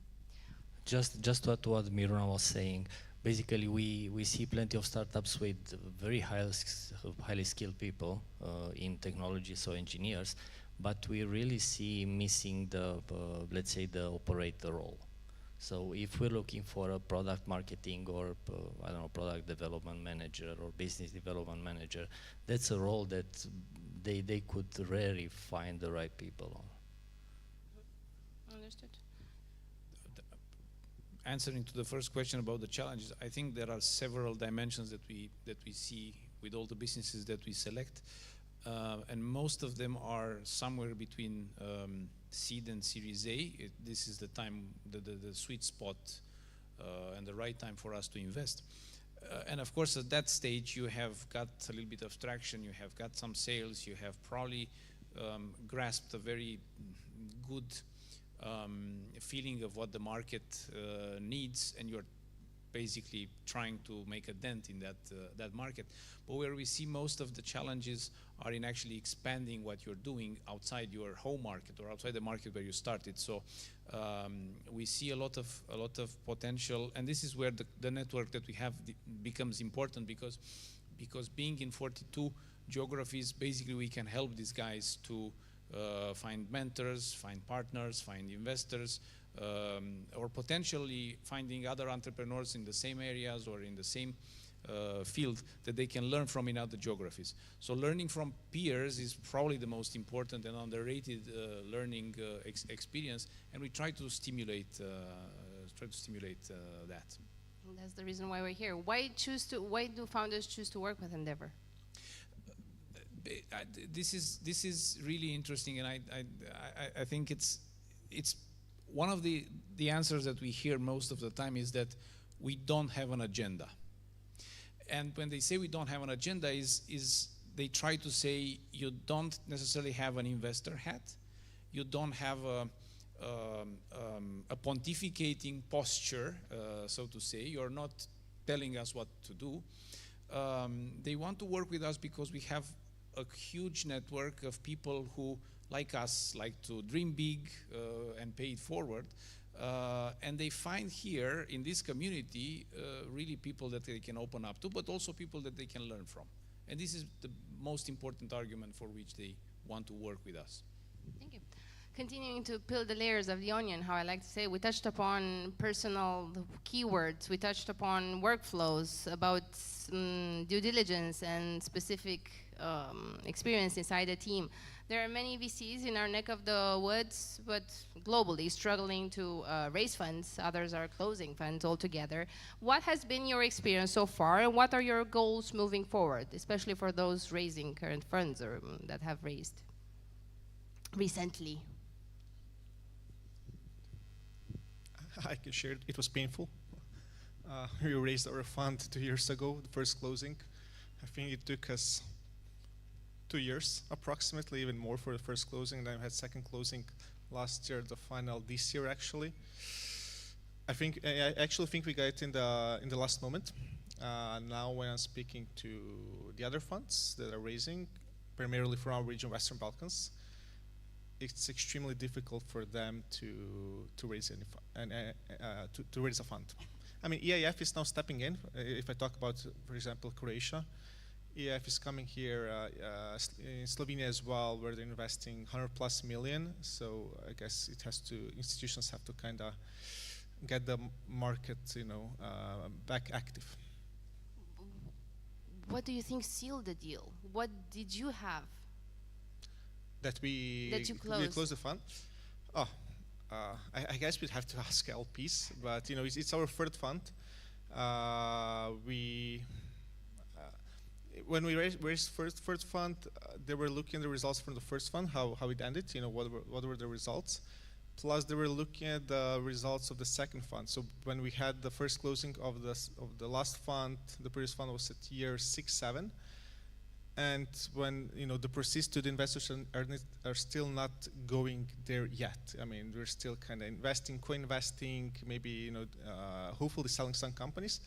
So in that process, we did a couple of secondaries as well to sell some shares of our companies to show the back then investors that, hey, like, we're returning money. There's something happening in the market. You can get your money back and earn on that.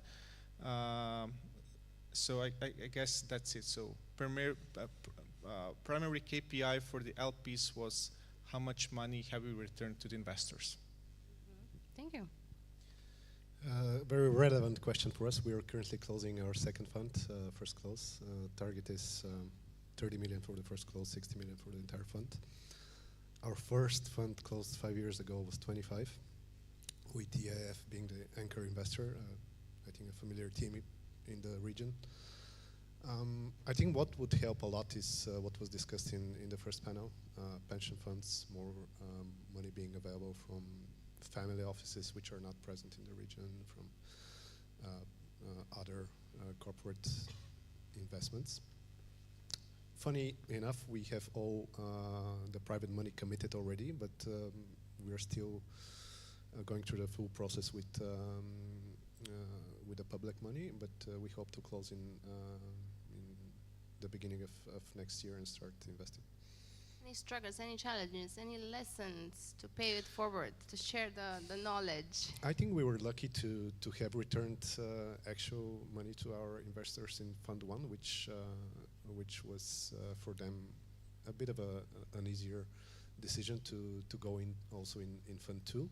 Also, people that maybe passed on Fund 1 are now a lot more willing to talk and sign commitment letters. So I think, and I hope that the hard work that we have put back when we were starting is paying off now.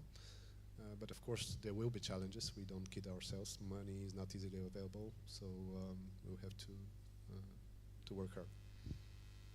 Maybe if I could share lessons learned, because you just asked.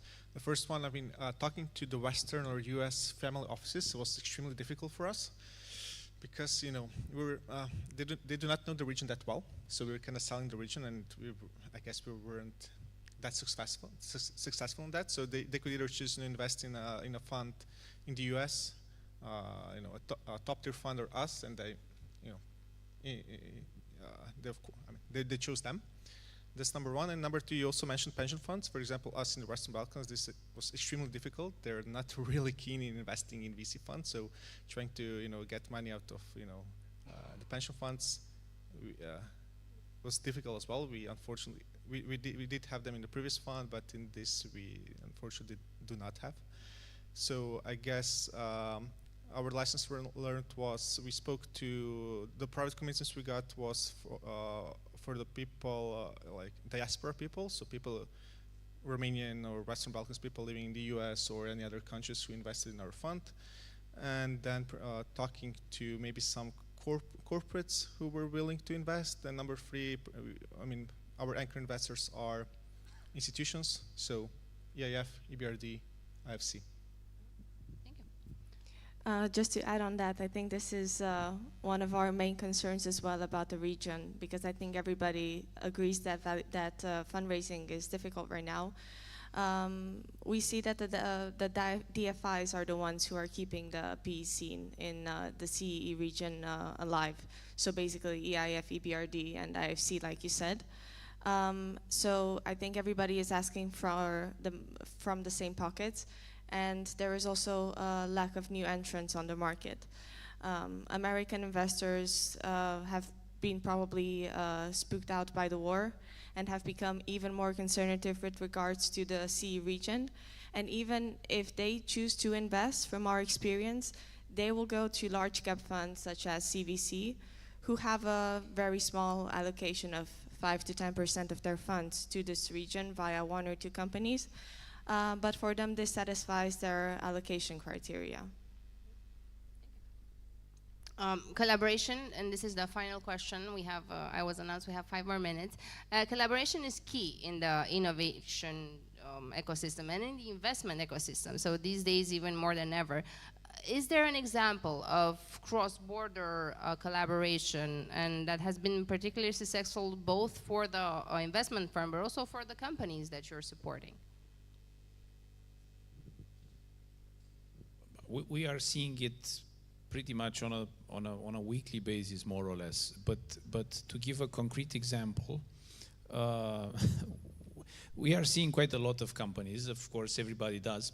But because I feel Endeavor is a little bit early in Romania in terms of size of the companies, maturity, stage of development of most of the companies we are seeing, we started building a significant pipeline of candidates, which we try to help by providing probably 85–90% of what we do for our selected entrepreneurs, which really makes sense. But one of the examples that I would have is we met a Romanian entrepreneur who raised a little bit of money from angels and had a very interesting thesis about getting listed as his primary objective when he reaches 5 million euros in revenues on the Romanian stock exchange, on the Aero stock exchange, which is this smaller division of the, and over the course of a number of interactions that he had with mentors from Endeavor, from Brazil, from Asia, from the US, he came up thinking, oh my God, I can do so much more than just that. So it's this type of collaboration between founders and people who can demolish basically the most important barriers, which are mental, mindset type of obstacles. So of course we promote as many interactions as possible, because only by getting to speak to people who have been in your shoes or have been in your industry or know your clients and know sometimes the market you aspire to be in, that's how you actually grow your founders. And by growing your founders, you are nurturing your investment eventually. Thank you, Mihina. We have time for one more answer, but I'm curious, have any of you collaborated, worked together so far? Here up on stage? Talk about that. I want to hear that on a final note. How was it? How did you find the support? Why did you collaborate? I have actually, because Aline is here, we're a number of the companies that are in their portfolio, we are also talking to them. And we are trying to see whether our network can help them scale beyond the markets where they are already in. So of course, it's mostly in VC that we work. But of course, these days, I think, it's not so much tech, is also whatever scales is important for us. So I'm thinking that, there is much more that we can actually do in this market with the funds. And in fact, most of the companies that we are talking to, we are selecting them based on the discussions we have with the funds that have already invested in them. So, you know, there's quite a lot of collaboration in VC. Yes, 1 minute, last final minute. Thank you, Vlad. Yes, I think that one thing that is actually stopping the process of collaboration is we have to work with institutional investors, and they come with certain conditions. As we're taking money from the Bulgarian government, we have to invest in companies that have added value in Bulgaria. And that's why we're here. We want to explore the Romanian market and explore ways to break these silos and actually be able to invest in the region and not only locally. We are discussing deals. We do have some co-investments with Romanian funds, but it's at a very low scale so far. We want to see that expand further. We're happy that everybody traveled here to the local zip code. I hope to follow more synergies and discuss further with you in the next year, more and more collaborations. Thank you. Please, a round of applause for these amazing speakers. Thank you, Elena. Thank you, everybody, for this lively talk about investments. And if we talk venture, we talk innovation. And even if we still have a long road ahead, some steps are more complicated, some steps are simple. I invite on stage to talk more about Romania's vision on innovation, the Minister of Research, Innovation and Digitalization here in the country, Bogdan Gruia Ivan.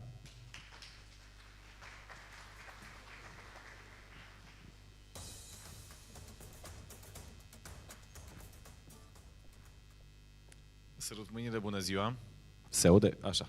Sărut mâinile, bună ziua! Mă bucur foarte mult să fiu astăzi aici, într-o atmosferă impresionantă, cu un public impresionant și vreau să-i mulțumesc pentru invitație doamnei președinte Cristina Chiriac, care cred că merită un rând de aplauze din partea dumneavoastră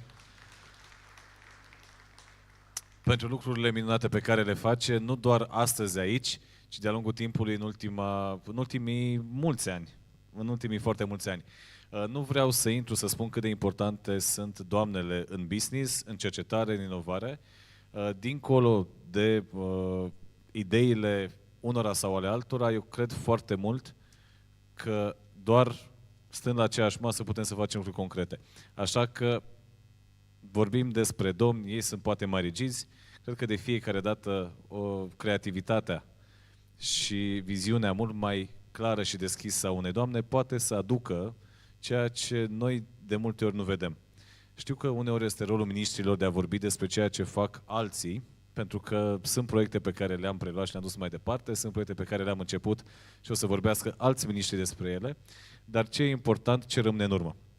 Iar pentru noi, astăzi ca și țară, singura variantă prin care putem să ne profilăm, să fim un hub regional de tehnologie emergente, de dezvoltare și inovare, este să stăm la aceeași masă toți stakeholderii.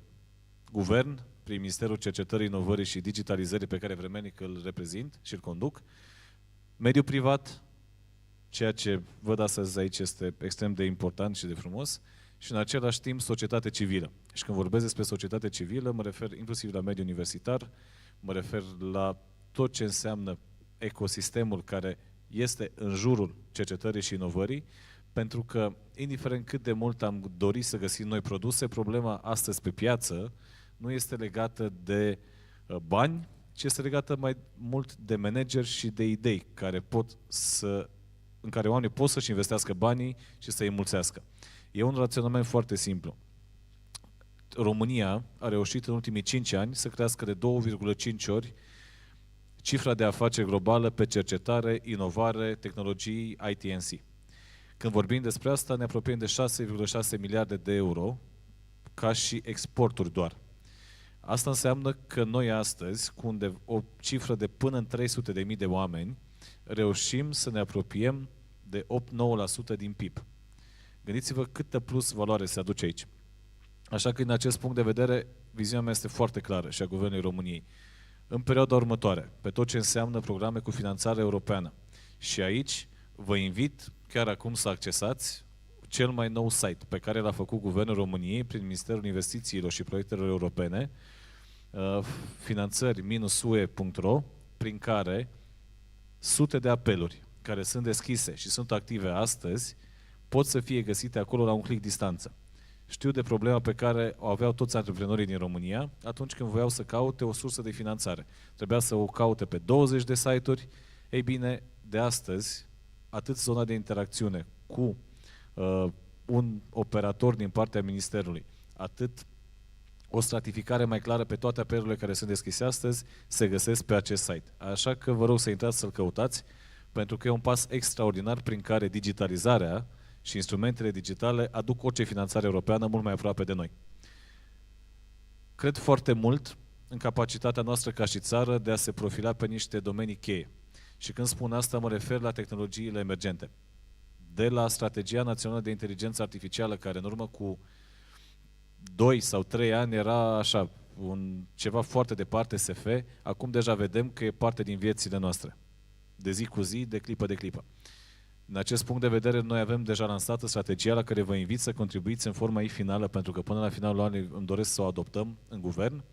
De acum 2 săptămâni, prin un proiect pe care l-am demarat, suntem deja parte din rețeaua europeană de tehnologii blockchain, iar din punct de vedere al cele mai noi tehnologii care este astăzi pe piața mondială, în materie de calcul, cuantumul, deja avem un draft de strategie pentru tehnologii cuantice, pe care îmi doresc foarte mult ca în perioada următoare să-l trecem prin guvern, să-l dezbatem cu industria, să-l dezbatem cu universitățile și cu societatea civilă și să fim lideri în ceea ce înseamnă software pentru quantum. Ca să vă faceți o idee, cifra 2 e magică aici. Din 2 în 2 ani, capacitatea de procesare și de calcul tehnologică se dublează.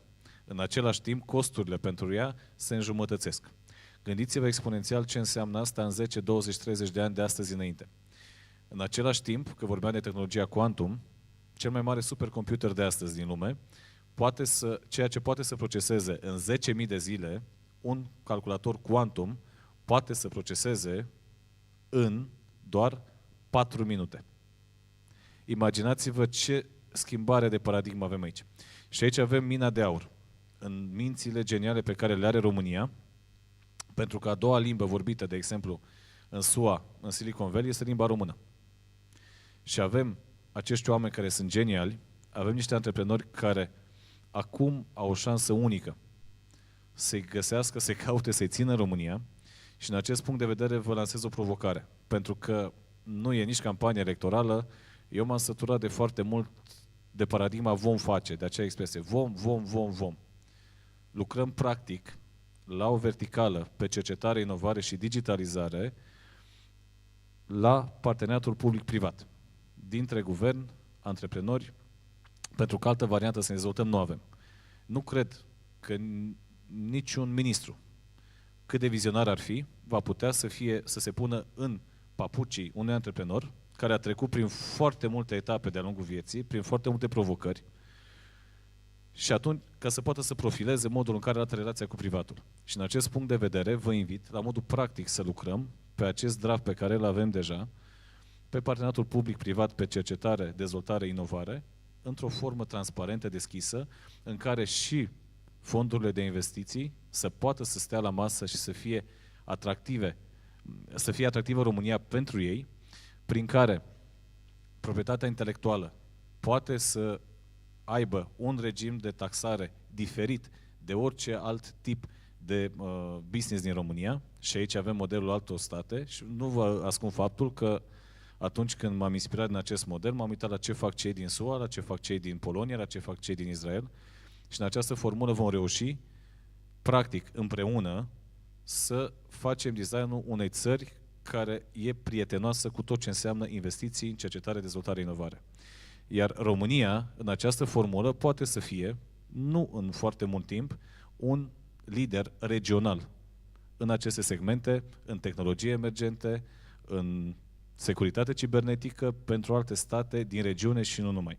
Așa că vă invit să fim parteneri în acest demers practic pe care îmi doresc să scoatem în dezbatere cât de repede, după ce vom avea discuția cu dumneavoastră, cu cei din Concordia, cu ANIS-ul, cu AMCM, cu toată lumea implicată în acest demers, pentru că vorbesc de o viziune care face România atractivă la nivel global. Și în această formulă vom aduce bani în România, automat tot ce înseamnă tineri geniali vor avea un motiv suplimentar să rămână aici și eu cred foarte mult în business-urile românești. Cred foarte mult că orice român cu idei foarte bune, care a reușit să atragă €1 din afara țării în România, deja devine un model pentru orice alt român care încă n-a intrat pe acest drum. Și dumneavoastră sunteți modelele tinerilor de astăzi, dumneavoastră sunteți modelele tinerilor de mâine și îmi doresc foarte mult ca trendul pe care îl are deja România de a fi în top 5 țări cu femei antreprenori de succes să ne ducă pe locul 1. Vă felicit încă o dată, aveți în mine un partener și un susținător și abia aștept să lucrăm împreună la acest parteneriat public-privat între zona de cercetare, inovare și digitalizare pe care o reprezint astăzi și mediul privat. Și nu vă ascund, uitați-vă din nou pe acel site fonduri finanțări-ue.ro și uitați-vă acolo la cele 7 linii de finanțare și coluri deschise pentru digitalizarea companiilor și nu vreau să vă spun că doar unul dintre ele urmează să fie deschis prin februarie, va avea 500 de milioane de euro cu destinație clară pentru digitalizarea IMM-urilor din România, maxim 100.000 de euro per IMM. Mult succes și abia aștept să lucrăm bine împreună. Toate cele bune, felicitări încă o dată! Mulțumim. Thank you very much. Thank you. And I feel the need for, after having authorities, after having funds and investors for some founders, but not before thanking our sponsors today, besides OMV Petrom, Oșan, Caidă, Areta, Crama de Matei, Moesis, Tuprint, Tucat, and Safety Coffee. I like that Mr. Bogdan Guria Ivan talked about quantum computing, because I think it's a way that Europe can bridge this gap to the US and China. But I told you, I feel the need for some founders because we cannot play this game without them. So this next panel is dedicated to them and how to achieve sustainable growth in this current environment. I also like the fact that the moderator of this panel is a founder. He is one of the 3 people who launched the most important invoicing software in Romania, and one that I can say that single-handedly pushed digitalization for SMEs in Romania. After a successful exit to Visma, he is now a lion at the local chapter of the Shark Tank TV show Imperiul Reilor on ProTV. Ladies and gentlemen, Mircea Căpățână.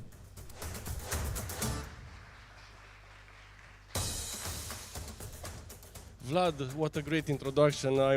I got red, I blushed. Thank you so much. Hello everybody. I'm very happy and honored to be here with you. So today I'll be just the moderator, and usually I like to memorize everything, but our speakers today are so successful that you cannot memorize so much information. So the first one is future unicorn, Sergiu Neguț, co-founder of FintechOS. I put this from myself, the unicorn. He's an accomplished and forward-thinking entrepreneur, strategist, and thought leader known for his impactful contributions to the business landscape. With a keen understanding of market dynamics and a strategic vision, Sergiu has played a pivotal role in shaping the success of ventures across diverse industries. He is the co-founder of FintechOS. Sergiu Neguț again. He's also a teacher at BISM, where I am a student, but I didn't get to meet you yet, Sergiu. You missed the class. I QL'd, I skipped, yes, because I was afraid of you. The next one is ex-banker and now a guru of Seedblink, Andrei Dudoiu, managing partner Seedblink, with also a very long description, because he's a great guy. Managing partner and president, board of directors at Seedblink, a tech-focused equity management and venture investment platform. After 20 years of banking, he's still alive and kicking. In 2018, he pivoted his career and entered the entrepreneurship world. He first co-founded Human Finance, a platform that developed education, digital tools for entrepreneurs, and aggregated an investment readiness rating for the early-stage innovative startups. 1 year later, in 2019, he had his partners made a spin-off and launched Seedblink. Yay! The first financing infrastructure for European innovation developed in CEE. Seedblink's mission is to simplify and grow equity ownership in Europe by making it easier for tech companies and their stakeholders to access, manage, and trade equity. Andrei, welcome, and congratulations for such a successful career. Great speech. I hope I'm pronouncing it well. Sinisha Rakovic, founder and CEO of Hunch. Good-looking guy. It's first time, we're meeting for the first time. A seasoned leader and CEO at Hunch. Spearheads an AI-driven creative production and media distribution platform with a profound commitment to aiding brands in business expansion across social media. He brings a wealth of expertise to the panel. As a 3-time father, whoa, you should teach me a little there, and 3-time startup founder, he navigates the dynamic intersection of technology, creativity, and entrepreneurship with a unique perspective that promises valuable insights for the discussion. And I already presented you, Hunch, Sinisha Rakovic. How you pronounce it? Sinisha Rakovic. Sigi, it's so much easier. Thank you. That was generated by ChatGPT. Really? Yeah. Okay, that's very cool. Actually, I made a small investment in Hunch through Seedblink, so I'm gonna have a little fun with this today. And of course, we need some e-commerce. Mihai Pătrașcu, founder and CEO, EvoMag, the only company able to compete with the giant, huh? And he's still, you're like David and Goliath. I think you can come. Don't be shy. A proeminent Romanian entrepreneur, founded EvoMag at the age of 22. Wow. Over 18 years, EvoMag has become a major player in Romania's e-commerce industry with revenues exceeding 36 million euros. Recently, the company secured a 2 million euro investment from Catalyst Romania. Congratulations, Marius and Alina, very good. In addition to EvoMag, he's a shareholder in watchshop.ro, the largest online watch store in Romania. His motto is work hard, play hard. Woohoo, he's the founder. Welcome guys, welcome all. So we already spent 10 minutes with the introduction of the speakers, but luckily we have a lot more time. We have 70 minutes left. So let's talk business. I have some question with the organizers for you that I already sent, but I will ask you other questions because life is not fair. Things changed a lot when we received the investment from Catalyst. Thank you, Marius and Alina. Like a gazillion years ago, it was 2016. We got a valuation that made us very happy, and some years later, we had a successful exit. That also made us happy, and then I tried to start investing in startups, and I also, of course, used Seedblink. And then I got depressed, and I called Radu Georgescu, who is also founder in Seedblink. Yes, it's a small country, and everybody knows, in this village, everybody knows everybody. And I told Radu, who is also investor in SmartBill, what the hell happened, because all valuations are so high that I feel very poor. So I say, hey, look at these guys, they make 150K and they are worth like 10 million. So what the hell is going on here? Radu explained me something I didn't understand very well, because when you're poor, you don't get to understand. Let's talk a little about valuations. All of the 4 of you received some investments. At the current day, today, if you were to receive a new round, would it be at a higher valuation, a much higher valuation, or a smaller valuation? I would like an answer from all of you. Mihai, you're smiling, so it must be good in your case. So you start. Let's start in a positive. This question was not in the list, no? No. I said I'm cheating, so you have to, because you know. These are the questions people ask themselves in their head, so, yeah. First of all, thank you for this opportunity to be here. For us, I think we don't think about evaluation, because in our 18 years old company and adventure, I think it's only a step. And most of the time we focus on how to grow the business. Is like entrepreneurial style. Okay, what are the issues, how to solve it? And I don't think about evaluation, and it's not a PR style or something, but we are happy with this partnership that we have now, and we don't focus on will be bigger or not, or what will be much more for us. This is our focus in this moment. Maybe in 5 years will be different, but now we are focusing on next step. What's the plan, the short and medium plan? You, of course, want to grow the company. Are looking to make an exit, or? very honest, our partners have much more experience in open a lot of doors, and to maybe in 2 years, 3 years, 5 years to have a bigger evaluation and to raise much more money. This was our strategy, and because they understand the market, e-commerce market, that is not an easy market, it was for us another white ball, and we made a decision that because we had some evaluation that were bigger than that we received, but we think on long term. Our company is 18 years old company. I like what I do. I think I will be here another 5, 10, or 15 years. Why not? What is next? So in e-commerce companies, how do you evaluate companies? Can you give us some clues? Because many people that have e-commerce dream to receive investments. And I'm curious if you can give us some details. How do you value a company in this area? I think you look on the growth. You look on what is the ceiling if you are in this market, because now I'm sure that it's a very, very good market for us and for our track record to grow. And I'm sure that in the next 2-3 years we will grow much faster with this partnership. But we look on, I think, and I'm sure that they can say the same thing. They look on the growth, the potential, and the margin that you make. Andrei, what can you say about how is Seedblink going compared to 2 years ago when you started?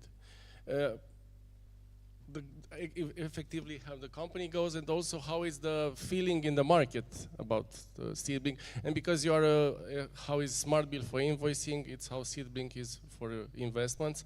You're in the center of things, and I think you have very valuable insights to tell us about how things and how the market is going these years.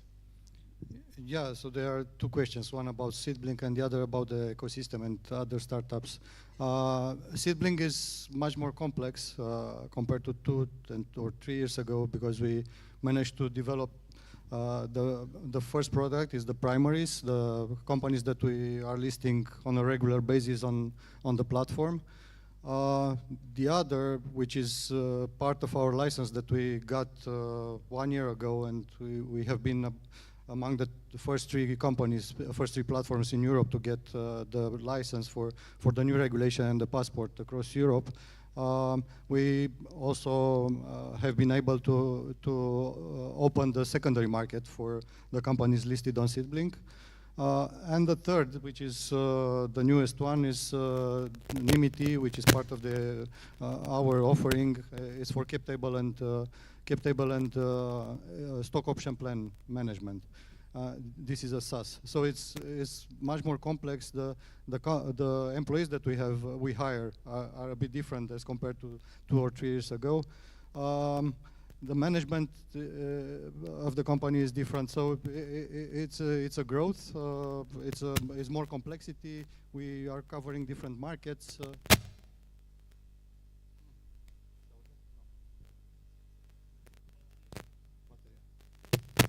So, nici asta. Se aude. We are covering different markets, different regions, there are different habits of investment.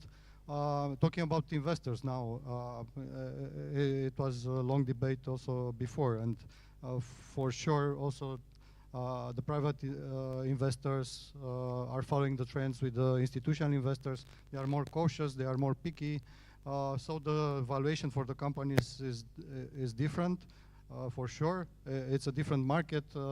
On the other hand, we saw that the best companies are receiving better valuation, maybe that because the pool of the companies the institutional investors are looking at is smaller, and then they have to invest in a smaller number of companies. Then the battle is higher for the champions. So we have seen during the summer Flowix, which is part of our companies in the portfolio, that was the largest largest Series A round globally for a SaaS enterprise SaaS company, and the valuation was 120 million, if I remember correctly, for a Series A, and they raised 35 million euro. So it's more. It's a big difference between the let's say companies that are on average and the champions in terms of valuation. But yeah, the mood is different for sure for the investors. About the Seedblick portfolio, so you already have like 100 companies that went to... Yeah. How are they now? If you were to say, to make an X-ray of all the startups that raised funds through Seedblick, how are they doing now? On average, I think the one that failed, which is let's say, it's someone expectation of the investor or the mentality you invest in a portfolio, and some of the companies are failing. There are only a couple of them that we are pushing them to provide us with reports every quarter. And it's already a message. If they are not reacting, it's clear that something is going wrong there, or they are just, maybe some of them are very busy and not able to report, but this is not the case for most of them. I think 2 or 3 of them we know they are not, we're not closing the doors, but they are in a, let's say, in a mood. They are not growing the business, or they fired the employees and so on. The rest are surviving. I wouldn't say they are better than average, but we had some very good surprises from some companies that they made a pivot. I think it's the English word as well. Recently, it was publicly announced Sienna, which formerly was Cardloop, that was actually they canceled the former. They had a different product before. They pivoted, and now they just announced a raise in US with a lead investor from US of almost 5 million euro. A company that was supposed not to live anymore, and our investors were able to find out the good news unexpectedly. So it's. So because in this VC world and seed area, it's very natural for many companies to die. So I don't think the message should be received that it's not going well. That's why we are very curious how, if things would have been better, because now it's not a crisis. It's like everybody is not so sure. Would you think 2 years ago would have been better if the things wouldn't change, like everything was like 2021? For most of the companies, I think if their product, there was a product market fit. So from this perspective, we assess them as such. There were the founders, the teams they are still working together with only a couple of exceptions. So which is another trigger for a company not going on. It's the chemistry or the team, how is the team working within a company. But the most important thing in this, if you are referring to the former times or the cycle of a company, is to correctly manage the cash, which the mentality two years ago was totally different. Because maybe tell us more in detail about this, because you're a 20 years banker. I try to erase my... also entrepreneur VC.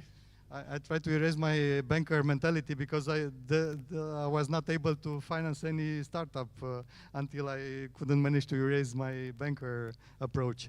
But in this period, if everybody was aware that it is coming, and then for sure it was a different treatment or a different approach of the cash management, because nobody can guarantee that you have access to a new round in good terms for you and your investors in the next 1.5 years or 2 years, when it's a cycle for getting a new round. So yeah, how you manage the cash and how you operationally you are succeeding to generate or to show profitability in the next year.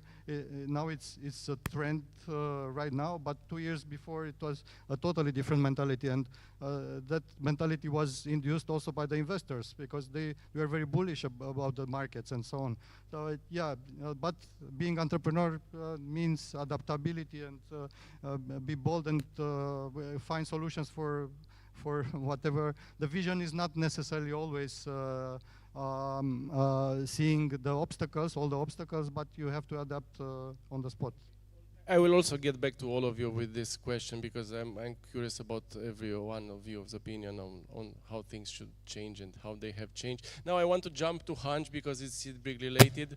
How was your experience to raise money from Seedblink, from Romanian investors, small investors? How is Hunch now? I have a hunch I will have a successful exit for my 2,500 euros. I think your hunch is correct. By and large, the experience fundraising in Romania was a pleasant one, particularly with Seedblink and Catalyst. The entire process was very smooth, you know, and the people were great in supporting the entire process. So I would definitely encourage anybody here who's thinking about that route to explore both of those avenues. Okay, so Hunch is doing very well. You're not affected by. We could always do better. Of course.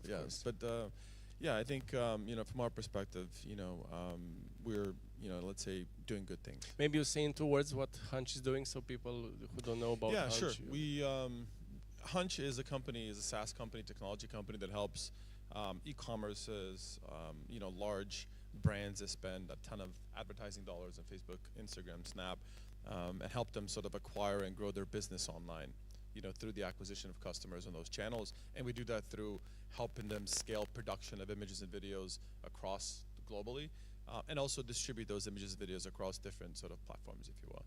Well, that's very good. Okay. Yeah. Congratulations. I hope you will rise and rise. And now let's get to Sergio, finally. The biggest company here. You're the biggest. Well, you know, the thing is, when you are in the press and you go with his big people, remember you as the almighty rich FinTech West. What was your last valuation when you raised the last round? I think it was close to $200 million. Okay. 160 something million euros at the time, yeah, something of that. So, and you're becoming unicorn soon, right? Well, the sooner, the later things are, you know, kind of different now. But I was listening to, you know, what is happening in different segments of the market at this moment, and what we have is basically the way I read the market, because I'm having one hat as the co-founder of FinTech West, which is more mature startup, if you want, a scale-up already. And then I'm also investing at seed level through Cleverage VC, which is this vehicle that is doing health tech, quite specialized. We have 12 investments, and I'm watching what's happening in Seedblink, where I have a small interest there as well. So what I have seen is that the seed stage has basically not been much affected, especially here, because of the abundance of capital going to seed all of a sudden. And the abundance of capital has come because a number of entities have come on the market at the same time with Seedblink. Like small funds, a number of angels that have started to invest a bit more. So there was no lack of capital for the seed. On the contrary, I think we have had in the last 2 years more money available for the seed stage than even 2 or 3 years ago. That's on the seed level. Now, what we have seen from the seed up is that only this year the Series A has started a little bit to move faster. So we see the Series A getting momentum and so on. On the other end, it's better than last year? Yes. Okay. Yes. So Series A is starting to unlock. And it's unlocking for the best companies, as Andrei said, but it's not yet like fully flourishing. You see this with a large number of seed-based companies that are raising, in fact, another seed after the seed, or just a seed plus, or something like that, because Series A is still largely not available. So we have a disproportionate low ratio of seed companies progressing to Series A for this part of the world and for this period of time. Then you have the other total end of the spectrum, IPOs, large IPOs in large markets, completely locked. We hear rumors that there are some companies that are going to get their IPO at the beginning of 2024, in the first half of 2024, and that might unlock the thing. Where we are, some examples maybe?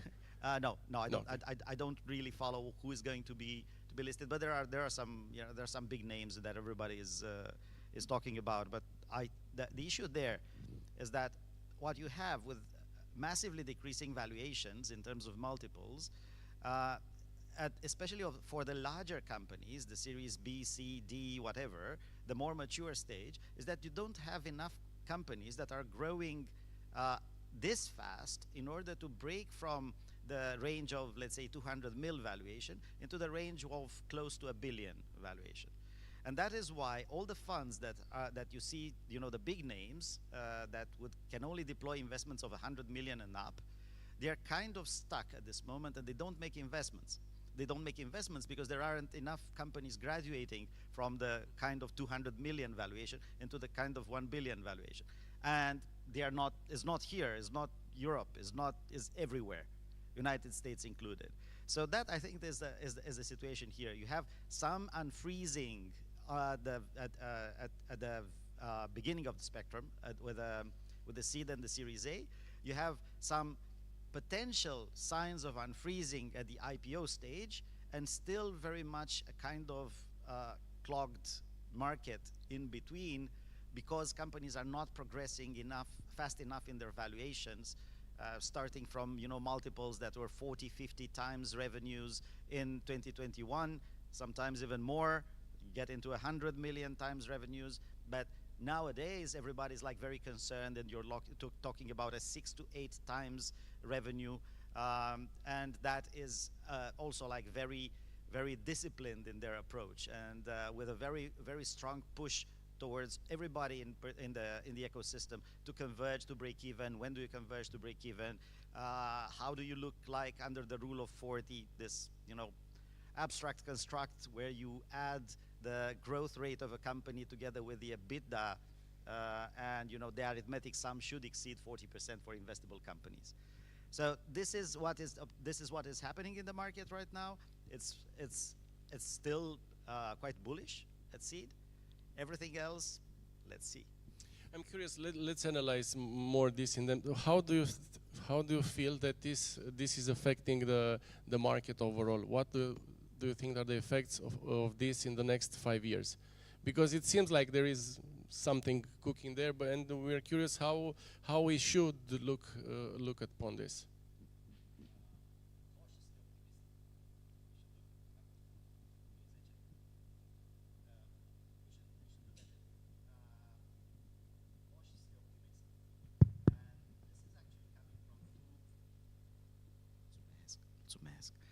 This is coming from two angles, this cautiously optimistic, because you can see institutions, analysts, investment bankers that are of the opinion that yes, the market is unlocking. The market is unlocking with a significant amount of Series A's that have been raised in 2023, and potentially moving towards unlocking the Series B in 2024, and then some IPOs in 2024 that would unlock the Series D, E, the pre-IPO stages at like again 12 months gap after the unlocking of the IPO. However, if you look at what has happened and how the market has absorbed the news of high interest, and how high interest has been used in assessing, everything is discounted cash flow to some extent in valuations, right? So how that has been reflected in current valuation for companies, you realize that there is a big chance that the tech market is still overvalued. And I have heard this opinion. I'm trying to keep myself updated. So I'm trying to get every year to some, you know, course, executive course from one of the big schools to meet some big guys that talk about smart things. So I went to Harvard, and there was this guy there that was an active VC and an economist, and his opinion was that there is a big chance that we have not seen the bottom, and another correction in the public markets, should it happen, triggered by whatever geopolitical event, and we had plenty of, you know, triggered by whatever geopolitical event might happen in 2024, this would continue to freeze the markets for another 12 months or something like that. Freezing the markets for another 12 months would actually come with a massive devaluation for everybody around. So his advice was, if you can raise any money today, don't postpone it. Raise now. So in between that, I think, you know, there is a space for us to be cautiously optimistic. I think the market is growing back into, you know, let's say realistic liquidity and realistic multiples, with a much more focus on, you know, the fundamentals. Unit economics, are you making money? When are you going to make money? And all that. There was this old thing with revenue is vanity, profit is sanity, cash is reality. And I was thinking, what's valuation in here? Is some sort of abstract thing that has nothing to do with any of those. And it's even less than what revenue is, because at the end of the day, it's an abstract multiple of the revenue. So I think the market has moved away from looking at companies from that point of view. I think the market is looking more and more in a more traditional way at businesses. Hey, what is the real operational profit potential of this company in 5 years from now? And taking it from there. And which do you personally think it's the, let's say, normal, or then will be the new normal? Because we had some very high multipliers and cheap money like 3 years ago, and now everybody is more like, oh, let's wait and see. After this, how will be the new normal? Because I think everybody has this question, even people who want to raise money, people who want to invest money, and even people who look at the stock exchange. How will it be? What will be for example, I had investment in software companies like Asana and Cloudflare that are 80% down. I think UiPath was even worth. Fortunately, I didn't invest there. But I'm curious, how do you think it will be this new normal in valuations? And because valuations, as you said, is like something almost metaphysically, but it's a number that is important when you buy something in a company. You look at the current market for public companies, public tech companies, and you see that multiples are around 6 to 8. I'm not talking about the giants. I'm not talking about Apple and the likes. I'm looking, you know, normal SaaS companies. So you have a 6 to 8 times valuation that is more or less on the average. And that's for money making, for profitable companies. And you have multiples that are going down to as low as 3 to 4 times for companies that are still losing money. And if I'm taking that as an anchor, if the market stabilizes there, then there is still room for the multiples to go down. My personal estimate is that realistic multiples in the area are in that space of high single digit, and the market dynamics should, you know, the best multiples to compare with would be 2018, which I think is the last year when we had absolutely no influence of the bubble that you know, grew up until 2021, and that's a good anchor. But we have to be aware of the fact that in 2018 the cost of money was still nil. You know, so will we have that again anytime soon? Nowadays we have a higher cost of money, and we still have lots of dry powder because all the funds have been raising money, and they are to some extent, as I said, not able to deploy according to the promise that they made initially. I'm talking about the big funds.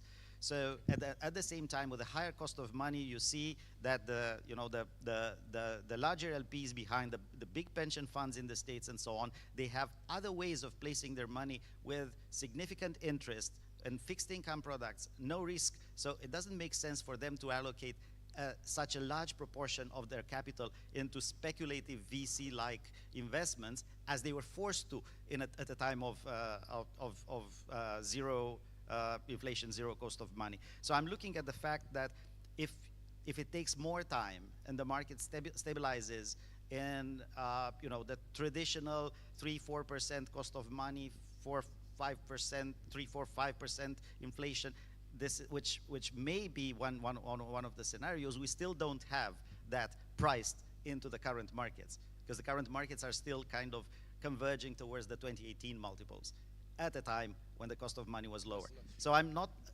we have not seen the full cycle of funds going one full cycle into investing their things into startups and then raising the next funds from in the new paradigm from their LPs, from the large funds of funds and the pension funds in the States. So it's very interesting to watch. Amazingly interesting. That's why we are talking about this. What kind of practical thing we can get out of it in order to really make money or something. How then I end this with you, and I'll get back like maybe tomorrow to you, because we had a lot of time on the stage. From leaving aside investors and startups, do you think it's better for overall productivity and society that the money is not that cheap anymore, or you think it's a bad thing? I'm taking a philosophical approach, and I'm saying, hey, if money didn't have any cost, this would be then, it makes no difference for me if I have this $1 million today or I have it in 10 years from now. And that's the approach of the immortals. So I think the market has accepted that we have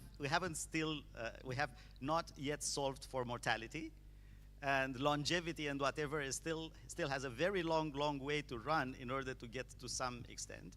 And I think it's more rational to consider that individuals and companies die. Therefore, there is a massive difference between having that million now and having it in 10 years. And I think that is the reality of time value of money that you have to absorb in the markets and deal with it. And everything else is a speculation about us being totally insensitive to the passing of time. And I don't believe that is rational unless we have figured it out, and at least companies, if not individuals, are becoming more immortal. That's a very good approach. Andrei, what do you think about this? Because you're getting back to the finance guy. About the cost of money, it's Sergio put it very philosophically. But so put it more practically. No, but I'm totally agreeing with what he said. I'm trying to put it in the context of the startups and how they are using their cash. And I'm coming back to the same concept. If you can raise today, and Sergio also mentioned it, it's much better than postpone it and expect for a different valuation, maybe wishful thinking valuation. Then the approach is much safer to get the cash today, even with a down round, because the startups, again, and or the companies in general, putting my shoes in my former shoes as a banker, the companies that were failing, the mature ones that were lending to, were not because of the profitability or the turnover, but because of the cash management. It's the same with the startups. So cash, again, reality is king. You have to manage your company and the cash flow in such a way that you can develop your product and your company on the long run. And at some point, your product market fit will be right, and you'll generate more turnover and you'll have more clients. But then focus on how you deal with the current environment and with the cash management. Okay, thank you. So after I have a quick question for Mihai, and then we'll talk about teams and, of course, artificial intelligence, because if you don't talk these days about AI, it means you're not doing your homework. Mihai, we're all very curious, honestly. How is to be an underdog in an industry with a huge giant? What are you doing well? You're not just surviving here, you're thriving, you raised money, you've been here 18 years. There are lots of people who are in your position and want to know what you do well, how you do things, what's good at Evomag as a business and this current environment, because everybody talks about a huge competitor that you and so many other small ones have. Thank you very much.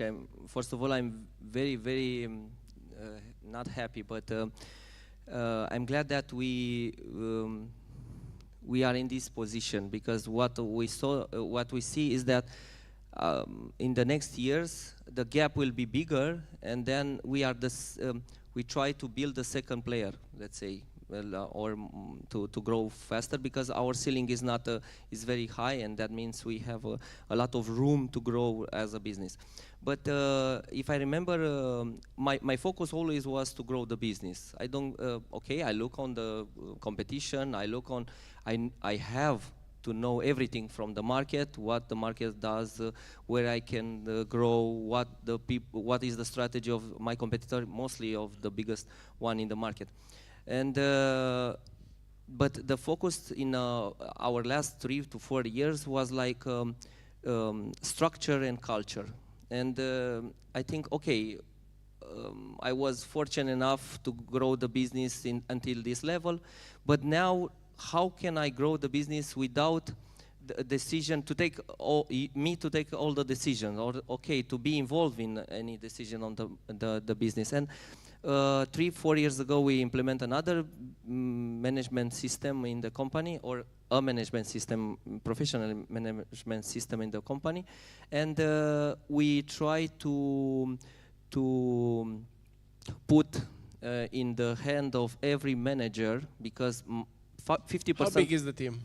90%, 85-90%, and 50% of my time now is focused to grow the management, middle management, board members together. Everybody took decision, not as in the past. I'm the guy that knows everything, let's do like this. And it was hard for a lot of persons that are in the company to say, but maybe it's not like this. I went to schools with a lot. I made an MBA on Maastricht School of Management, the last name. And it's very important, when you don't know what to do, go to school, try to convince some good professional to come in the company. And it's not easy. And what I saw 3-4 years ago is like, if I don't grow the business, I will not be able to take some good talents in the company. And now I don't have another investor or my focus to grow the business. I have another venture to grow the business, because I need to have a better team. And this is 50% is on the manager, 50% is on my time, is to grow the business. We always focus on growing the business, not what others said, what others do, how to gain small gain. No, let's have a strategy on long term. This is I didn't plan to have 18 years, but it's a very beautiful story. Anyways, congratulations, and keep up the resilience, because you really are resilient. And thank you. Let's talk about the story of Hunch. Please tell us the story of Hunch, and telling us what you did well in terms of hiring people and building the team. Because you started, for example, like this. We started this many people, we have this much funding, and then we grew. And how did you attract the most important people? I assume you have important people, because this is a thing that startups do. There are a few founders do some things well, they get some funding, and then they need to hire really good people, and I hear a lot of them complaining that they cannot do this. Actually, I think it's still easier to raise money than to find really top talent. So 100%. Did you have success in this? And tell us the story from the 0-1, what you did well. I 100% agree with you that it's that cash is there, but I think the talent, it's harder to find, and particularly filling those roles that are super important to make a difference in the company. And we grew organically from 6 people to 10 people to 12 people, so it was a very slow ride. How many are you now? We're 57, 58, yeah.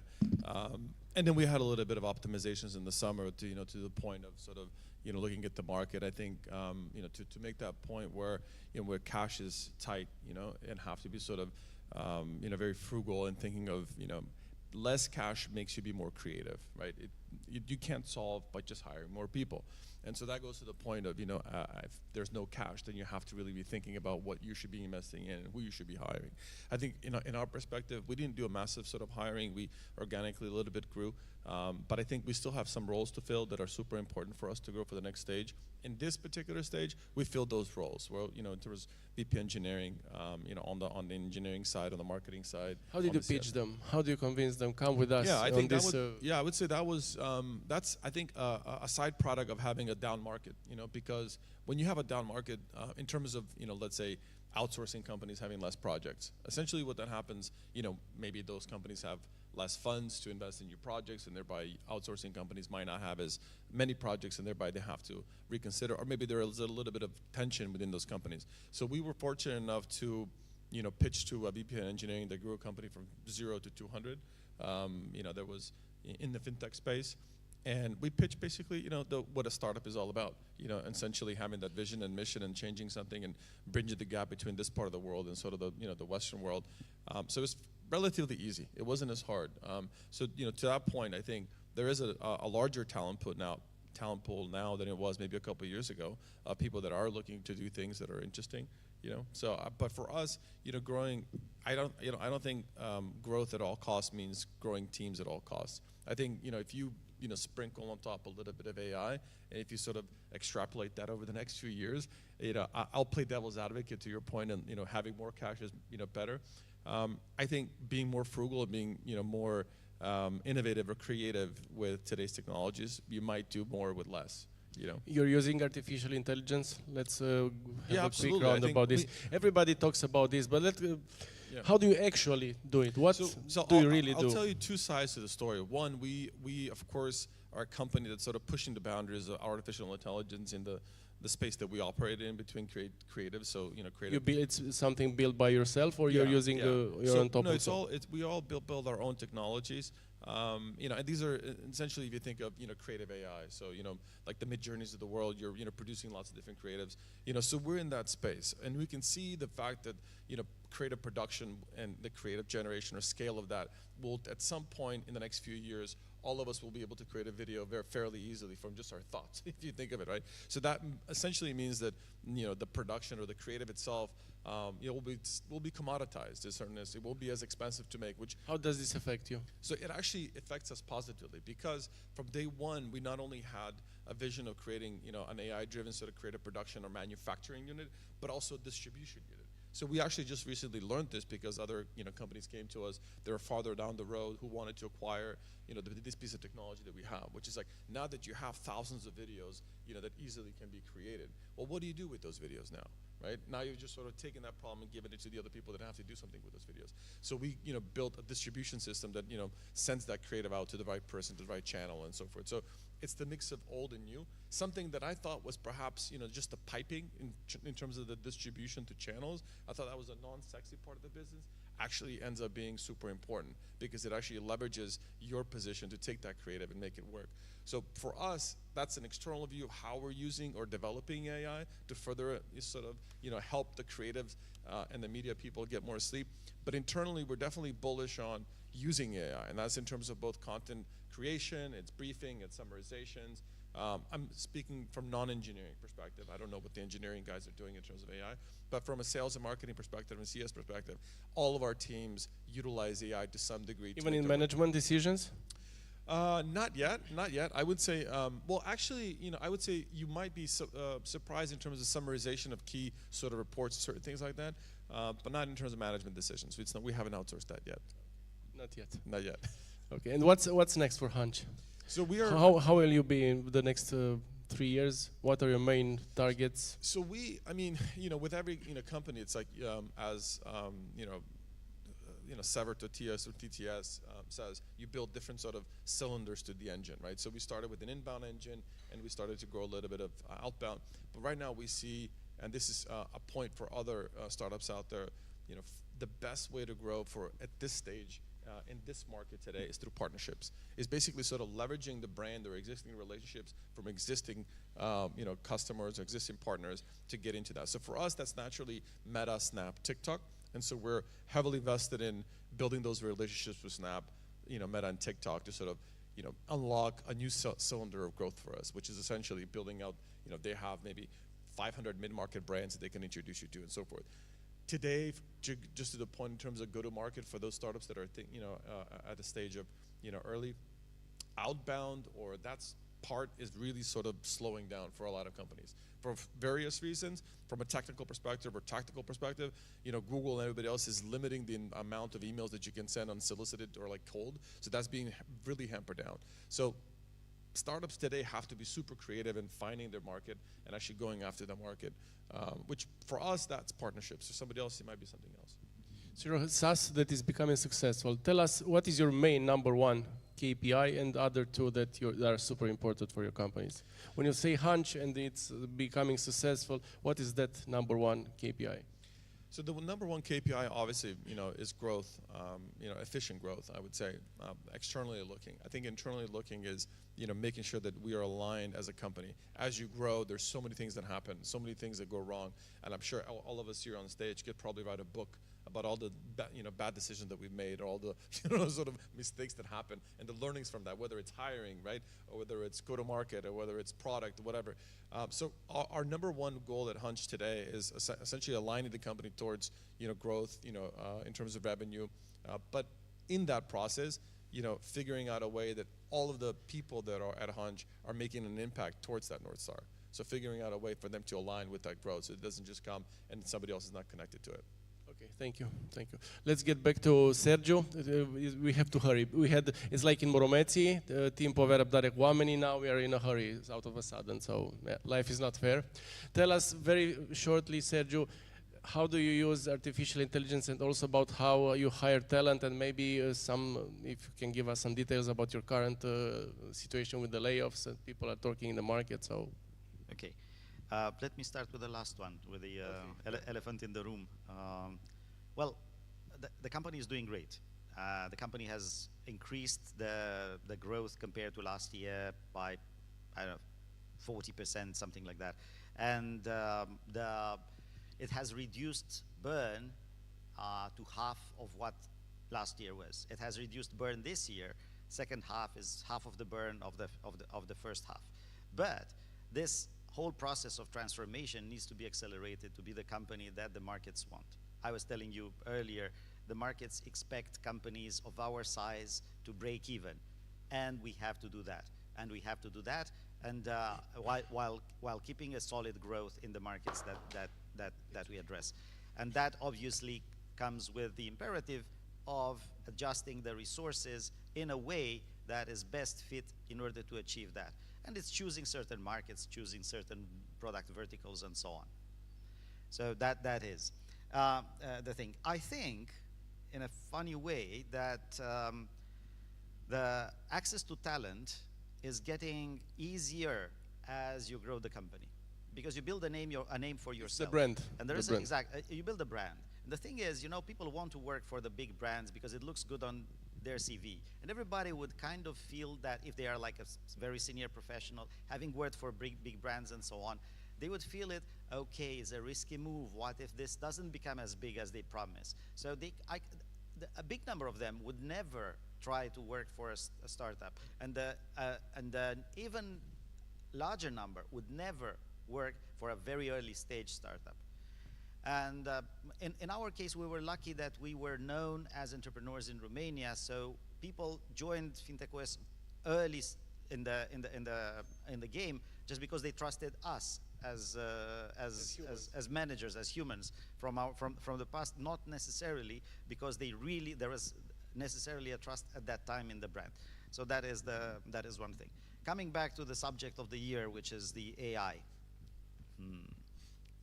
Short, Sergio, because with Gen AI, you can build anything, because it's about translating something that is now able to generate stories and descriptions and structure descriptions and code into building anything else that can be structured. And that is a massive gain in productivity. At the same time, we have for several years an advance of predictive AI. And in a way that if you have something and you test it in the market, then obviously you can use machine learning, you can use predictive AI in order to improve the outcome of that and to do massive A/B testing in a way that allows you to get the best outcome. Now, if you put together the two things, and this is actually what I think is going to happen in the years to come, if you put together the ability of having, let's say, hundreds of artificial workers that would generate prototypes for you, would send them into the market, and come back and select with predictive AI the best solutions possible, I think we are about to unlock something that is solving for probably the best possible outcome for the consumers in a number of markets that we are not yet able to fully comprehend. But it's creating massive opportunities for everybody to step in with their own startups in order to take advantage of that. Thank you. Andrei, quick answer to this AI. Is Seedblink doing AI internally? You're using it? We have started to using it as a tool of education for equity in general, because our ecosystem is related to that general concept of building and structuring equity.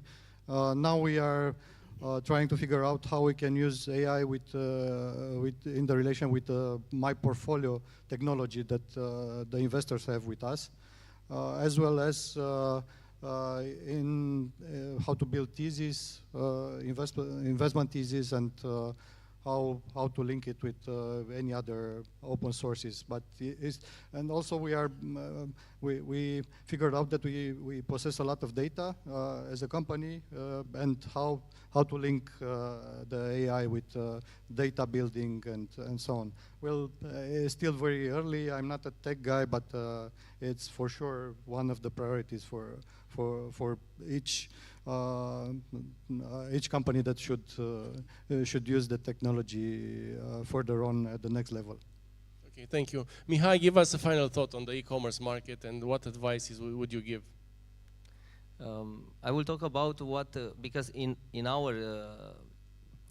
our focus was always, because we are this type of the business, operational excellence.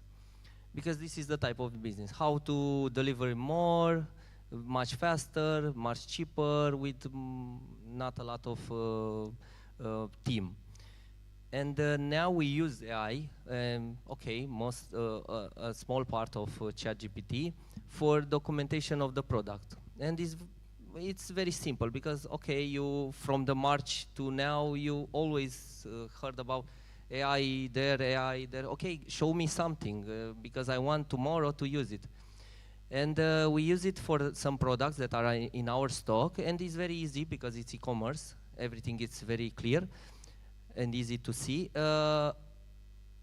If we make a documentation for 2,000 products, 3,000, 5,000, after 30 days, the bounce rate, that means the time that the clients spend on that page, decrease from 60% to 40%. That means the clients spend more time on the product. That means grow the conversion rate. This is one.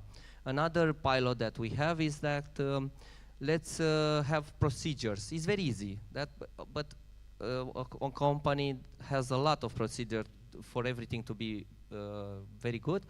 And we try to implement, okay, you don't know something, speak with an GPT, and he will deliver very fast the information. To spend much less time on small things that don't bring value. This is the 2-3 pilots. And another that we tested last days is to put, I don't know why, it's a mystery now, and I don't have an answer, why others e-commerce, big e-commerce, don't implement this kind of discussion with the client. Okay, I want a TV of 2,000 RON, what I will order or something, and it's interesting that we try to develop something like this in Evomag.ro. For the e-commerce market, it's a market that will start to grow again.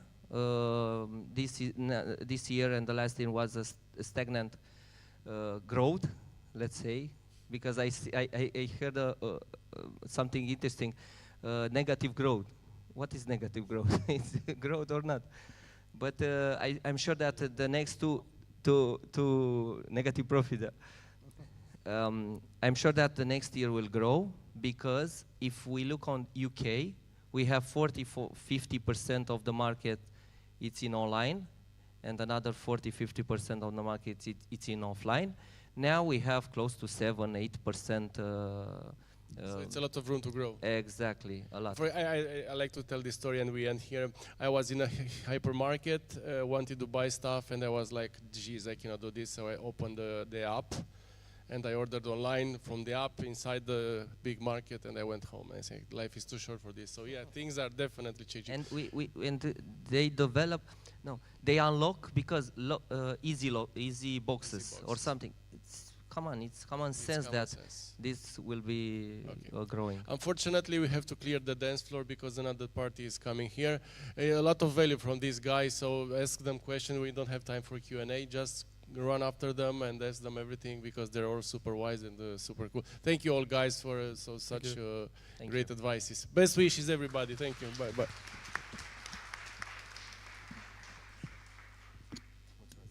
Thank you. I am the bad guy here, keeping the clock. So I promised you discussions. We had them, experts, hard data, reports. After that, I promise you pitches. We will have some startups that will come here on stage.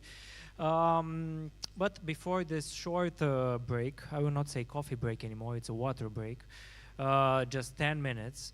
I want to thank again the National Association of Entrepreneurship that made this event possible with the help of CONAF, Catalyst Romania, PROEDUS, Ropea, OMV Petrom, and the Gas Grid. So 10 minutes everybody, and then we will come back with some startups. Thank you very much.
outside.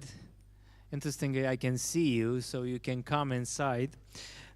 Before the pitches for tonight's event at Romanian Venture Forum, I want to invite someone on stage to talk to you a bit more because we had this mix of investors, founders, authorities, and I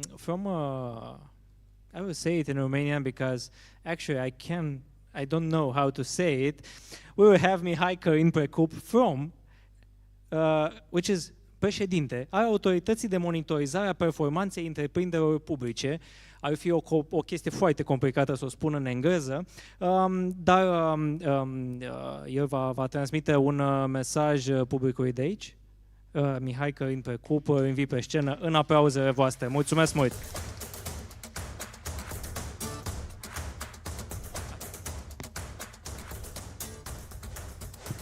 This is more for singers.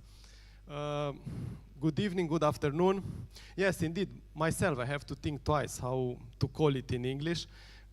Is the authority in charge of monitoring the state-owned enterprises, particularly in corporate governance, as well as in terms of financial and non-financial performance of the state-owned enterprises. It's a new authority that we set up. Last week I was appointed. So everything is very much new. I was before and I was invited, and thank you very much, Laura, for everything you have done here. I was invited as State Secretary in the Chancellery of Prime Minister, but as I said, my mandate ended last week. So what we have done in the government in my previous, let's say, take it with the, I will talk to you in, I will have two hats if you want. One, my previous job in the government, and second, as a board member of the European Investment Bank.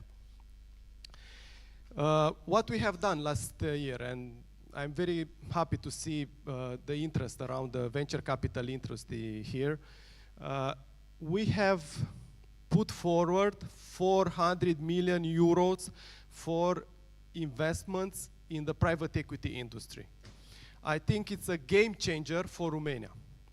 Never before so much amount was allocated for the industry. And we are talking about venture capital and as well as later stage, which is private equity. The main challenge for the private equity investors will be to raise additional funding.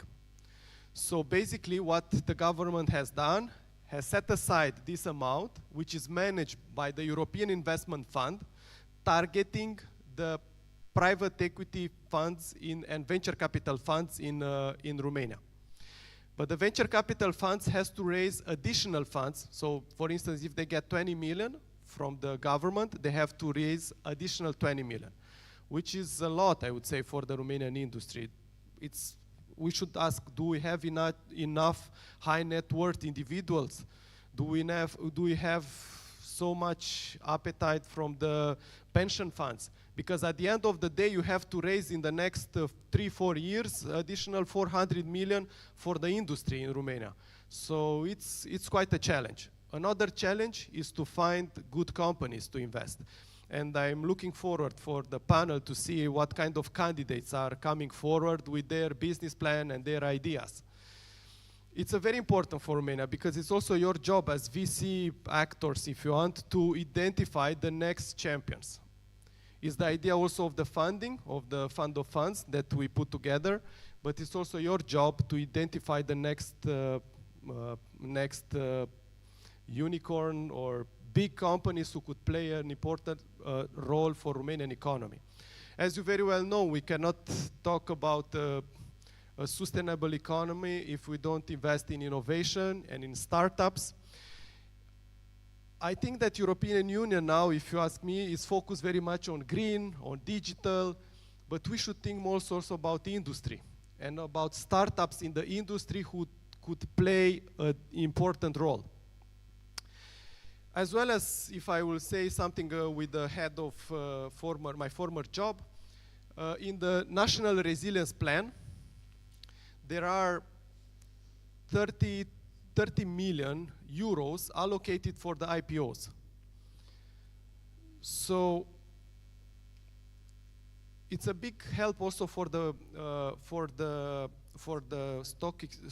stock market in Bucharest, but as well as for the companies, because from these funds, the companies could reimburse their expenses on their way of the IPO. So all the illegal expenses for the new shares which could be listed are reimbursed from the National Resilience Plan. It's an important amount. I think it's very difficult even to spend it, to have so much companies to go on the IPO. In the National Resilience Plan, it's written that only the new shares are eligible. I really believe that we should also revise this and think also about the bonds and different instruments in order to be able to attract all these funds and to help the companies in their way to an IPO.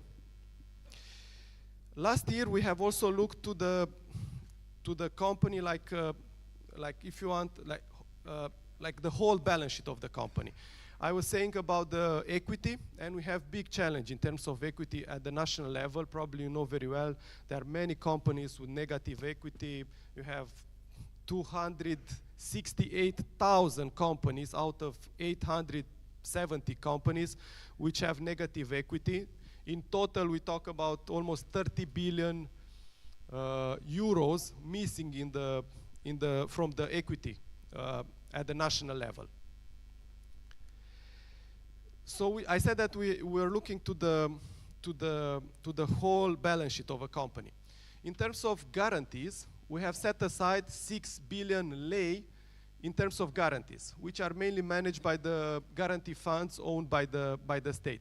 All this in order to find solutions in order to support the real economy. But I really believe that this should not come only from the government side.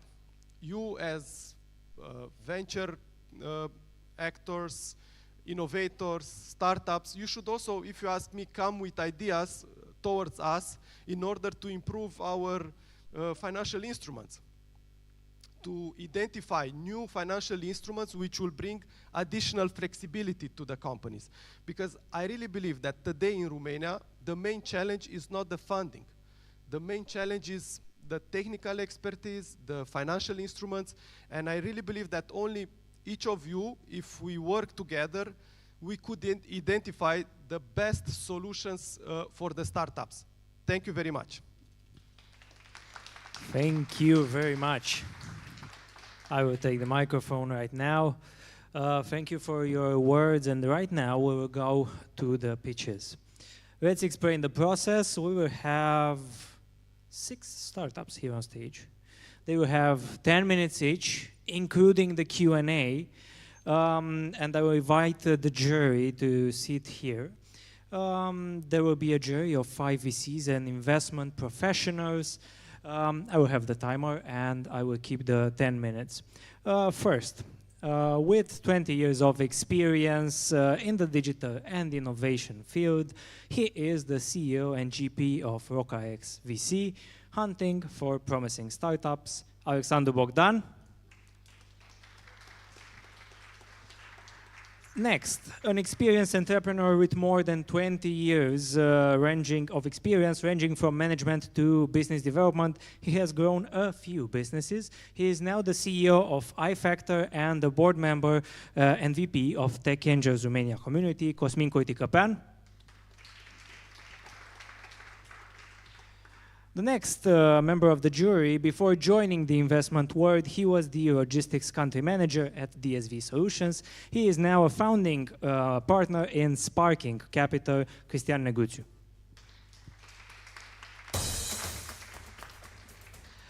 Now, an American entrepreneur, an angel investor with over 20 years of business experience here in Romania. He is involved in a range of industry, from cybersec to AI and visual analytics. He is the co-founder of D3 Cyber and Transylvania Angels Network, founding investor and board member in Terioscare and IVA, Emmett King. And last but not least, he is responsible for discovering the most promising tech startups in the region. He brings his knowledge of finance and investments to the table as the country manager of Seedblink. Mircea Ghiță. There. So, the startups that will be here on stage, and I will call them by name because they should know their order of entering the stage, will be Styler, Carfix, Blindspot, Tokero, iFroze, and SafeFroze. So they will have 10 minutes with this mic, with the presentation, and with this remote control over here. And I want to welcome on stage the first startup to pitch today, Styler.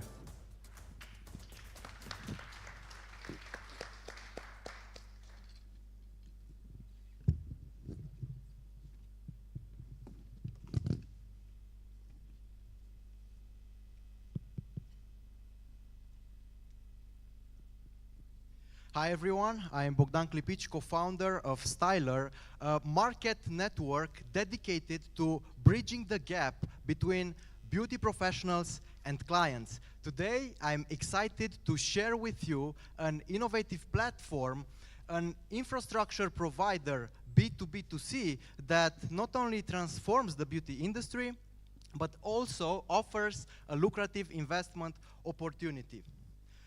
The problem we are talking about is simple but significant. People get inspiration from platforms like Instagram, TikTok, and YouTube, but usually without a direct connection to salons. And this is a big problem for the salons because they have to evolve their customer acquisition approaches in order to stay competitive in the market. For example, stylists and beauty owners, they have no experience in marketing, they have no skills in any marketing solutions, so on average, salons book only 30% of their available schedule. Our solution, a market network that solves this dilemma. With 160,000 registered users and 35,000 monthly active users, 600 beauty salons and 3,000 beauty professionals on board, Styler is rapidly becoming the go-to platform for beauty services. Styler is more than just a booking platform. It's a market network for the beauty industry. And the three main features that are relevant for our business model are software as a service, marketplace, and network. First of all, we provide a free tool to beauty salons and stylists to manage their business. Our system identifies their available slots and presents them to consumers for instant online booking. Network. Stylists can build a professional network to connect with peers and share content.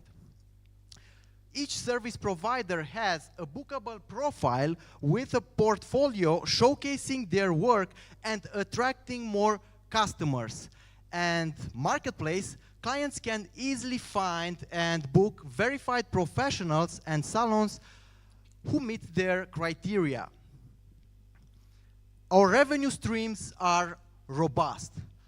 Salons pay commission for new clients, 35% for male services and 25% for female services on the service price. Operational services, users are charged an additional 4.2 lei for each appointment booked through Styler mobile app and web platform. And Styler adds 50% commission for sponsored marketplace bookings. Over the last 6 months, we've generated 168,000 our net revenue and 2.8 million euros our sales volume. It's worth mentioning that our cost of acquisition for a new user is less than the average Styler commission value per commissioned appointment. The market is huge. In Romania, we can scale up 30 times our MRR to 1 million euro. We've established a strong presence in Romania. Up to now, we've raised 2.5 million euros from business angels who believe in Styler and in our solution to transform and revolutionize the beauty industry. And now we are seeking 1 million euros to monopolize the Romanian market and to develop innovative features. Our international competitors operate between marketplace and software as a service, offering SaaS-enabled marketplaces. However, our vision is to combine a SaaS-enabled marketplace with a network to build a market network for the beauty industry.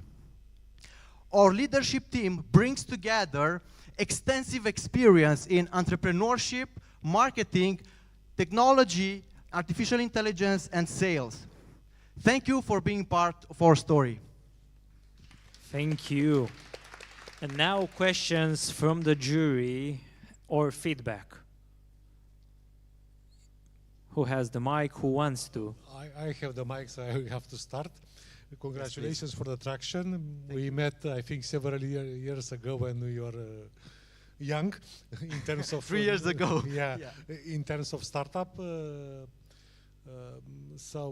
Yeah, it's your progress is really nice. You mentioned raising 1 million euro. What valuation? If yeah, we've raised 3 rounds up to now, and the last valuation was 15.7 million euros pre-revenue. Okay, okay, thank you. Congratulations on the pitch. I have the question.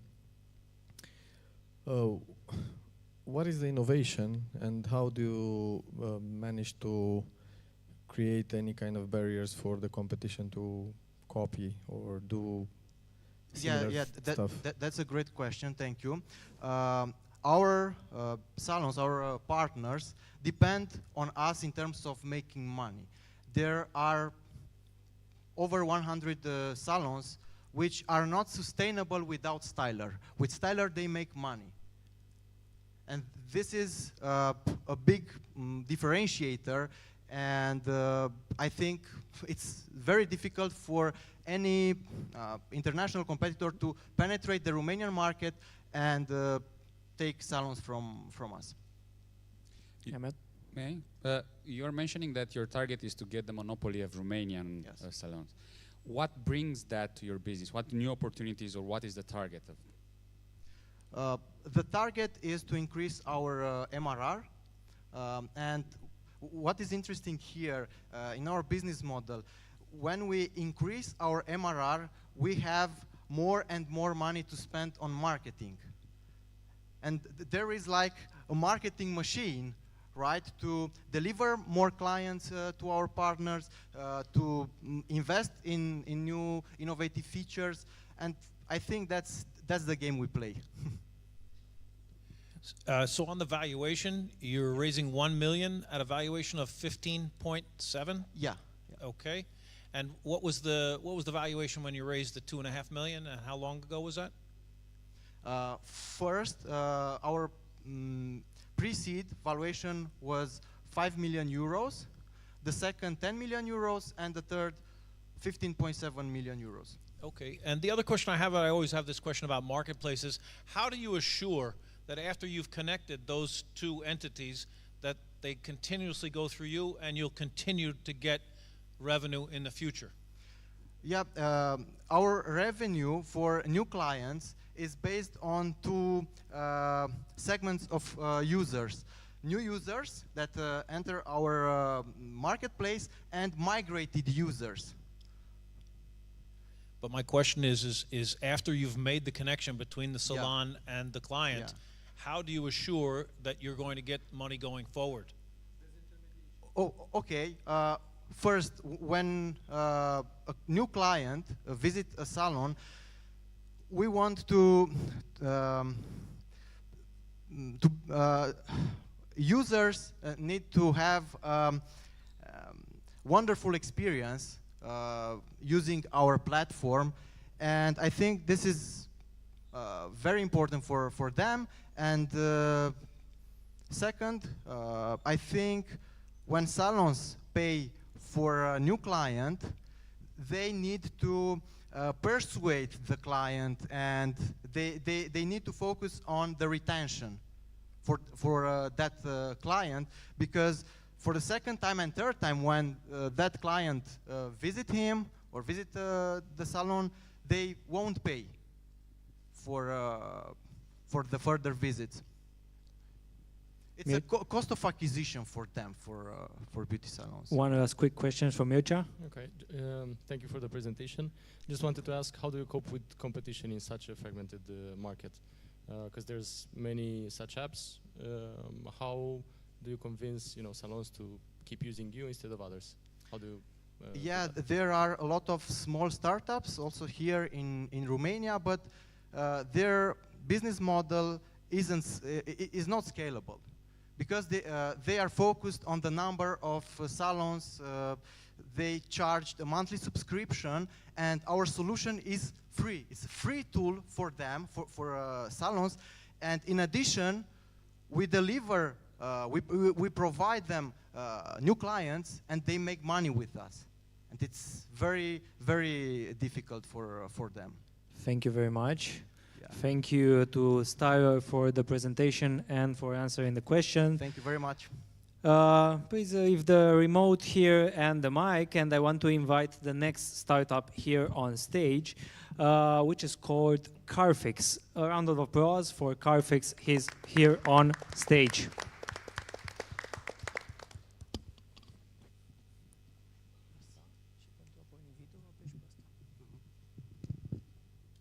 Good evening.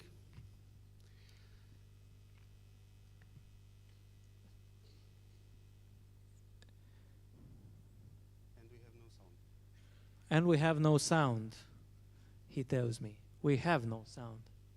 Yeah, we really don't have no sound, so you have to storytell the video. Yeah, I'll do the Fred Flintstone moment. So, guys, I think you are already used to do a lot of things online. So this is very much about your mobility needs and your car, not only as an individual, but also as a business.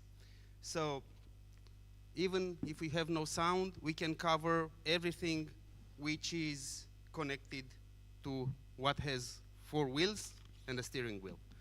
So insurance, reminders, maintenance, repair, mechanical breakdown or road assistance, notifying or assessing a claim 100% online wherever you are, whenever you want, for free.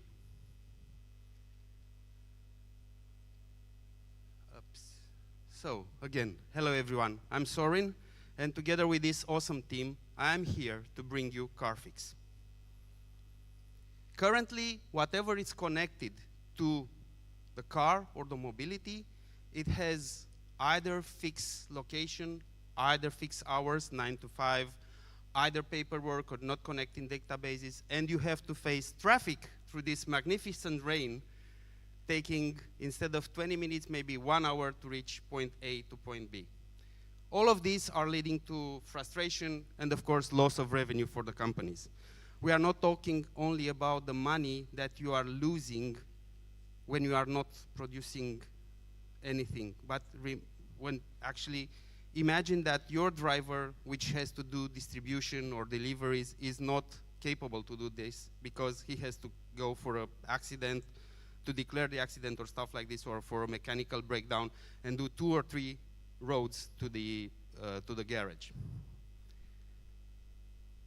What is our purpose and why we are here? It's actually to deliver a simplified and automate process when it comes to mobility, creating customer satisfaction and not last, new revenue streams. So we packed all of this in a 100% digital solution ecosystem, actually, not only for the B2Cs, but mainly for the B2Bs, saving up to 75% FTE dependency, saving up to 60% of your money, and up to 80% of your time, delivering a full digital panel that enables you to become from reactive, proactive. Because actually you see the data in real time, is no paperwork involved, and you are able to make decisions properly. And actually, we already validated our technology. And I'll stick a bit with this slide, because I think it's much easier. So I'll start with the latest one, like the UniCredit group. So if you have a car financing product, imagine that for UniCredit, we digitalize the whole onboardment of the asset moment. So they start with just the chassis number, the phone number of the dealer, and the mail of the dealer, and then all the data, the inspection of the asset, everything comes fully digital.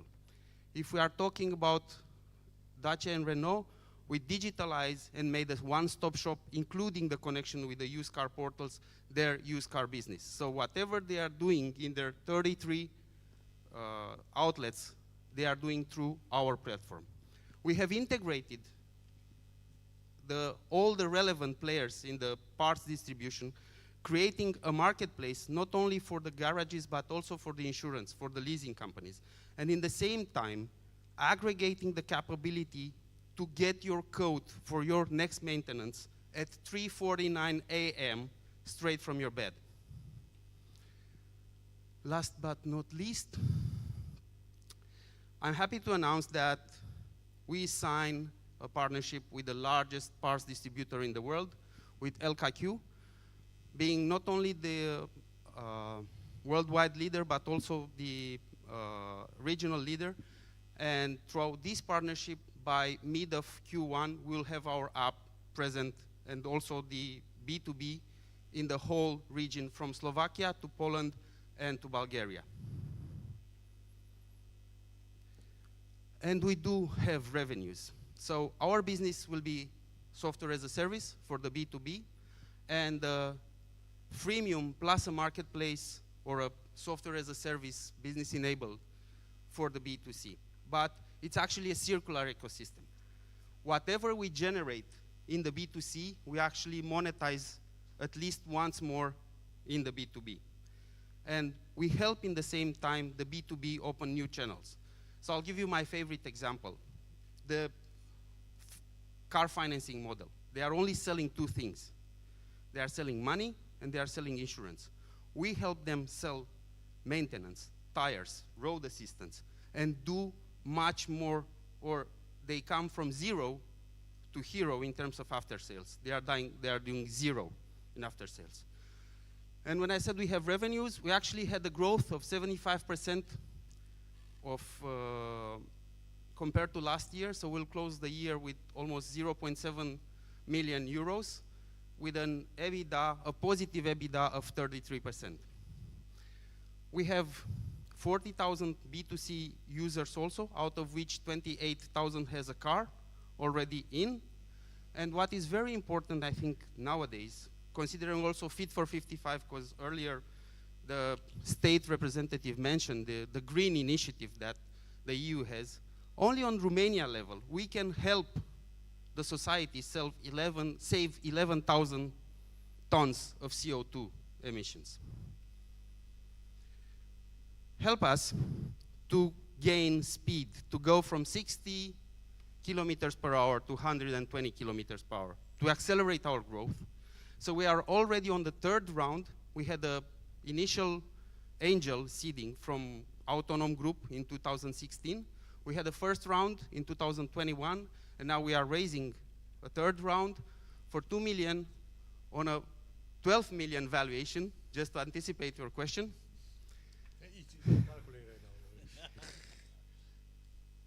Currently, I'm the main shareholder. We have a second individual as a shareholder and 2 institutionals. And we are on a TRL above 9 when it comes to product. So we are above 90% when we are talking about technology. And I hope you have safe trips and you enjoy your time doing something else than considering your car. Thank you. We have time for 2 very quick questions. Very quick. Very, very. Well, the startup is a little bit advanced. They have traction, so questions should be a bit deeper. Therefore, I made some checking while standing, and I saw that the numbers 500K revenue from last year were not met because you declared 300,000 last year on the fiscal authority.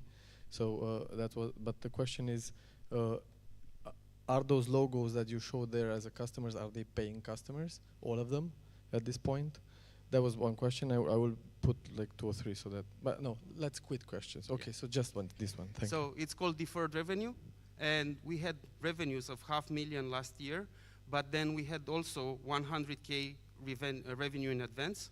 So our total revenues last year was 2 million RON. Our declared revenue was 1,656,000, yeah? So the difference, it's actually deferred revenue that we recognize in 2023 because of the fact that the services were delivered 2023. When it comes to paying customer, some of them are paying customers, some of them are actually business enablers. For example, I'm not taking money, or we are not taking money from the parts distributor, although we are creating a new revenue channel for them. But currently, we need to consolidate our marketplace also for the B2B. So this is the reason why we don't charge them. And normally, we charge the full price to the ultimate beneficiary, like the insurance, the leasing company, the fleet, and so on. This was my next question, actually. You have quite a panel of different types of customers. So which is the growth engine of the company that you had until now, and what you plan to have in the future? Very quick. Very quick. Currently, well, end of last year, we were doing roughly 7.8 euros per transaction in SaaS, and 18.1 euros as a commission when it comes to B2C sales. The driver, or the growth driver for the last year was fleet and insurance. These were actually the anchor customers that enable us to grow our business also in the SME. So once you have the insurance or the leasing customer, it's much more easier to attract the garage or the dealer. It's much more easier to attract an assessor or a road assistance company in your marketplace, and then populate actually your marketplace, being attractive for the end customer at the end of the day. Thank you. Thank you to Carfix for this speech. A round of applause. I have to keep the timer here. I invite the next startup on stage, Blind Spot. A round of applause. You have the mic here and the remote there.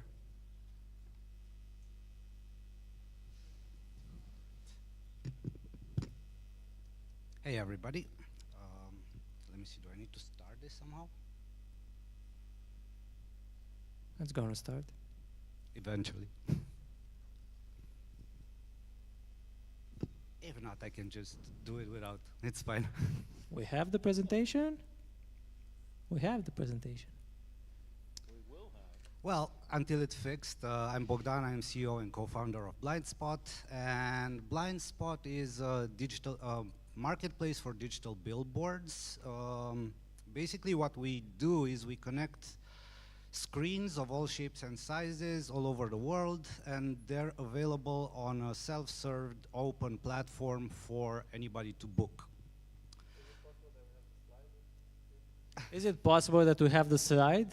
I'm asking, I'm still in the same position here. So we should have the slide on the computer because it's way easier to follow. Yeah. Yeah. Yeah, I mean, it's a digital billboard here. Exactly. All right, so the company actually started from a problem. And that problem was we were working on a different product and we wanted to use a billboard as a marketing stunt, to use the footage on social media and create some viral buzz around it. What we found out is that nobody would sell us a couple of hours. Our budget was like $200. And we asked everybody that we knew, agencies, suppliers, why? Is it a problem with inventory? And everybody knows it's not a problem with inventory. We do not do it like this. The software doesn't work like this, and it's not worth it for $200 to schedule a campaign like that. So initially we thought it's a Romania problem. Then we looked at the global marketplace, and to our surprise, it's a global problem. So we got to work. 2018, we joined Techstars when we had 2 billboards in Bucharest connected, where we kind of screwed up a lot of times until we made it work. Then our goal was to get into the US with the largest number of screens. We went into the US, we connected the first 30,000 screens, and then this magical event happened where people that were supposed to be on the streets were locked in their homes, and me and my co-founder Matei were dancing alone in Times Square. So we actually went to market properly in 2021. The pandemic did help us actually to connect, to connect more units. So why do we say that the out-of-home market is broken? It's basically, if you are not one of the top companies of the world, you will not get on a billboard if you don't have a lot of money. Not to mention if you want to go to the US or you want to advertise on a mature market. It's definitely a double digit in the billions, and to give you an example, last year with 300,000 units connected, we processed, we had access to media of worth over 8.9 billion. And what are we specifically fixing? First of all, we have price transparency. Anybody can log into the platform, they see how much it costs to run for an hour on any specific location that they select. The platform is location specific, so basically you will run on the billboard that you select. It's not a gamble. You can customize your schedule. You can say, I want my ad to run from 8 to 10 a.m. Basically, that's because I sell coffee and that's when people go to work. Otherwise, you have to do it 24/7. You have reports and you can run contextual campaigns. Basically, you plug in data into the system, you tell it, I want this visual to run when it's raining, and I want this visual to run when my app says the data is there. So the opportunity lies as a product in standardization. Basically, in our platform, you will buy the same thing. It doesn't matter on what screen it goes, whether it's supplier X, Y, Z, it's the same product. Everything is automatic except content approval, because out-of-home is regulated and somebody will check your content. And we are selling retail campaigns. You shouldn't come to us if you want to book a 3-month campaign. It makes no sense, but if you need a couple of hours a day for the next 2 weeks, we are pretty much the only solution on the market. And this is how it looks like. Everything is self-served. The product focuses a lot on locations. You see the average cost per play. You can customize and you can advertise across border. You don't have to talk to anybody. Again, our path. And the key platform data is you have a minimum of 300 plays. To give you a sense of scale, the smallest campaign that we had is $2 on a Link NYC totem in Times Square. So that's why the smallest barrier to entry is 10 cents. And we delivered over 25 million ads last year. We generated over 2.2 million last year in sales. We had over 1,000 campaigns, and our average campaigns per user is 3.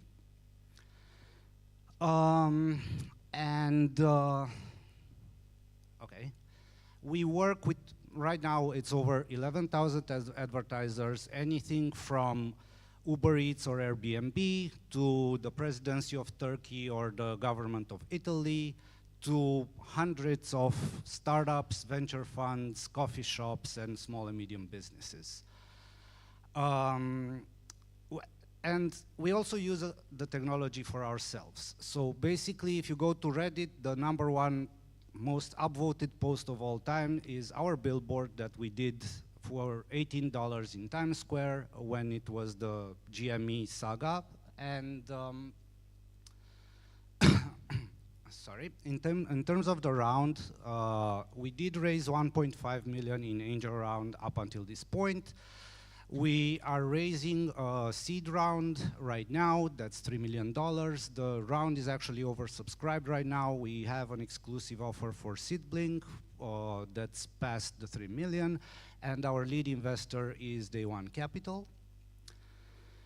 And the team, we're basically, none of us has out-of-home background. We're product and strategy, and Abdel, for example, launched Google and Microsoft on emerging markets, and Matei is a well-known Romanian marketer and advertiser.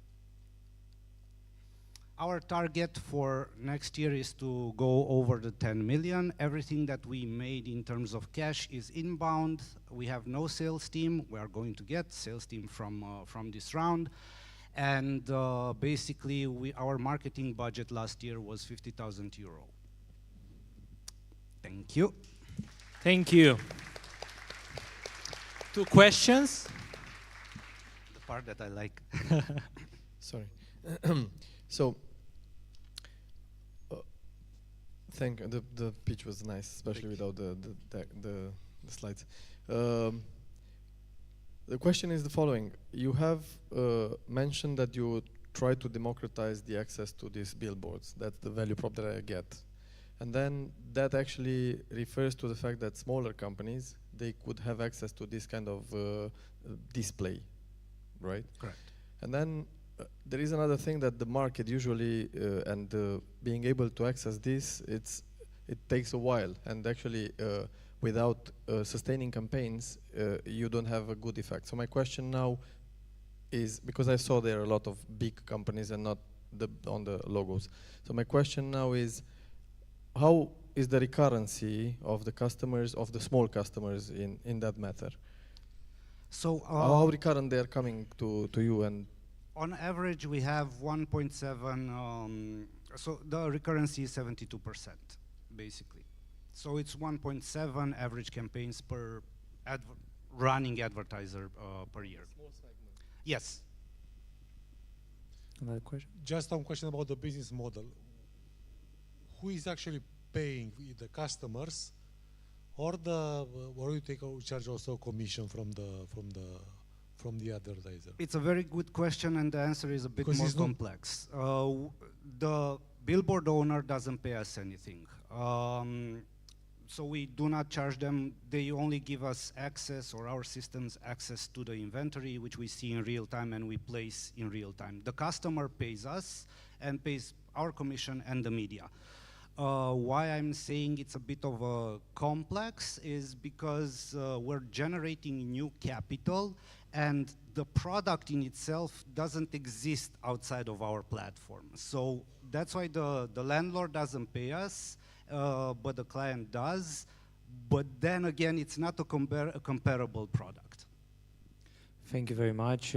Thank you to Blind Spot for the pitch. I have to be very quick. Sorry. The next startup here on stage with a round of applause. Please welcome Tokero. The microphone is here and the remote is there. And we hope to have the presentation over there. Thank you very much. Yes. First of all, I want to say that I'm a proud client of Styler and Blind Spot, and each of them are great products. Always selling. They will use your product. Yeah. So, I think it's just 1 second, please. I think it's going not to, how I expected. Sorry. Okay, no more questions from our side. Can we try again?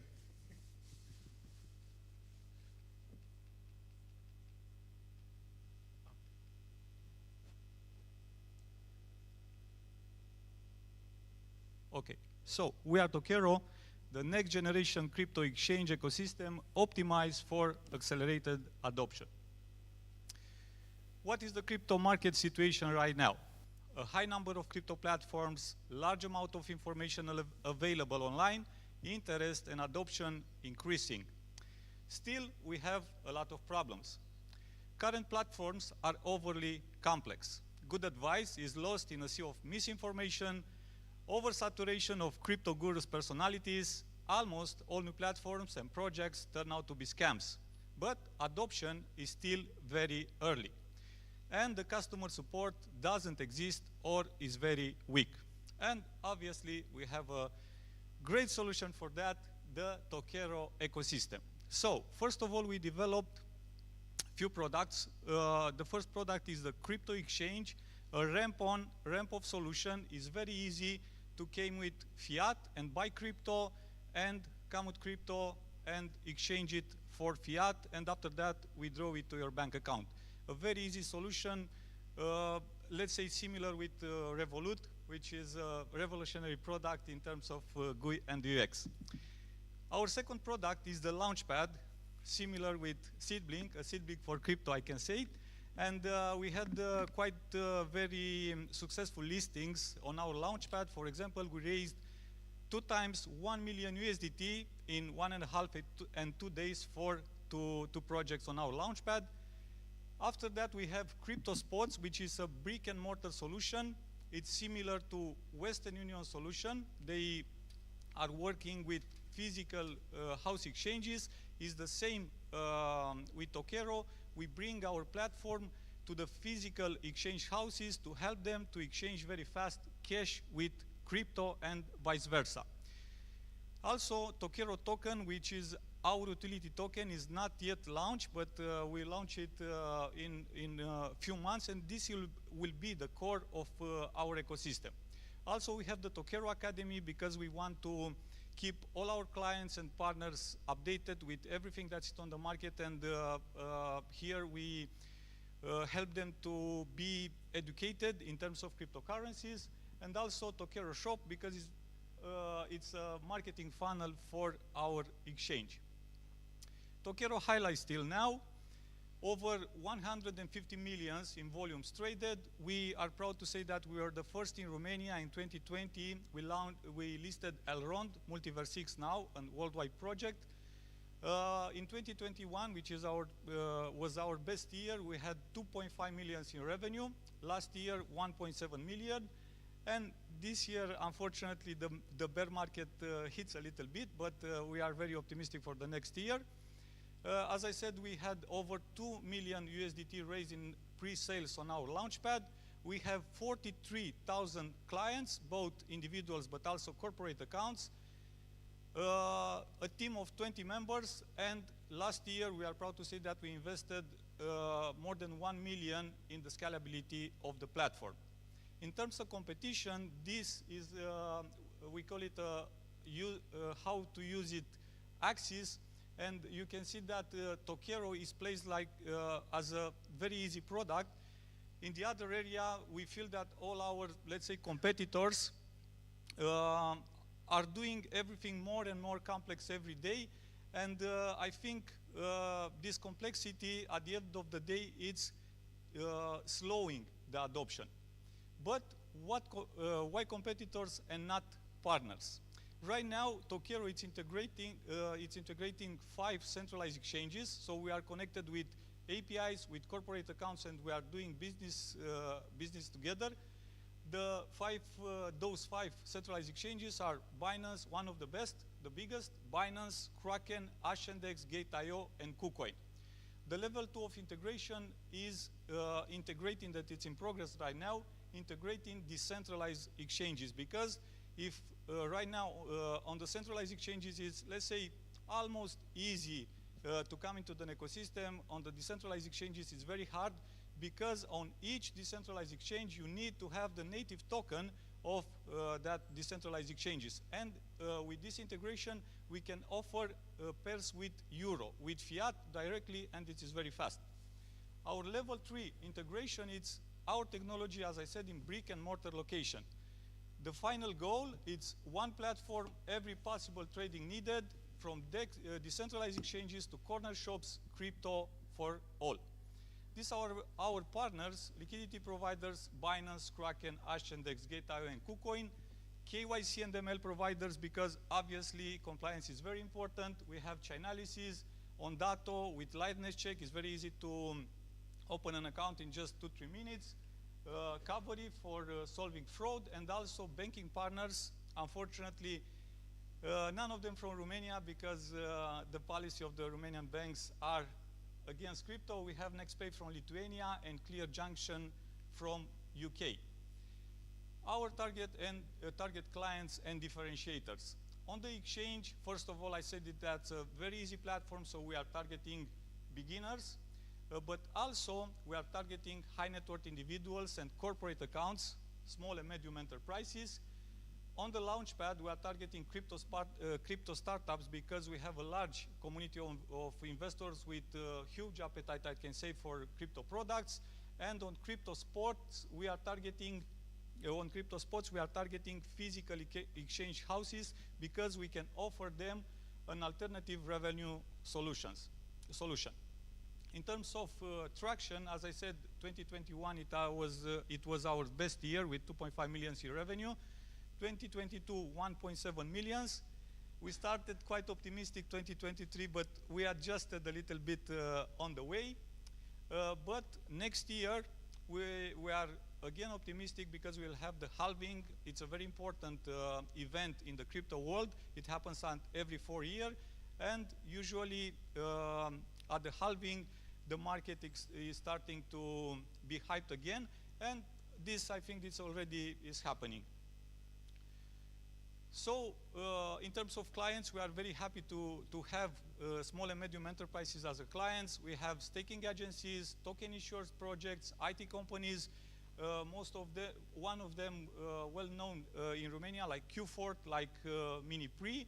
The others one are from the crypto industry. I don't know how many of you are familiar with the crypto industry. This is the founder team, me and my technical co-founder, Sabin Simionescu. What we are looking now is seed round. We already had a pre-seed round 2.5 years ago at a 5 million valuation. Now we are at 15 million valuation, and we want to give 10% equity for 1.5 million.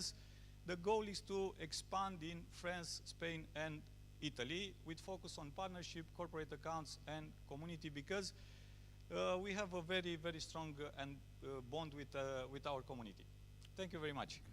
Thank you. And we have time for 2 quick questions, of course. Thank you. For the. Can you explain to me how you're going to do a 6x next year? So you're going to go from 1 mil to 6 mil? Yes, we invested a lot, as I said, last year in the scalability of the platform, and now we have a very good flux of incoming clients. We can grow to those numbers, but we launched a token, which is a very good growth marketing engine for us, because it's on the token we already have the experience from our previous launch on the launchpad, and we know that when you launch on the launchpad a very good product, will have a lot of hype. And then only a 2x the next year. Why not another 6x? Because, as I said, we try to be realistic, because we were more optimistic in the past, and it's better to have over expectations. Mircea? Sure, thank you for the presentation. How do you protect yourself against the fluctuations in the crypto market? Because you did very well in the yeah, this is a very good question. In our first year, unfortunately, we lost a lot of money because we didn't know what to do for that. But after our second year, 2019, because we are operating since 2018 on the market, now we are working in real time with our liquidity providers with APIs, and we are doing every trade in real time. So we are not keeping in our books crypto. We are doing everything in real time, and we just keep. Let's say I'm connected to Binance. We are making trades in real time. We just keep our commission, and that's it. So the volatility doesn't affect our business model. Thank you. But this should be a secret. Thank you to Tokero for this speech. Thank you very much. Round of applause for them. And the next startup on stage will be iFlows. If it's here, iFlows is here. Come on stage, take the mic and the remote control. Marius, do you have the remote control? Yeah, you have them. Yes, we have it here. Thank you. Hello, my name is Julia Shishu. I'm a co-founder and head of marketing at iFlows. The most important and valuable asset and resource money can buy is time.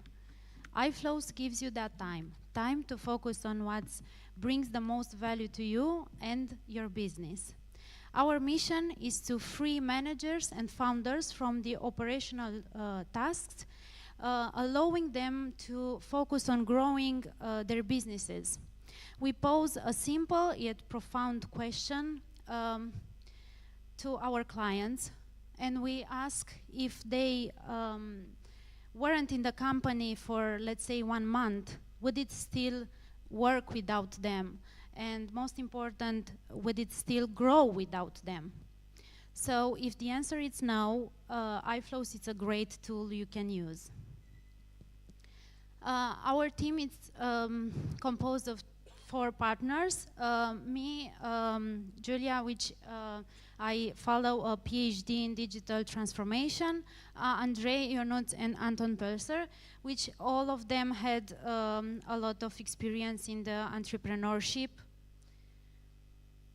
So the first line code was written in 2019, and since then we launched a lot of tests and beta tests on the market, and from 2022 we launched our solution on the market for sale. So the problem that iFlows resolve is the fact that for a company you need to have multiple perspectives from ERP solutions to CRM and other solutions that might be very, very expensive or inefficient for the company. So the target market are sales, companies that work in sales, manufacturing, and services. We have clients in all these 3 fields. So what we do besides our competitors, which can be very expensive solutions like IRP or inefficient too small solutions project management, we have a hybrid solution that implements all these 3 technologies into one single user-friendly platform. So our revenue model is based on subscription. So we charge our clients on subscription for annually. Yeah. Thank you. Thank you. We have more time for questions now. So if you have. Can you please go back to problem solution, because you sure. it was not quite clear. What is if we can have the presentation on screen. I don't know if no, no, no. it's working. More about the Yeah, yeah. yeah. So a company can have multiple problems inside. So one could be about resources, another could be about their team and their projects, or the financial part. So there are solutions like ARP or CRM which can solve these problems, but usually they are very expensive, and the time frame which they can be implemented is pretty long, more than 6 months at least. So what we solve is we bring on one point of truth, if you may let me say that, combining these 3 technologies into one solution, which is also very affordable. Meaning affordable? It starts from 25 euros per month, which it includes 1 user and 2 operators. What's the target customer for you in terms of size and maybe industry and so on? And maybe if you can give us some examples of use cases that the clients are using you for. Sure. So our target market, it's small and medium enterprises. We have at the moment around 65 paying customers, and they are from all the three segments that I told you, from sales, service, and commerce. Let's say the ideal customer, it's one between 1 to 10 employees. And we did a lot of use cases on the production companies because they have the most problems that they need to be solved with stocks and production services and inventory reports. One more question? Yeah, it's more an advice. You say you're a PhD in marketing, so lose the text, go to an acceleration program, because basically if the audience doesn't understand what you're doing and the slides doesn't tell us what is the startup about, then this is a too early stage. So yeah, it's just an advice. Acceleration program, fast. Yeah. Do you have an ask? Are you raising money? And so we are looking to raise money for going internationally. And about your advice, yes, we are following an accelerator program this year. It's Ruby Garage. Thank you. Thank you very much Thank you. to iFroze for the presentation. And we have the last startup for this afternoon. I invite on stage SafeFroze. Please be on stage here. Take the mic, take the remote, and let's hear the pitch. Hello everyone. Happy to be here in front of you to present this project. Before to start, I would like to introduce you this acronym ESG, which means Environment, Social, and Governance, and it is a framework that is used in order to assess the sustainability risk and the ethical impact of a company or an investment. In the last years, a lot of frameworks have been issued by the European at the European level. One of them in order to unify the information, and others in order to replace the old frameworks. All of these frameworks come with different requirements, sustainability requirements for the company, and the level of the information and the data that will be collected is very high. So the main problem right now is in order to understand these requirements, and also to understand and to obtain an easier way in order to collect the relevant and the accurate data in order to report the main indicators to the authorities. What we do at SafeFlows. We are the SafeFlows. We started to develop a platform, a low-code platform, in order to translate easier the requirements, the ESG requirements, into business processes, in order to collect the data and to optimize the time consuming for this process in the large companies. We thinking to four modules in order to obtain an assessment and an assessment for the company in order to understand the impact of the ESG over the current operations, and after that to start to collect the data, to interpret these indicators, and to also of course to publish them to the authorities platforms. In this market has grown a lot in the last years, and the size right now is around $1.5 billion, but is projected to account for 2.5 billion by 2030. The first frameworks that will be enforceable next year at the European level and is mandatory. It will be this corporate sustainability reporting directive that will impact around 50,000 companies at the European level. And also this will be the first framework that will be integrated in our platform in order to meet the requirements of the customers.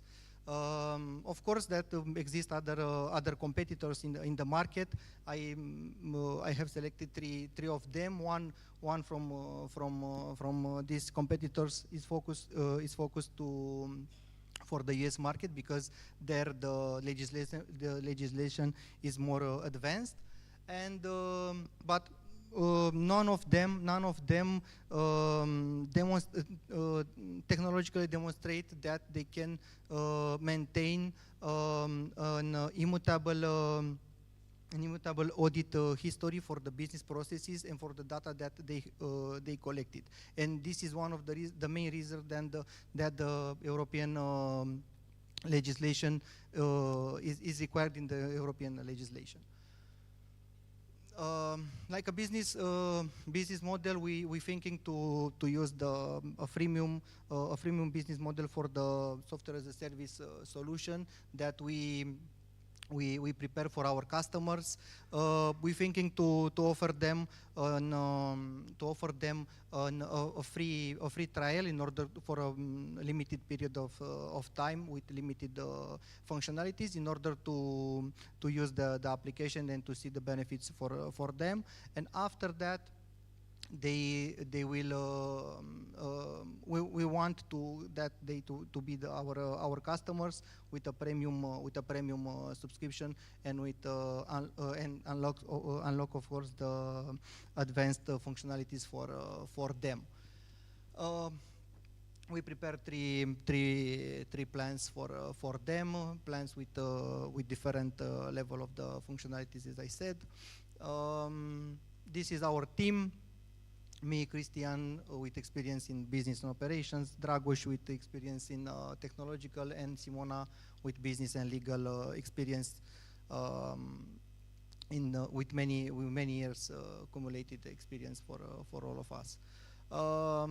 These are the growth projects that will be our target in the next period, but I expressed here the numbers in annual recurring revenue, because this is the business model for us, and of course these targets will be targets once the application is developed and the first framework is implemented. Right now we're working to finalize the minimal value product, and at the beginning of the next year we will already discuss with a few customers in order to start the piloting with the solution with them.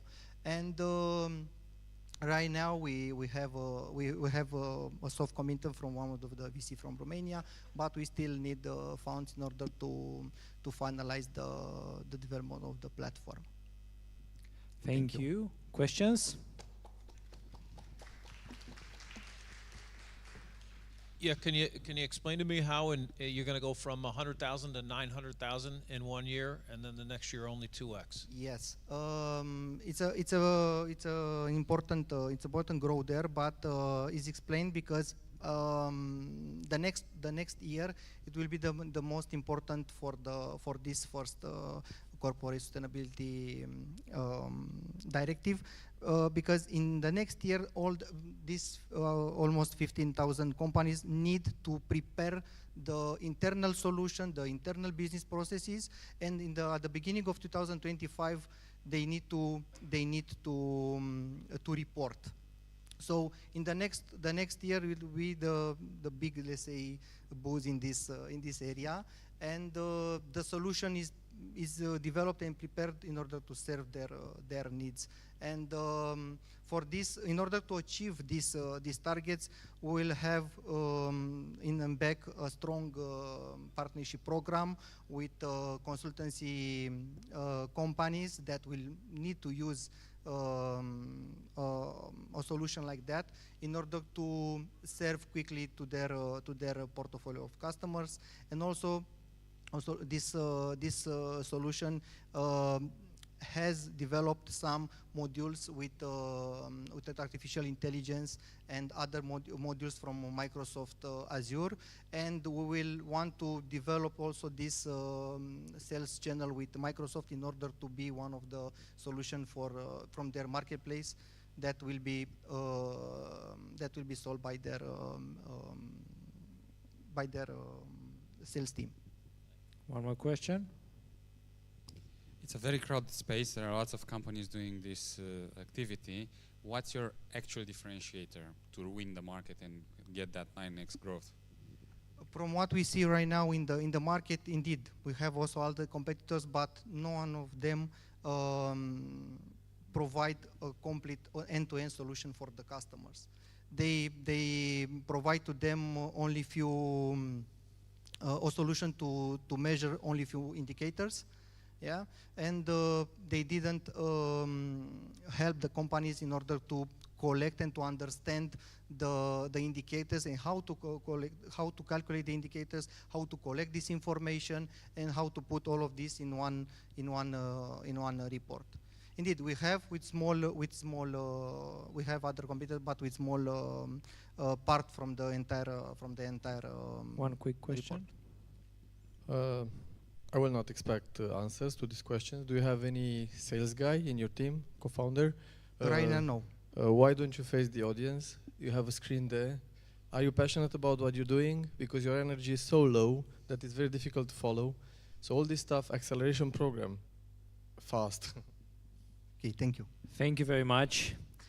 Thank you to Safe Rose for the pitch. And thank you to the jury for being here and for the feedback. At the end of the day, we will have also a winner announced who will get legal advice from start-up-urilor, attorneys at law, and financial consultancy services offered by Deloitte Romania. Thank you to the jury. A round of applause for them. So we will jump right next into the next panel. Which is about AI. 2023 is the year when AI went mainstream. Sometimes it went ballistic if we follow the latest OpenAI news. A natural evolution, what would say, of a field that's still scratching the surface. So the next panel will talk about the rise of AI, and I would like to invite the moderator of this panel, the former Chief People Officer at UiPath, overseeing the growth from 100 to 3,000 people in 3 years. He has been a business angel and growth advisor since 2020 and is right now the chairman of the board of Tech Angels Romania, Marius Istrate. A round of applause. And if we can move the chairs a bit over to this side. Dacă putem muta scaunele și aici. Mulțumesc. Imediat să mutăm. Îți las și microfonul ca să prezinți. Thanks, hi, and good evening, everyone. Very nice to see you all here. I'd like to gradually invite one by one our guest speakers on stage. I'm going to start with Mrs. Alexandra Cernian. She's an associate professor at the University of Bucharest, an expert evaluator in digital innovation for the European Commission. She's also, an AI and blockchain enthusiast and the co-founder of Recyclux. So Alexandra, whenever you're ready, feel free to join us on stage. The second founder we'll be having on stage is a fellow angel investor, founder and CEO at Genesio, Andrei Pitiș, more than 30 years of experience in the IT industry. So Andrei, please join us. Next is Dan Mihaescu, founding partner at Gapminder Ventures. You probably know the venture capital firm. They lead investments in B2B platforms enabled by machine learning, automation, AI, cybersecurity, enterprise software, SaaS, and the former boxer, ladies and gentlemen. So Welcome, Dan, and thank you for being here. And not at all in the list, Alexandra, please. You're already introduced, but a round of applause for Alexandra also, please. And last but not least, again, a former, a fellow investor and a colleague in Tech Angels, with more than 20 years of experience in M&A transactions, background in Big Four, major banks, independent advising, a key player at the European Bank for Reconstruction and Development, overseeing direct equity investments in Romania and Bulgaria previously, and in the very near future, set to become a partner for Early Game Ventures. Please welcome to the stage Florin Visha. Welcome, Florin. Thank you for being with us. And you're forced to sit next to me, so. All right, let's make this exciting for everyone here. I know it's late and people are beginning to get tired, but we'll try to make this speedy and nice for them. And if you'll allow me, I'm going to start with a quote, and then we'll discuss a little bit about this. Quote, "I would have thought that technology like this is years away, but it's here now. This is history. This is a technological achievement that can unveil a deeper understanding of our own intelligence. When we have questions, that's where we go now. It's transformative in the sense that we don't even know yet what it's going to become." Now, I'm not playing any tricks. This is not a trick question to fool you into anything. This is, I pasted together 3 statements made by researchers who worked on the IBM Watson team in 2011. So this quote is from 2011. 12 years later, we seem to be back into the game again. I mean, AI, and I could have dug deeper. I actually found some quotes from the 1980s, when the first advent of AI, that stated kind of similar things. So I'm going to start with a simple question. Why is it different this time around? What's going on right now in 2023 that makes this different? And with your permission, I'll start with the founders who are here on stage, maybe first, to tell us what's different this time. Alexandra. I think the speed is different now, and the speed is much more accelerated than back when the AI concept emerged. So just as you were saying, the artificial intelligence concept is not new. It started, I think, around 1960.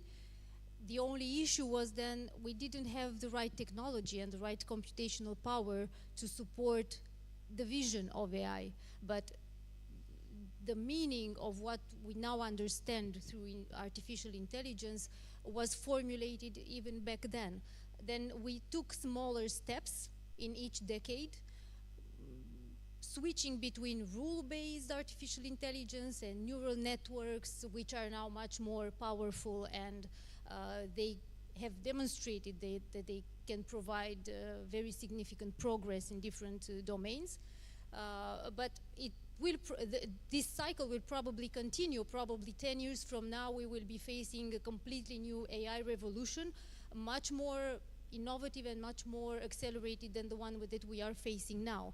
So I would just say that artificial intelligence is not something new, but the buzz around artificial intelligence is now very much popular, much accelerated by the ChatGPT probably, and generative AI, which is now the new AI concept that is emerging.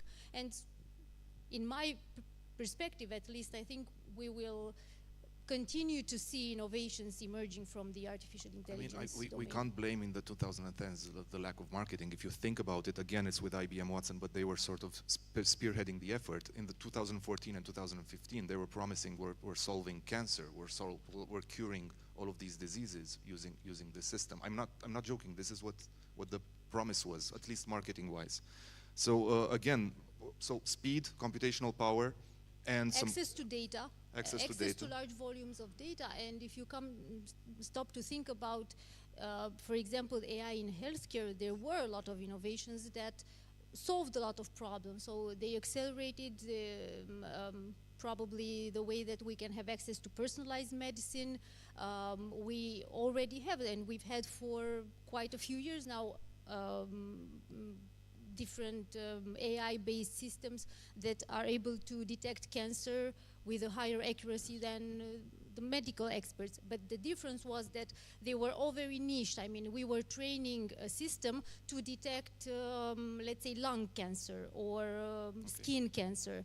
Now, the entire landscape is a bit different because what the generative AI promises is to be able to tackle different types of problems with the same machine. So this is the novelty that we are facing now, and probably this is what kind of scared us in a new way compared to the AI that we were used to having around us.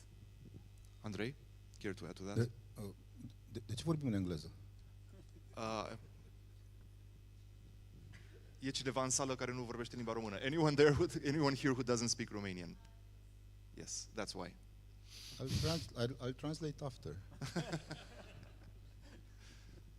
So we have guests in the room who don't speak Romanian. Yeah, but now they have automatic translation. I mean, they can, they can like use AI to translate. There's everything AI I'm to saying. instantly translate everything. Yeah, what's different this time is that people understand it and they can play with it. I mean, AI has been around forever since we were students, even before that, in form of like, neural networks. But, very simple technical explanation that is accessible to almost everyone is that back then words were encoded using one single integer number. So, one word was 1, 2, 3, 4, 5, and there were like, I don't know, thousands of words that were encoded. And right now, one word is encoded using a matrix, using a set of many, many real numbers, 1.67, so numbers that need processors like NVIDIA is producing in order to compute them. So this is the technological advancement. But the real difference is that now people interact with AI and they understand it, right? And another moment, another glimpse in that was in '96 actually, when 96 or 97, when Deep Blue beat Kasparov in the game that was considered the game of the mind, chess.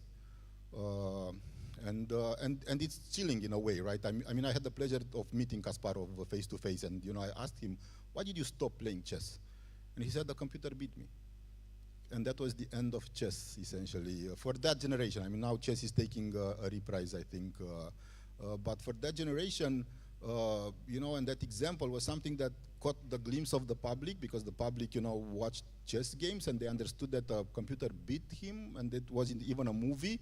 But then nothing else happened. I mean, specialists had access to AI, doctors, researchers. Everybody had access to AI. Google had AI that was, even generative AI, that was, ready years ago. I mean, I have people that saw demonstrations of what it can do, but they didn't release it to the public, So that's what actually happened. I mean, some of those guys, went to OpenAI and they released it to the public. So that's what happened. I mean, it's, generative AI, you ask a question, it's like language understanding is another portion of that also needs a lot of processing. But what happened is that if you use real numbers and you train a network long enough, you form something like a matrix that has like neurons. And when you show this matrix a picture, you can see, and it has an apple and an orange in it, you can see the neuron for apple and for orange lighting up. So it's really nice. It's, a toy for now that people are playing with, and are discovering new things that it can do. It seems like a well-rounded answer, and if you'll allow me, I'll actually, for representatives of the VCs, I'll skip to the next question, which is really very much for you, because we seem to have gotten a pretty rounded answer for this one. Now it's everywhere, as both Alexandra and Andrei were saying. What we're seeing right now is that it's kind of plastered everywhere. Everyone's been touching it, using it, omnipresent in the tech lingo. I mean, even today here, in everything that it was talked about, we heard the term AI. What does it mean for you guys as investors? I mean, does it carry any weight in the, in you evaluating the startups that you're seeing and the pitch decks that you're seeing? And what are you looking for in these either startups or AR startups that leverage AI? Maybe Dan, you want to start first? Yeah, I'll try in English for our people. So let's say this, there are a lot of startups that are remarketing themselves as AI-enabled type of startups. However, so we as investors, we have a very strong responsibility what we choose, because what we choose will have success. What we don't choose actually will probably lag behind. So we have to discover in all these interactions what has a potential to become actually true and become a business. In many ways, what we are looking for is like, well, is this solving a new problem that has not been solved before in any other way? Is it in solving an existing problem maybe 10, 100 times, 1,000 times faster and with lower resources, with lower footprint or whatever? Is this actually somebody buying a product? Is somebody needing that? So we need to understand these things. The technology is sexy, and we have seen in the last 5 years, 6 years with our fund, a lot of machine learning, deep tech type of companies. But the truth is that not everything went to the market. The truth is that deep tech, real deep tech companies need a long time to put a product in the market. So for us as investors, it's like choosing the potential winners, the guys who can actually turn this into a business, because we are investors. We are not in the R&D phase, which is much earlier in the life of a startup, right? So it's, yeah, can this turn into a business? At the end of the day, all of these, for us as investors, are important to become businesses that have very good tools, machine learning or any type of AI-enabled tool. It's just a tool. The basis for us as an investor is how can you turn it into a very fast growing and very large business. Impact, solving the true problem, of course. Yeah. Florin, you want to add to that? In part, I would echo what Dan said. Clearly, AI is a buzzword, and it's been a buzzword ever since OpenAI, because, and to answer just in short the prior question, it works, or at least it seemed to work. Before, it was there, but some people knew it worked, but now everybody could see that it works. So, yeah. Why is it a buzz? Because it works. Because AI is again, going to the definition, AI meaning is something that mimics human intelligence. It's actually, and probably people still don't understand, it does not mean that it is an independent intelligence, it just mimics it. And it mimics it very well, with use of large language models, with the fact that it takes arguments from you and it feeds back to you something that is very logical and very well argumented. Now, in this whole context, of course, it's a buzzword, but ultimately there are two things. One, is there indeed, and again, echoing almost word to word what Dan said, is there a new product that the AI is enhancing that could not have been done before, but adding AI to something that is existing in the world, and to a novel way of looking at things? Do you do something new that replaces it, that cannot have existed before? So yeah, that's something that we would definitely be looking at. The other, let's say, the other angle is that indeed AI has proven that it can do some things very well, which is again linked to language, linked to how well it expresses itself. So I guess every entrepreneur needs to be ready for a VC to ask him, how are you implementing AI in your product? But that doesn't necessarily mean that my product needs to be an AI. I mean, whatever I'm doing, I can add an AI layer on it and make it more interesting for my clients. And yeah, we would be asking that. But to try to mix the two, that's the wrong answer. By trying to sort of paint an AI product where it's just an overlay put on something that is existing today, that's the wrong way of doing it. So you've now heard the VC's way of thinking around this. I would turn to you, Andrei, and then Alexandra. Andrei first. What don't they get about this? What don't they get? No, I think they get it. I mean, yeah. I think that's about right. I mean, I think that the big winners will be the big companies that are developing the core of AI. I think that there's going to be a lot of money made there. I don't think it's going to be very easy to build product companies on top of that technology. I think that it's going to be very easy, though, to build services companies, and I think it's a huge opportunity for companies, for services companies to embark on the AI journey and see all the tools that are, and then go to companies and implement those tools or help them implement those tools. But I think that, you know, every company has to have AI embedded in every startup right now. I mean, what I've seen as an investor also, and one of the, you know, ways even Genesio was created was that we are in the dev tools market, and we have previously invested in a couple of companies that were helping developers write code that they don't care about, you know, like the boilerplate code that everybody talks about. And then when AI appeared, even before AI appeared, we realized that that will be they will be not needed anymore. So those companies right now, they've been made obsolete by the capability of AI to write code, boilerplate code for you. Of course, you know, there's the accuracy that it still has a little bit of problems, but most of it, they get it right. So a combination of, you know, templates and AI code generation is something that I think will be the future of code writing, and it's, you know, Genesio has those both features in it. So yeah, in code writing, at least, there have been startups that have been made obsolete by the rise of AI. That's correct. Alexandra, you can answer more broadly if you wish, not just about what the investors don't get, because they seem to get it. So what more broadly? I agree with Andrei. I think they get it, at least from what I see now in the ecosystem. I think that things are starting to be clear for both sides.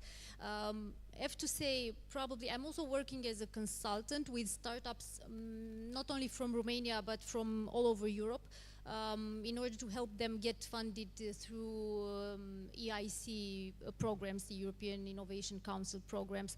So looking at the trends in the past 3 to 4 years, I have to say that probably 3 years ago, it was still easier to convince investors and VCs just by saying that you incorporate AI in some way in your solution, and it wouldn't have really mattered exactly how you did that or what the research behind that AI was. Most of the startups only had some rules implemented, and they would have said, okay, this is artificial intelligence because my system is capable of making some decisions, but it didn't really matter if it's really smart or an intelligent system. It just provided an output.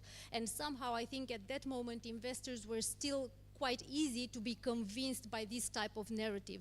But I have to say now that those times are over. Investors have understood much better what state-of-the-art AI means, what to ask startups when they are pitching for investment. So I think things are quite balanced at the moment, and also I think the narrative of the startups working with AI needs to be adjusted and maybe changed a little bit so that they understand that AI is not the final purpose of a solution. It's just a means to solve a problem and maybe to do it better or more efficiently than it was previously done. So I think once those things get in the right balance, probably the entire landscape would have a new site, probably. Yeah, it's interesting because you actually gave both perspectives. You gave an interesting one from founders' point of view, also what founders should be getting about this. Let me switch gears to the next questions, and I'll be starting with the investors for this one. And feel free to say what founders don't get about AI into this one. But what is the greatest obstacles, the number one obstacle that comes to your mind for when it comes to a brilliant tech team building a successful AI startup from this part of the world, because you are active here, but you must be looking at what investors are doing in the US and elsewhere. Number one obstacle that comes to mind. Clearly, you cannot ask somebody to reinvent the wheel in Romania in 2023 end of year. So rebuilding large language models is something that you cannot do. You need to work around it. You need to work on what is existing, latest state-of-the-art technologies. Even as Andrei said, you will probably have to pay for them, and then you need to add what makes you special to that. Done. Yeah, so your question was, what do the technical teams get? Yeah. What's the number one obstacle for them to build a really successful AI startup? The rest of the team, let's start with that.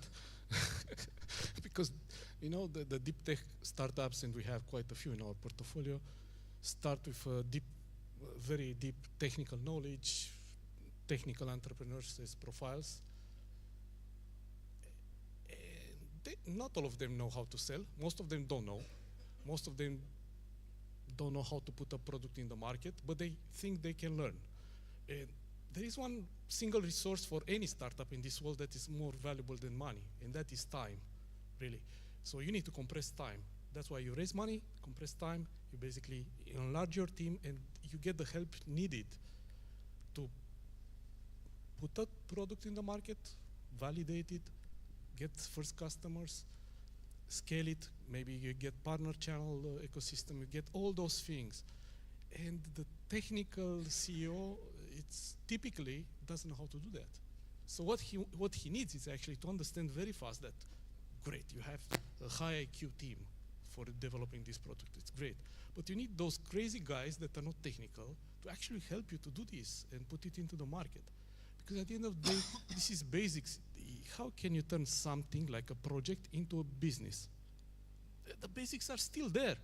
No, it doesn't matter your background that you're technical.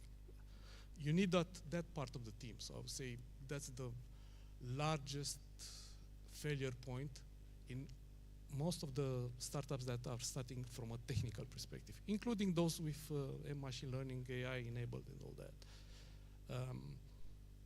And then the second is that, you know, technical people, most of them, not all of them, tend to be driven by rules in their way and and enjoy a bit of the creative / maybe anarchist type of profile. No, psychologically it's a profiling. And they got in love with what they read about the San Francisco and Bay Area type of model. And that's not that's a model that doesn't work universally.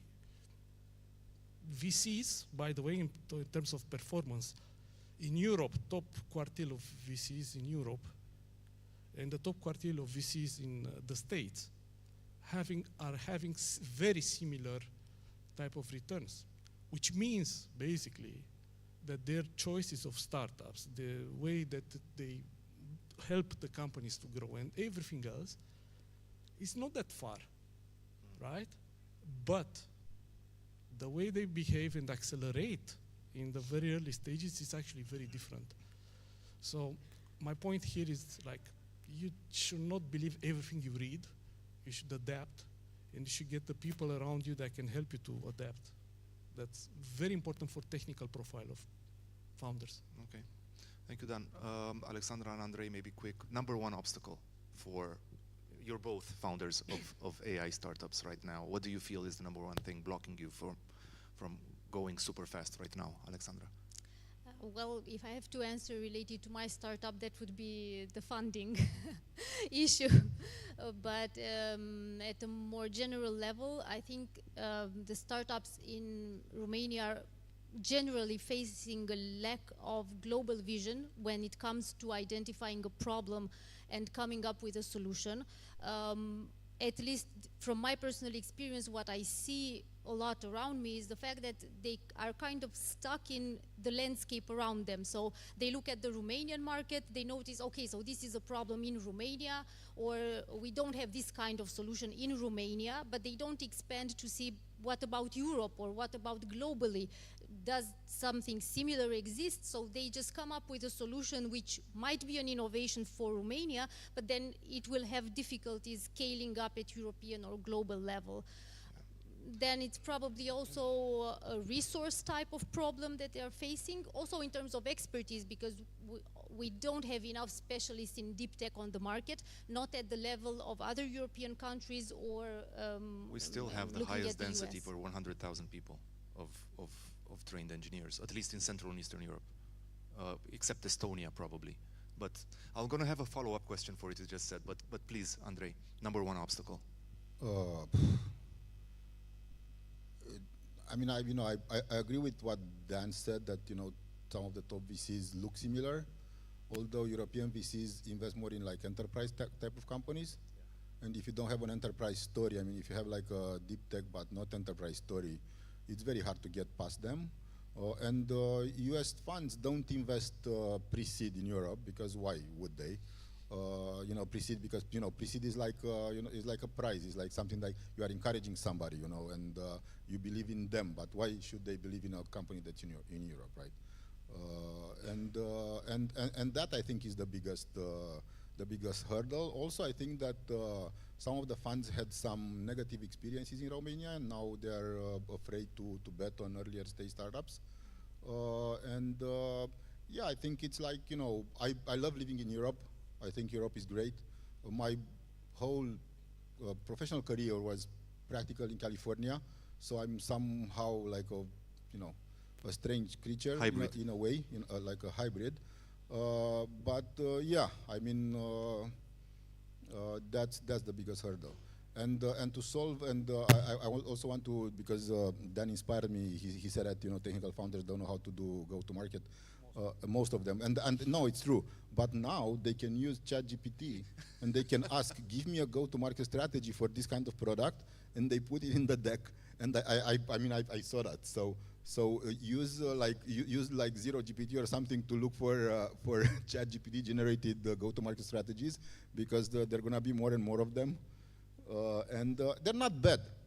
They're not bad. You're going to see that they don't get it. But at least if they're like copied verbatim, it's clear that they're put there just for.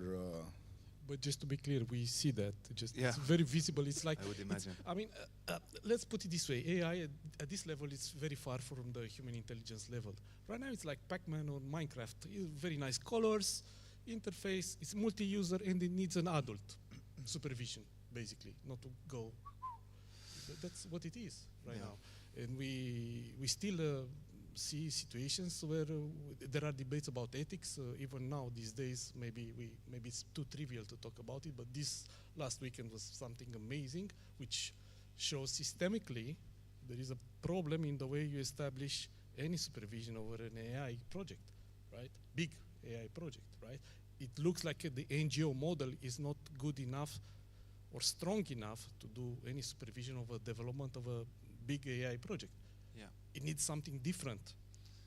It needs something different. So it's good that you brought that up, because I want to close with like final question and just 30-second answers from everyone, because we only have like 2 minutes left. But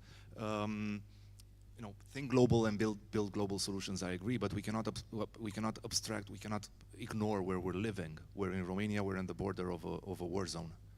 This is happening right now. NATO is setting up a VC fund. They're trying to pour money into defense tech, encouraging us to look at defense tech, technology for intelligence, and AI could play a role here. And I hear you, Florin, that we don't need to reinvent the wheel, reinvent OpenAI or something like that. But the French have Mistral, the Germans have Aleph Alpha. We're talking about the European response to the Chinese and American advance in AI, and the European response is French and German. So I just want to ask you, all of you, maybe quickly tell us in 30 seconds, is there a Romanian response that needs to happen? Is there something that we could do? Or I mean, if you're really implying on security, that's, I mean, the way I see it is that you need people that are exposed to the problem, that they can figure it out how to solve it. They come from a place, they figure out a solution, and as Alexandra said, it needs to be international. So yeah, there are people working in cybersecurity in Romania today that they could come up with stuff for that, but I don't think that's where our strongest point is. It could be in programming. It could be in all of these engineers that are actually finding how they can do their own lives better with the AI, and they could come up with new things. So you need to, in order to be global, you need to have a global situation, and then work from that. Andrei? I don't know if anybody noticed, but what happens right now is a race to build AI chips and compete with NVIDIA. This is what happens actually. So Microsoft is investing in creating their own chips. OpenAI was raising money to make their own chips, and NVIDIA, because NVIDIA is the only supplier of chips. Right now, the software that trains the models is open source. I mean, you can get the software, you can get the data. The only thing that you need in order to have an AI model, to have like an artificial brain, is the chips. In my opinion, Romania has to secure enough chips so that we can train our models. So that would be, I don't know where to get them from, like, because they're in very short supply. I mean, there's a huge line, and NVIDIA is giving them to the highest bidders, and I don't think, we will see how that will play out. I don't think we can make them. I don't think we're at that point, but we should be able, through NATO or through something, to be able to secure, if not at the Romanian level, at least at the European level, enough chips in order to train the models on data that we can gather. Alexandra? So there might be a response coming from Romania in terms of using AI for defense and intelligence. There could be a niche for that, although I don't think that would be something really publicly available, so that I really doubt that there will be a startup coming to market with such a solution, but it is one of the fields that probably, I don't know, our intelligence services and defense services could be working on. Just considering that they would have access to the right level of expertise, to the right specialists in the field, and to the right amount of data, because anything that we're talking about in terms of AI needs large volumes of data, which might or might not be available in Romania or in the region. Look, what I've seen in the last few years is that the Romanian startup ecosystem has become wiser and starts to specialize and understand what is available. Like Andrei said, it's like B2B, enterprise, SME, they start to do that, and they should stick with their strengths of understanding how to build a business based on the technology. So for that, yes, I've seen some very good projects, as we, as Gapminder, have seen some good projects that are specialized on this. In defense, I didn't see any impressive one in Romania using AI. I've seen Israeli ones that are very active right now in detecting fake news and all that, and with dual usage for both defense and civilian. I've seen some things, none in Romania that is even on par with that. Just to be very blunt. I heard about something in Poland, in that area. Chips, you need chips. There are no chips. Yeah, of course, there are chips. Like you need the chips, the GPU. There none. Yeah, so Israel has chips. Of course. But in entire Central Europe, if I am to pick up one country where there is something with a strong dual usage, it's something in Poland that I've never seen anything at that level in Romania. Well, there is at least a senior guy who's working on this, but cannot talk about it. So. Yeah, I know of few startups as well, but they're more in the like drones and. Yeah. Thank you very much, everyone. Really appreciated. A round of applause for our participants here. Thank you so much. Thank you very much, Marius. Thank you for this panel. And we move forward with our last panel for tonight. About a subject that's very important, and it's becoming more and more important. We passed the moment when ESG were just 3 random letters in the alphabet, and sustainability is not just a buzzword. So to moderate this panel, I invite on stage one of the running forces of the investment ecosystem in Romania, and someone who supported women entrepreneurship for a long time. She plays a crucial role in the investment process of numerous companies such as Seedblink and SmartBill. She's a board observer in more than 10 companies, and she oversaw exits of SmartBill to Visma and Greenhorse Games to Miniclip. The investment manager of Catalyst Romania, Arina Georgescu. A round of applause, and she will introduce the guests.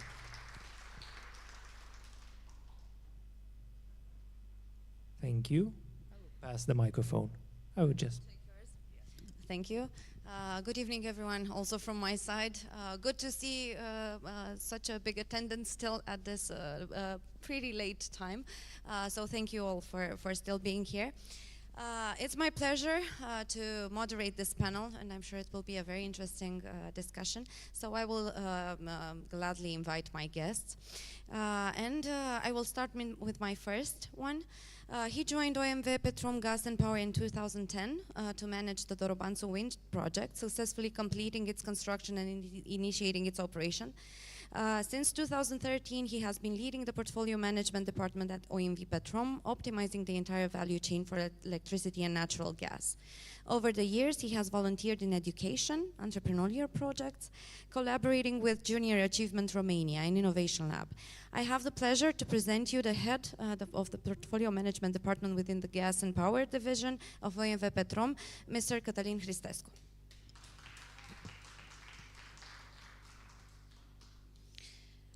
My second guest is a lawyer, a managing partner at Euroinsol.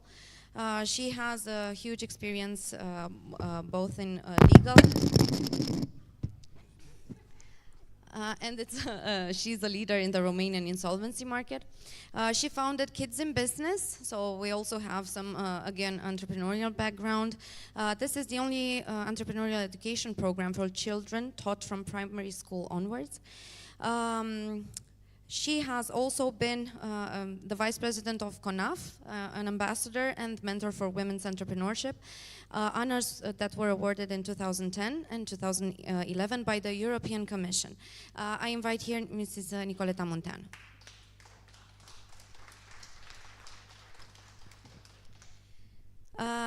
He's an investment and corporate venturing professional with extensive deal-making and management experience across the EU.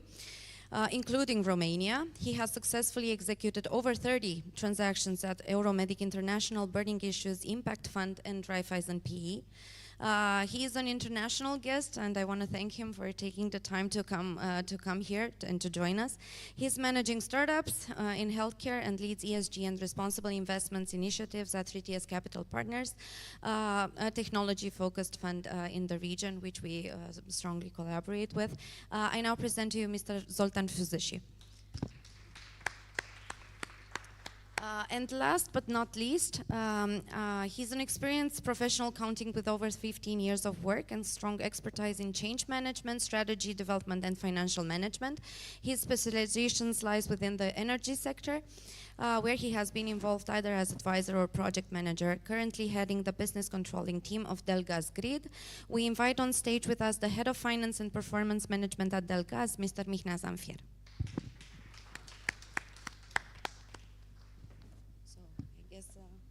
I guess I will be here. First of all, thank you, everybody, for accepting our invitation. Initially, we thought this panel of being focused on SDGs, and then I've realized that somehow, like Vlad said, it's all about also ESG, which we've known about, and at the end of the day, it's sustainability. And my first question would be within the sustainability theme to ask you whether you believe that sustainability has always been so important in the companies that you are representing, or if it has gained more awareness in the past years. Wants to start? Then I will start. I think that to a certain extent, sustainability was forever in any company in Romania or abroad. Maybe it was not so clearly defined as sustainability. Maybe it was not in the first row of a decision, but gradually was moving in line with the focus in the society when it comes to sustainability. Because you need ultimately to react to the customer. And the customer is the society, regardless if you have a very niche product, or you have a very broad product, or you have a commodity like in our case.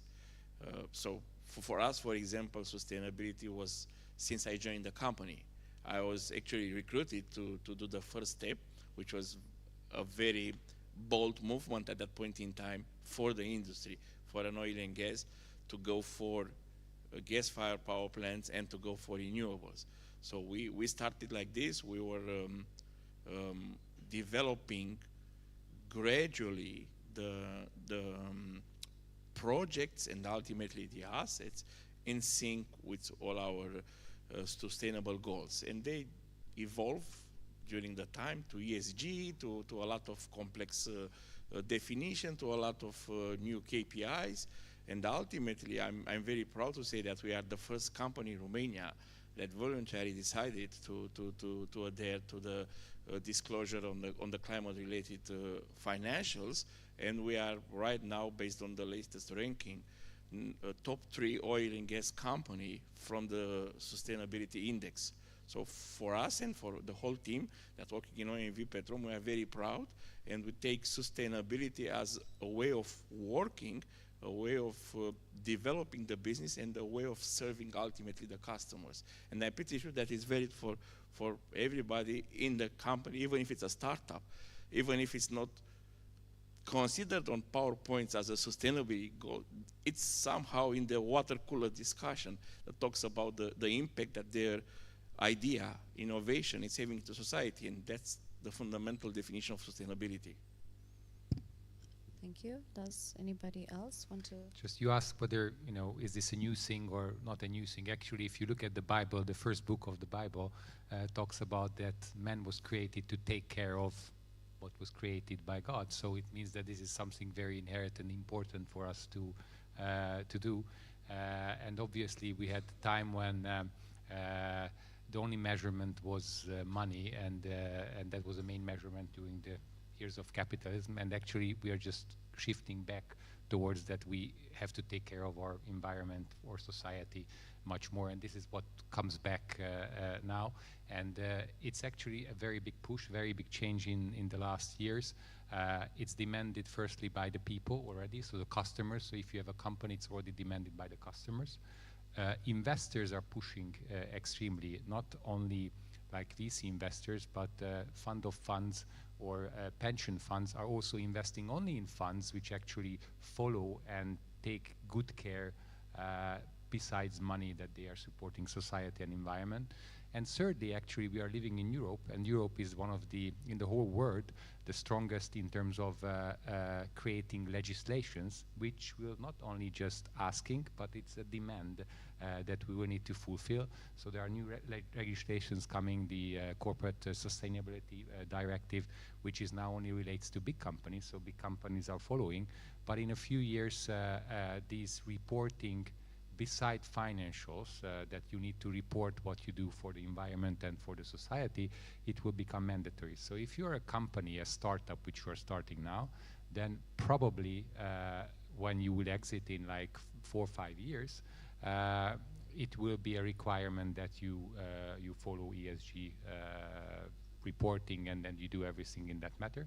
And thirdly, what's also very important, if you're a small company, maybe you're not a large one, but if you want to become a supplier of a larger company, then you will also need to fulfill and follow these regulations and rules. So I think it's something which is very hot, and all the small companies should deal with ESGs and follow these requirements. Yeah, I fully agree with the points shared. I think it's been around for a long time, actually since forever, but it's picked up, and it's picked up massively in the last few years.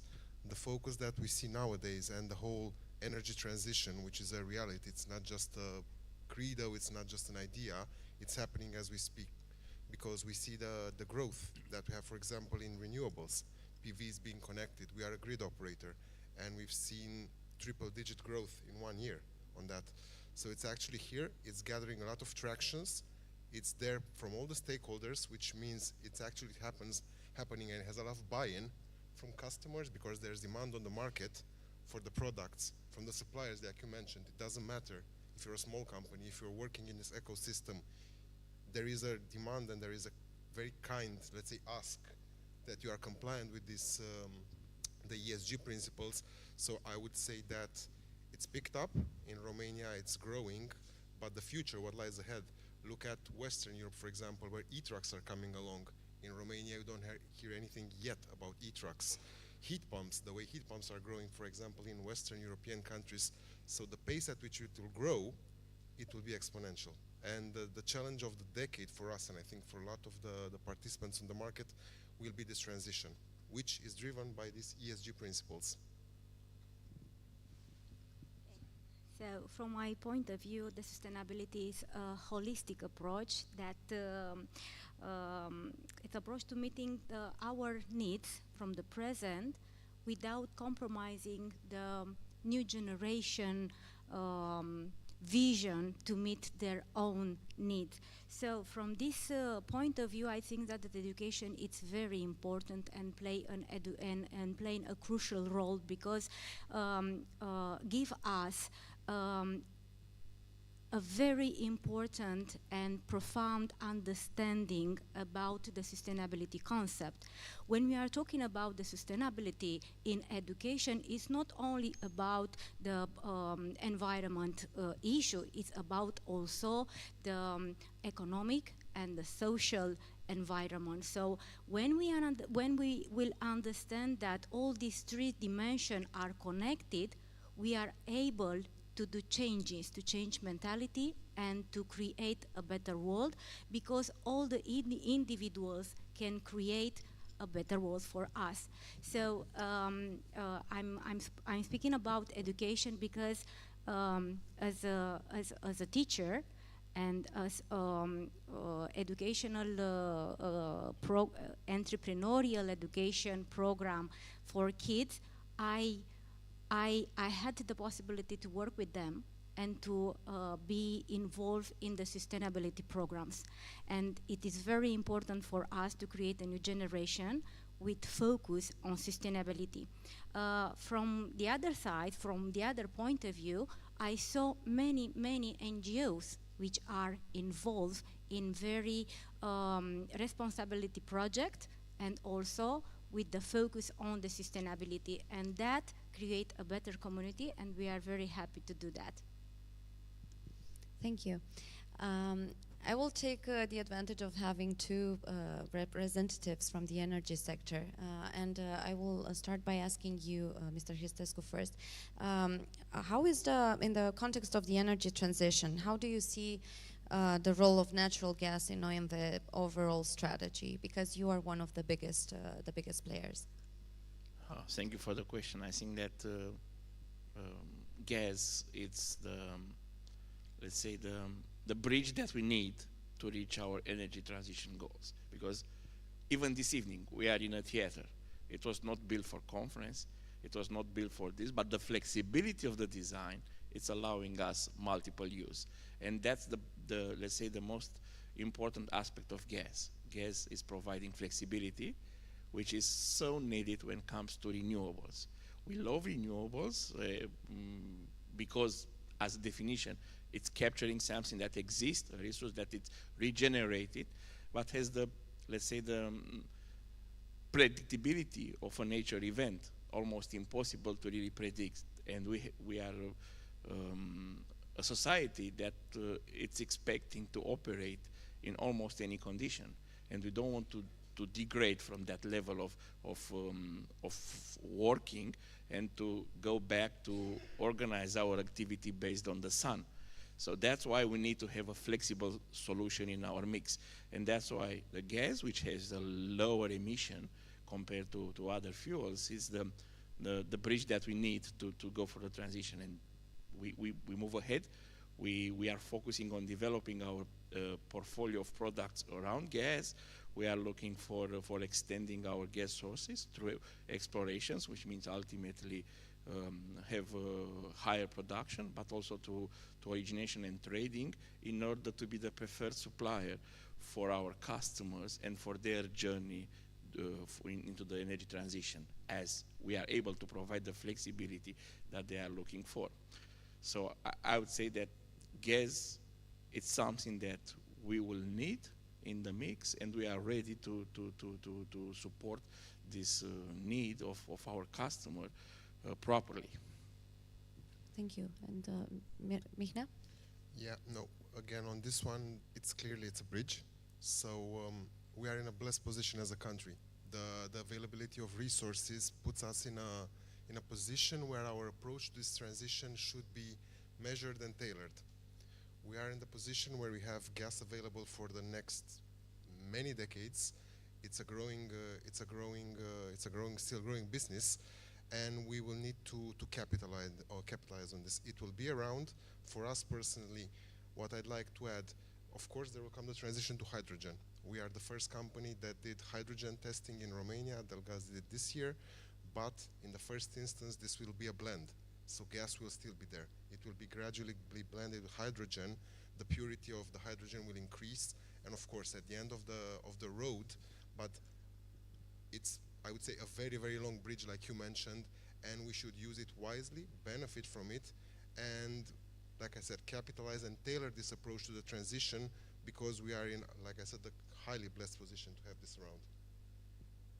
Yes, and congrats for the testing that you are doing in blending hydrogen. I think that's the way of moving forward into energy transition, by being, as a country, being not only the market that's absorbing technology, but also the market that is providing answers. And we have a strong focus here in Romania on multiple technologies. There is an experience in several bricks that will be part of the energy transition, and VCs could also go further on the existing initiatives, on the skills and capital that exist in terms of human resources, and be part of the solutions required to have a successful energy transition. Thank you. And I think if we're talking about transitioning, we're also discussing about how do we invest the resources that we have. And now I would like to switch a bit to the venture capital side of things and ask you, we've heard many times the buzzword responsible investing. It's also valid for companies, but in the case of VC, Zoltan, what exactly does responsible investment mean? Responsible investment is basically a term which were developed by the UN a long time ago, and actually it has 6 principles, but the most important is that firms who are committed to responsible investments means that they are integrating into their decision making and also monitoring of their portfolio companies. They are integrating ESG elements. So it means that when they are making a decision, they are not only looking at the financials and the team and the market, but they are also looking at how the company contributes to or how they negatively contribute to, for example, environment or society, and what governance structures they have, and they implement it into their structures. And obviously what has been kind of researched, that in the last 15 years, the companies which have been integrating ESGs into their investments, so they had the right processes, they tend to have a better risk management, so they tend to also have a better investment return. So it seems that it's a good approach, and this is what's following. So this is how we should invest, not only looking at the money. There are different ways. Some companies are just looking and they are disregarding investments, or they're not doing investments which actually harm. And there are later levels. There are also companies which are called impact investors, where they actually measure and they not only measure the financial return, but they are measuring certain KPIs, how they contribute to the environment or how they solve certain social aspects, and this is how they even motivate the managers. But this is like a tendency that funds are moving from a pure capitalistic funds toward impact funds. It doesn't mean that every fund should become an impact fund, but there is room for them also. Okay, you mentioned team in terms of responsible investments, and now this is a subject we need to touch, meaning how do you address equality, gender equality, and how do you see the society moving? And I will kindly Because you're involved both in kids, both education, and representative of CONAF. So we have both a women's association and the other pillars. You see, every time when we are talking about sustainability and gender equality and equality of opportunity, we are talking about education, because education is very important. Why? When you are focused on gender equality, that means that all individuals need to have access to the educational process, and that it's possible with the support of all of us. And what we are doing as a women, because we are involved in that kind of process and projects, and every time we want to educate the people and to eliminate the stereotypes, because at the school the main focus is to eliminate the stereotypes by creating a culture of respect. So I guess that we are in this moment in a very properly moment. Why? Because when I was to the school 2 years ago at 6th grade, and I asked my kids, what is an entrepreneur? Are only the man or only the female? I was so surprised, because they told me that the entrepreneurs are women and men in the same time. So from that point of view, I consider that the new generations already eliminate the stereotypes. So I guess that the problem is with us, with our generation, to be more involved in the responsibility projects and to eliminate the stereotypes that still in our place. When we are talking about the equal opportunities, we are talking about education also, because that means that all the individuals have to access to resources and opportunities in order to realize their purpose, to realize their project. So all the time education is important, and I guess that the women are more involved with that kind of project, and they really can change the world with their implication and with their creativity. Because at the school, starting from 6 to 18, they understand how to change the mentality and how to create a better world, and how to develop the critical thinking, the entrepreneurial skills, how to develop their own businesses. Why? Because we want a green economy, we want a good economy for everybody, and my kids want money to pay incomes.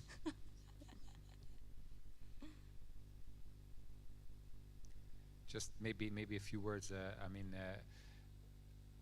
there has been a lot of research. For example, if you talk about involvement of women in management or different teams, I mean, there has been a lot of research that decision making is always better when there is a more diverse group of people, and it's always been shown that if there are women also part of the decision making, so they are part of boards, then the whole tone is much more creative, and men don't start to fight that much. So this basically makes it possible to find a solution. So a lot of times equality in teams helps to make much better decisions. So it's also you know, if you're a good manager, I'm not saying that you should have positive discrimination, but sometimes you do. But it's also your interest to have a diverse teams in your decision making, and maybe it's okay. I give you rather the word. No, on this one, I mean, for us, it's clearly one of our objectives as well. And just as a fun fact related to what you say, from the finance leadership team where I come, it's 75% women. So I'm actually in the. So for us, at least this is one of our goals, and we see it, and we see times changing. And I can only confirm what you say. Decisions are taken in a much more smoother and efficient way in our team. But clearly, it's a focus, and we are trying to also drive this with our employees, this cultural, to instill this also in the work that we do with contractors and with everybody else. So it's clearly a priority for us as well. Vlad is telling me that we don't have much time, so I will just ask a final question, and I will ask you, if possible, to give a shorter answer. Is sustainability contributing to a company's economics, or is it more of a hinder in terms of making money? I can. So saying that it's hindering, it's not actually. It's a misconception, but there is a certain specific to it. The capital need on the short run is huge, so there's a lot of money at stake.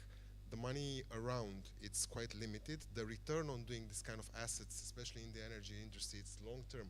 So it puts a lot of pressure on liquidity, I would say.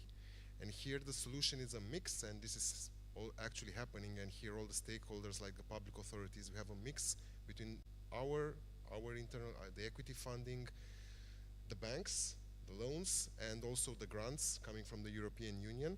So this is one thing that needs to stay around. This mix needs to go ahead. Also the money being offered to clients, for example, for PVs. You see this boom on PVs, which could have not been possible without the grants received by the customers to finance part of their acquisition. So this is one aspect. It's not hindering, but it's stressing a lot the liquidity. And what also I think would need to happen is that these types of investments, ESG related, should be incentivized, further incentivized going forward. We see this in our relation with the banks, for instance, where the margin mechanisms are adjusted. But going forward, I think in order to relieve this temporary pressure and to make this happen, this time pressure of liquidity needs to be eased somehow. But hindering, no, because in the long run, it's beneficial. At the end of the day, the economics look positive as well. The question is how you get there, how you pass this huge challenge ahead. We have the tools together with all the relevant stakeholders, but the discussion should take place continuously and to try to identify in a timely manner the solutions. I think it does takes effort to take care of your environment and your community around you, so it does take an effort. But you know, you ask the question whether when you are spending money to your child, whether it's something hindering you or not. I mean, so you need, this is part of life. We just need to go back to the normal way of operating, and you know, take care of our environment and our society. To continue in the same circle, I would say that sustainability is not bringing more complexity, or is not bringing bridges that you have to cross bigger or more complex than any other challenge that you have in any kind of business. It's just something that gives you a long-term perspective that ultimately unlocks energy in the people, in your customers, and ultimately is providing a strong, not to use sustainable, future for a company. So yes, it's part of the thing that you have to address when you have an idea and you want to turn it in a functional product. And this is part of the creation. You need to have a challenge in order to come up with something that it's better than it was yesterday. So it's a good challenge that you have, and I think it gives benefits regardless of the size of the company. We have there a heavy regulated business. Here we have a mixed regulated, and on that chair we have a completely unregulated, if I may say it, part of the business, and we have the same opinion. I'm very curious how it is on the side of education and ONG, how they feel it from their perspective. Actually, just one thing, the investment area, it's starting to be regulated. Our new legislation just came in, and funds have to fulfill a lot of requirements, and it's getting tougher and tougher, and funds need to report on certain elements, and if you want to call yourself a green or sustainable fund, then you have to fulfill a lot of regulations and taxonomy. So it's very interesting that our parties start to be regulated also. Exactly, and on the other side, not on the way that you operate, but actually on the way that you are able to develop. Yep, that's right. So, because in primary school we are teach the kids about the sustainability.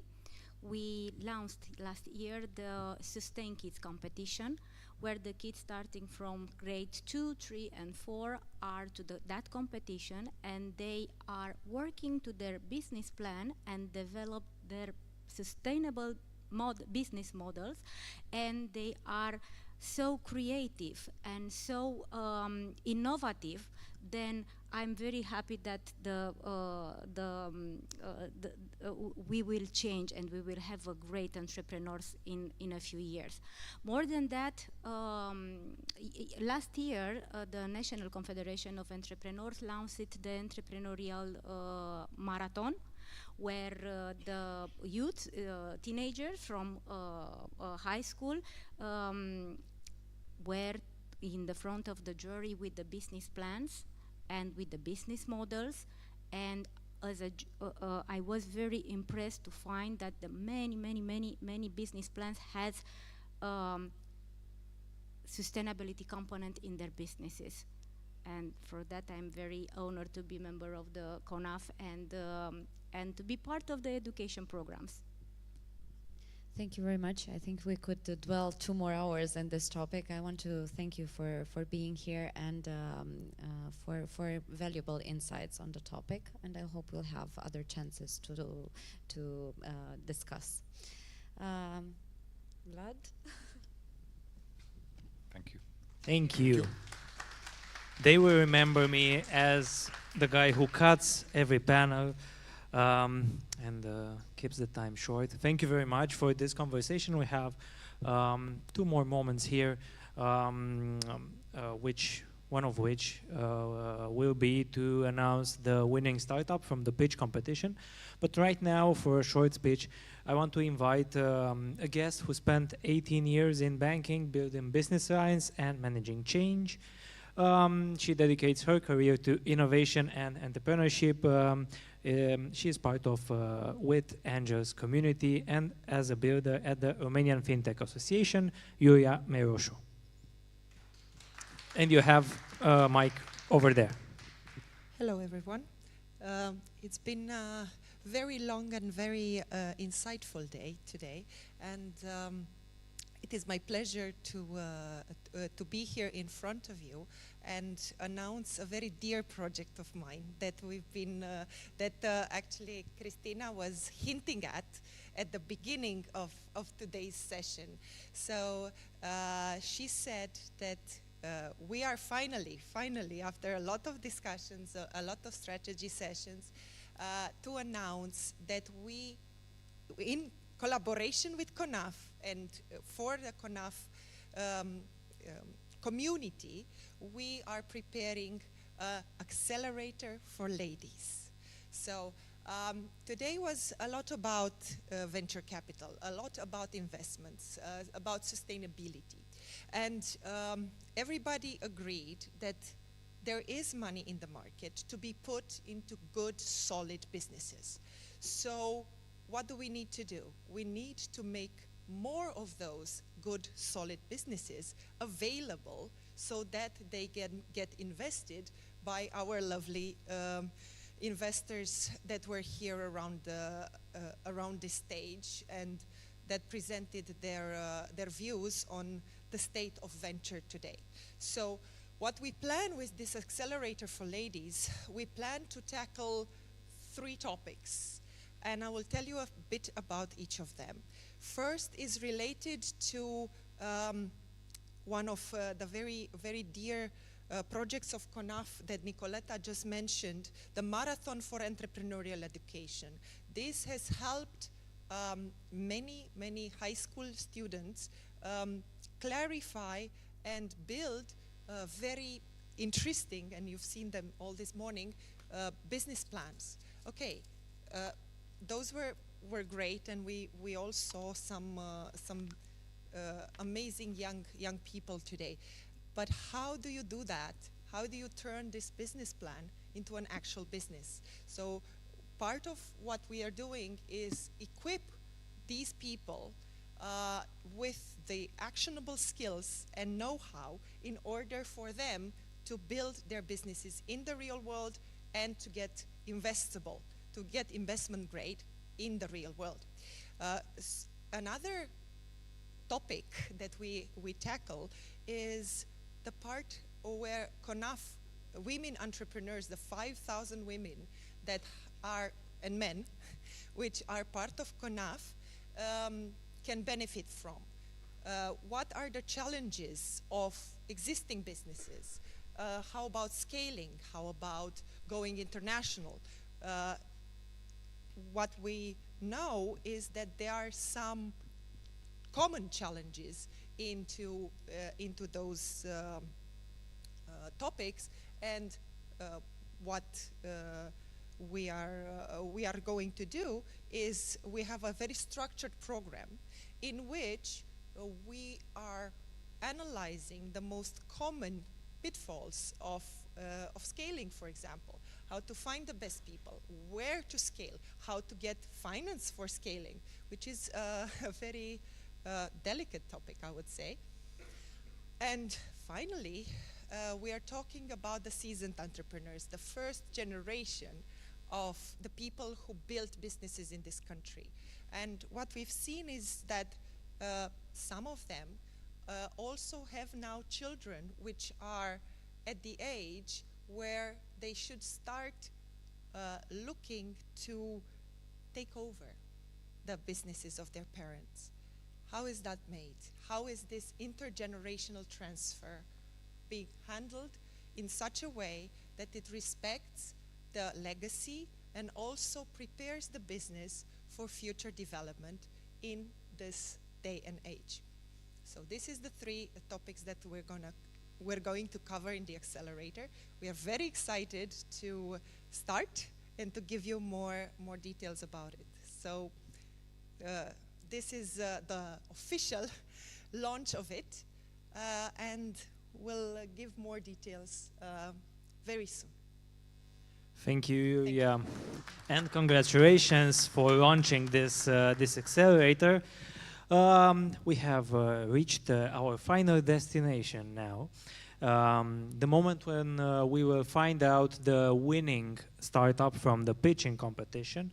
So I will invite on stage firstly Cristina Chiriac and Marius Ghena to say just a few words, and afterwards we will announce the startup, and I will invite the founder here again to say some words.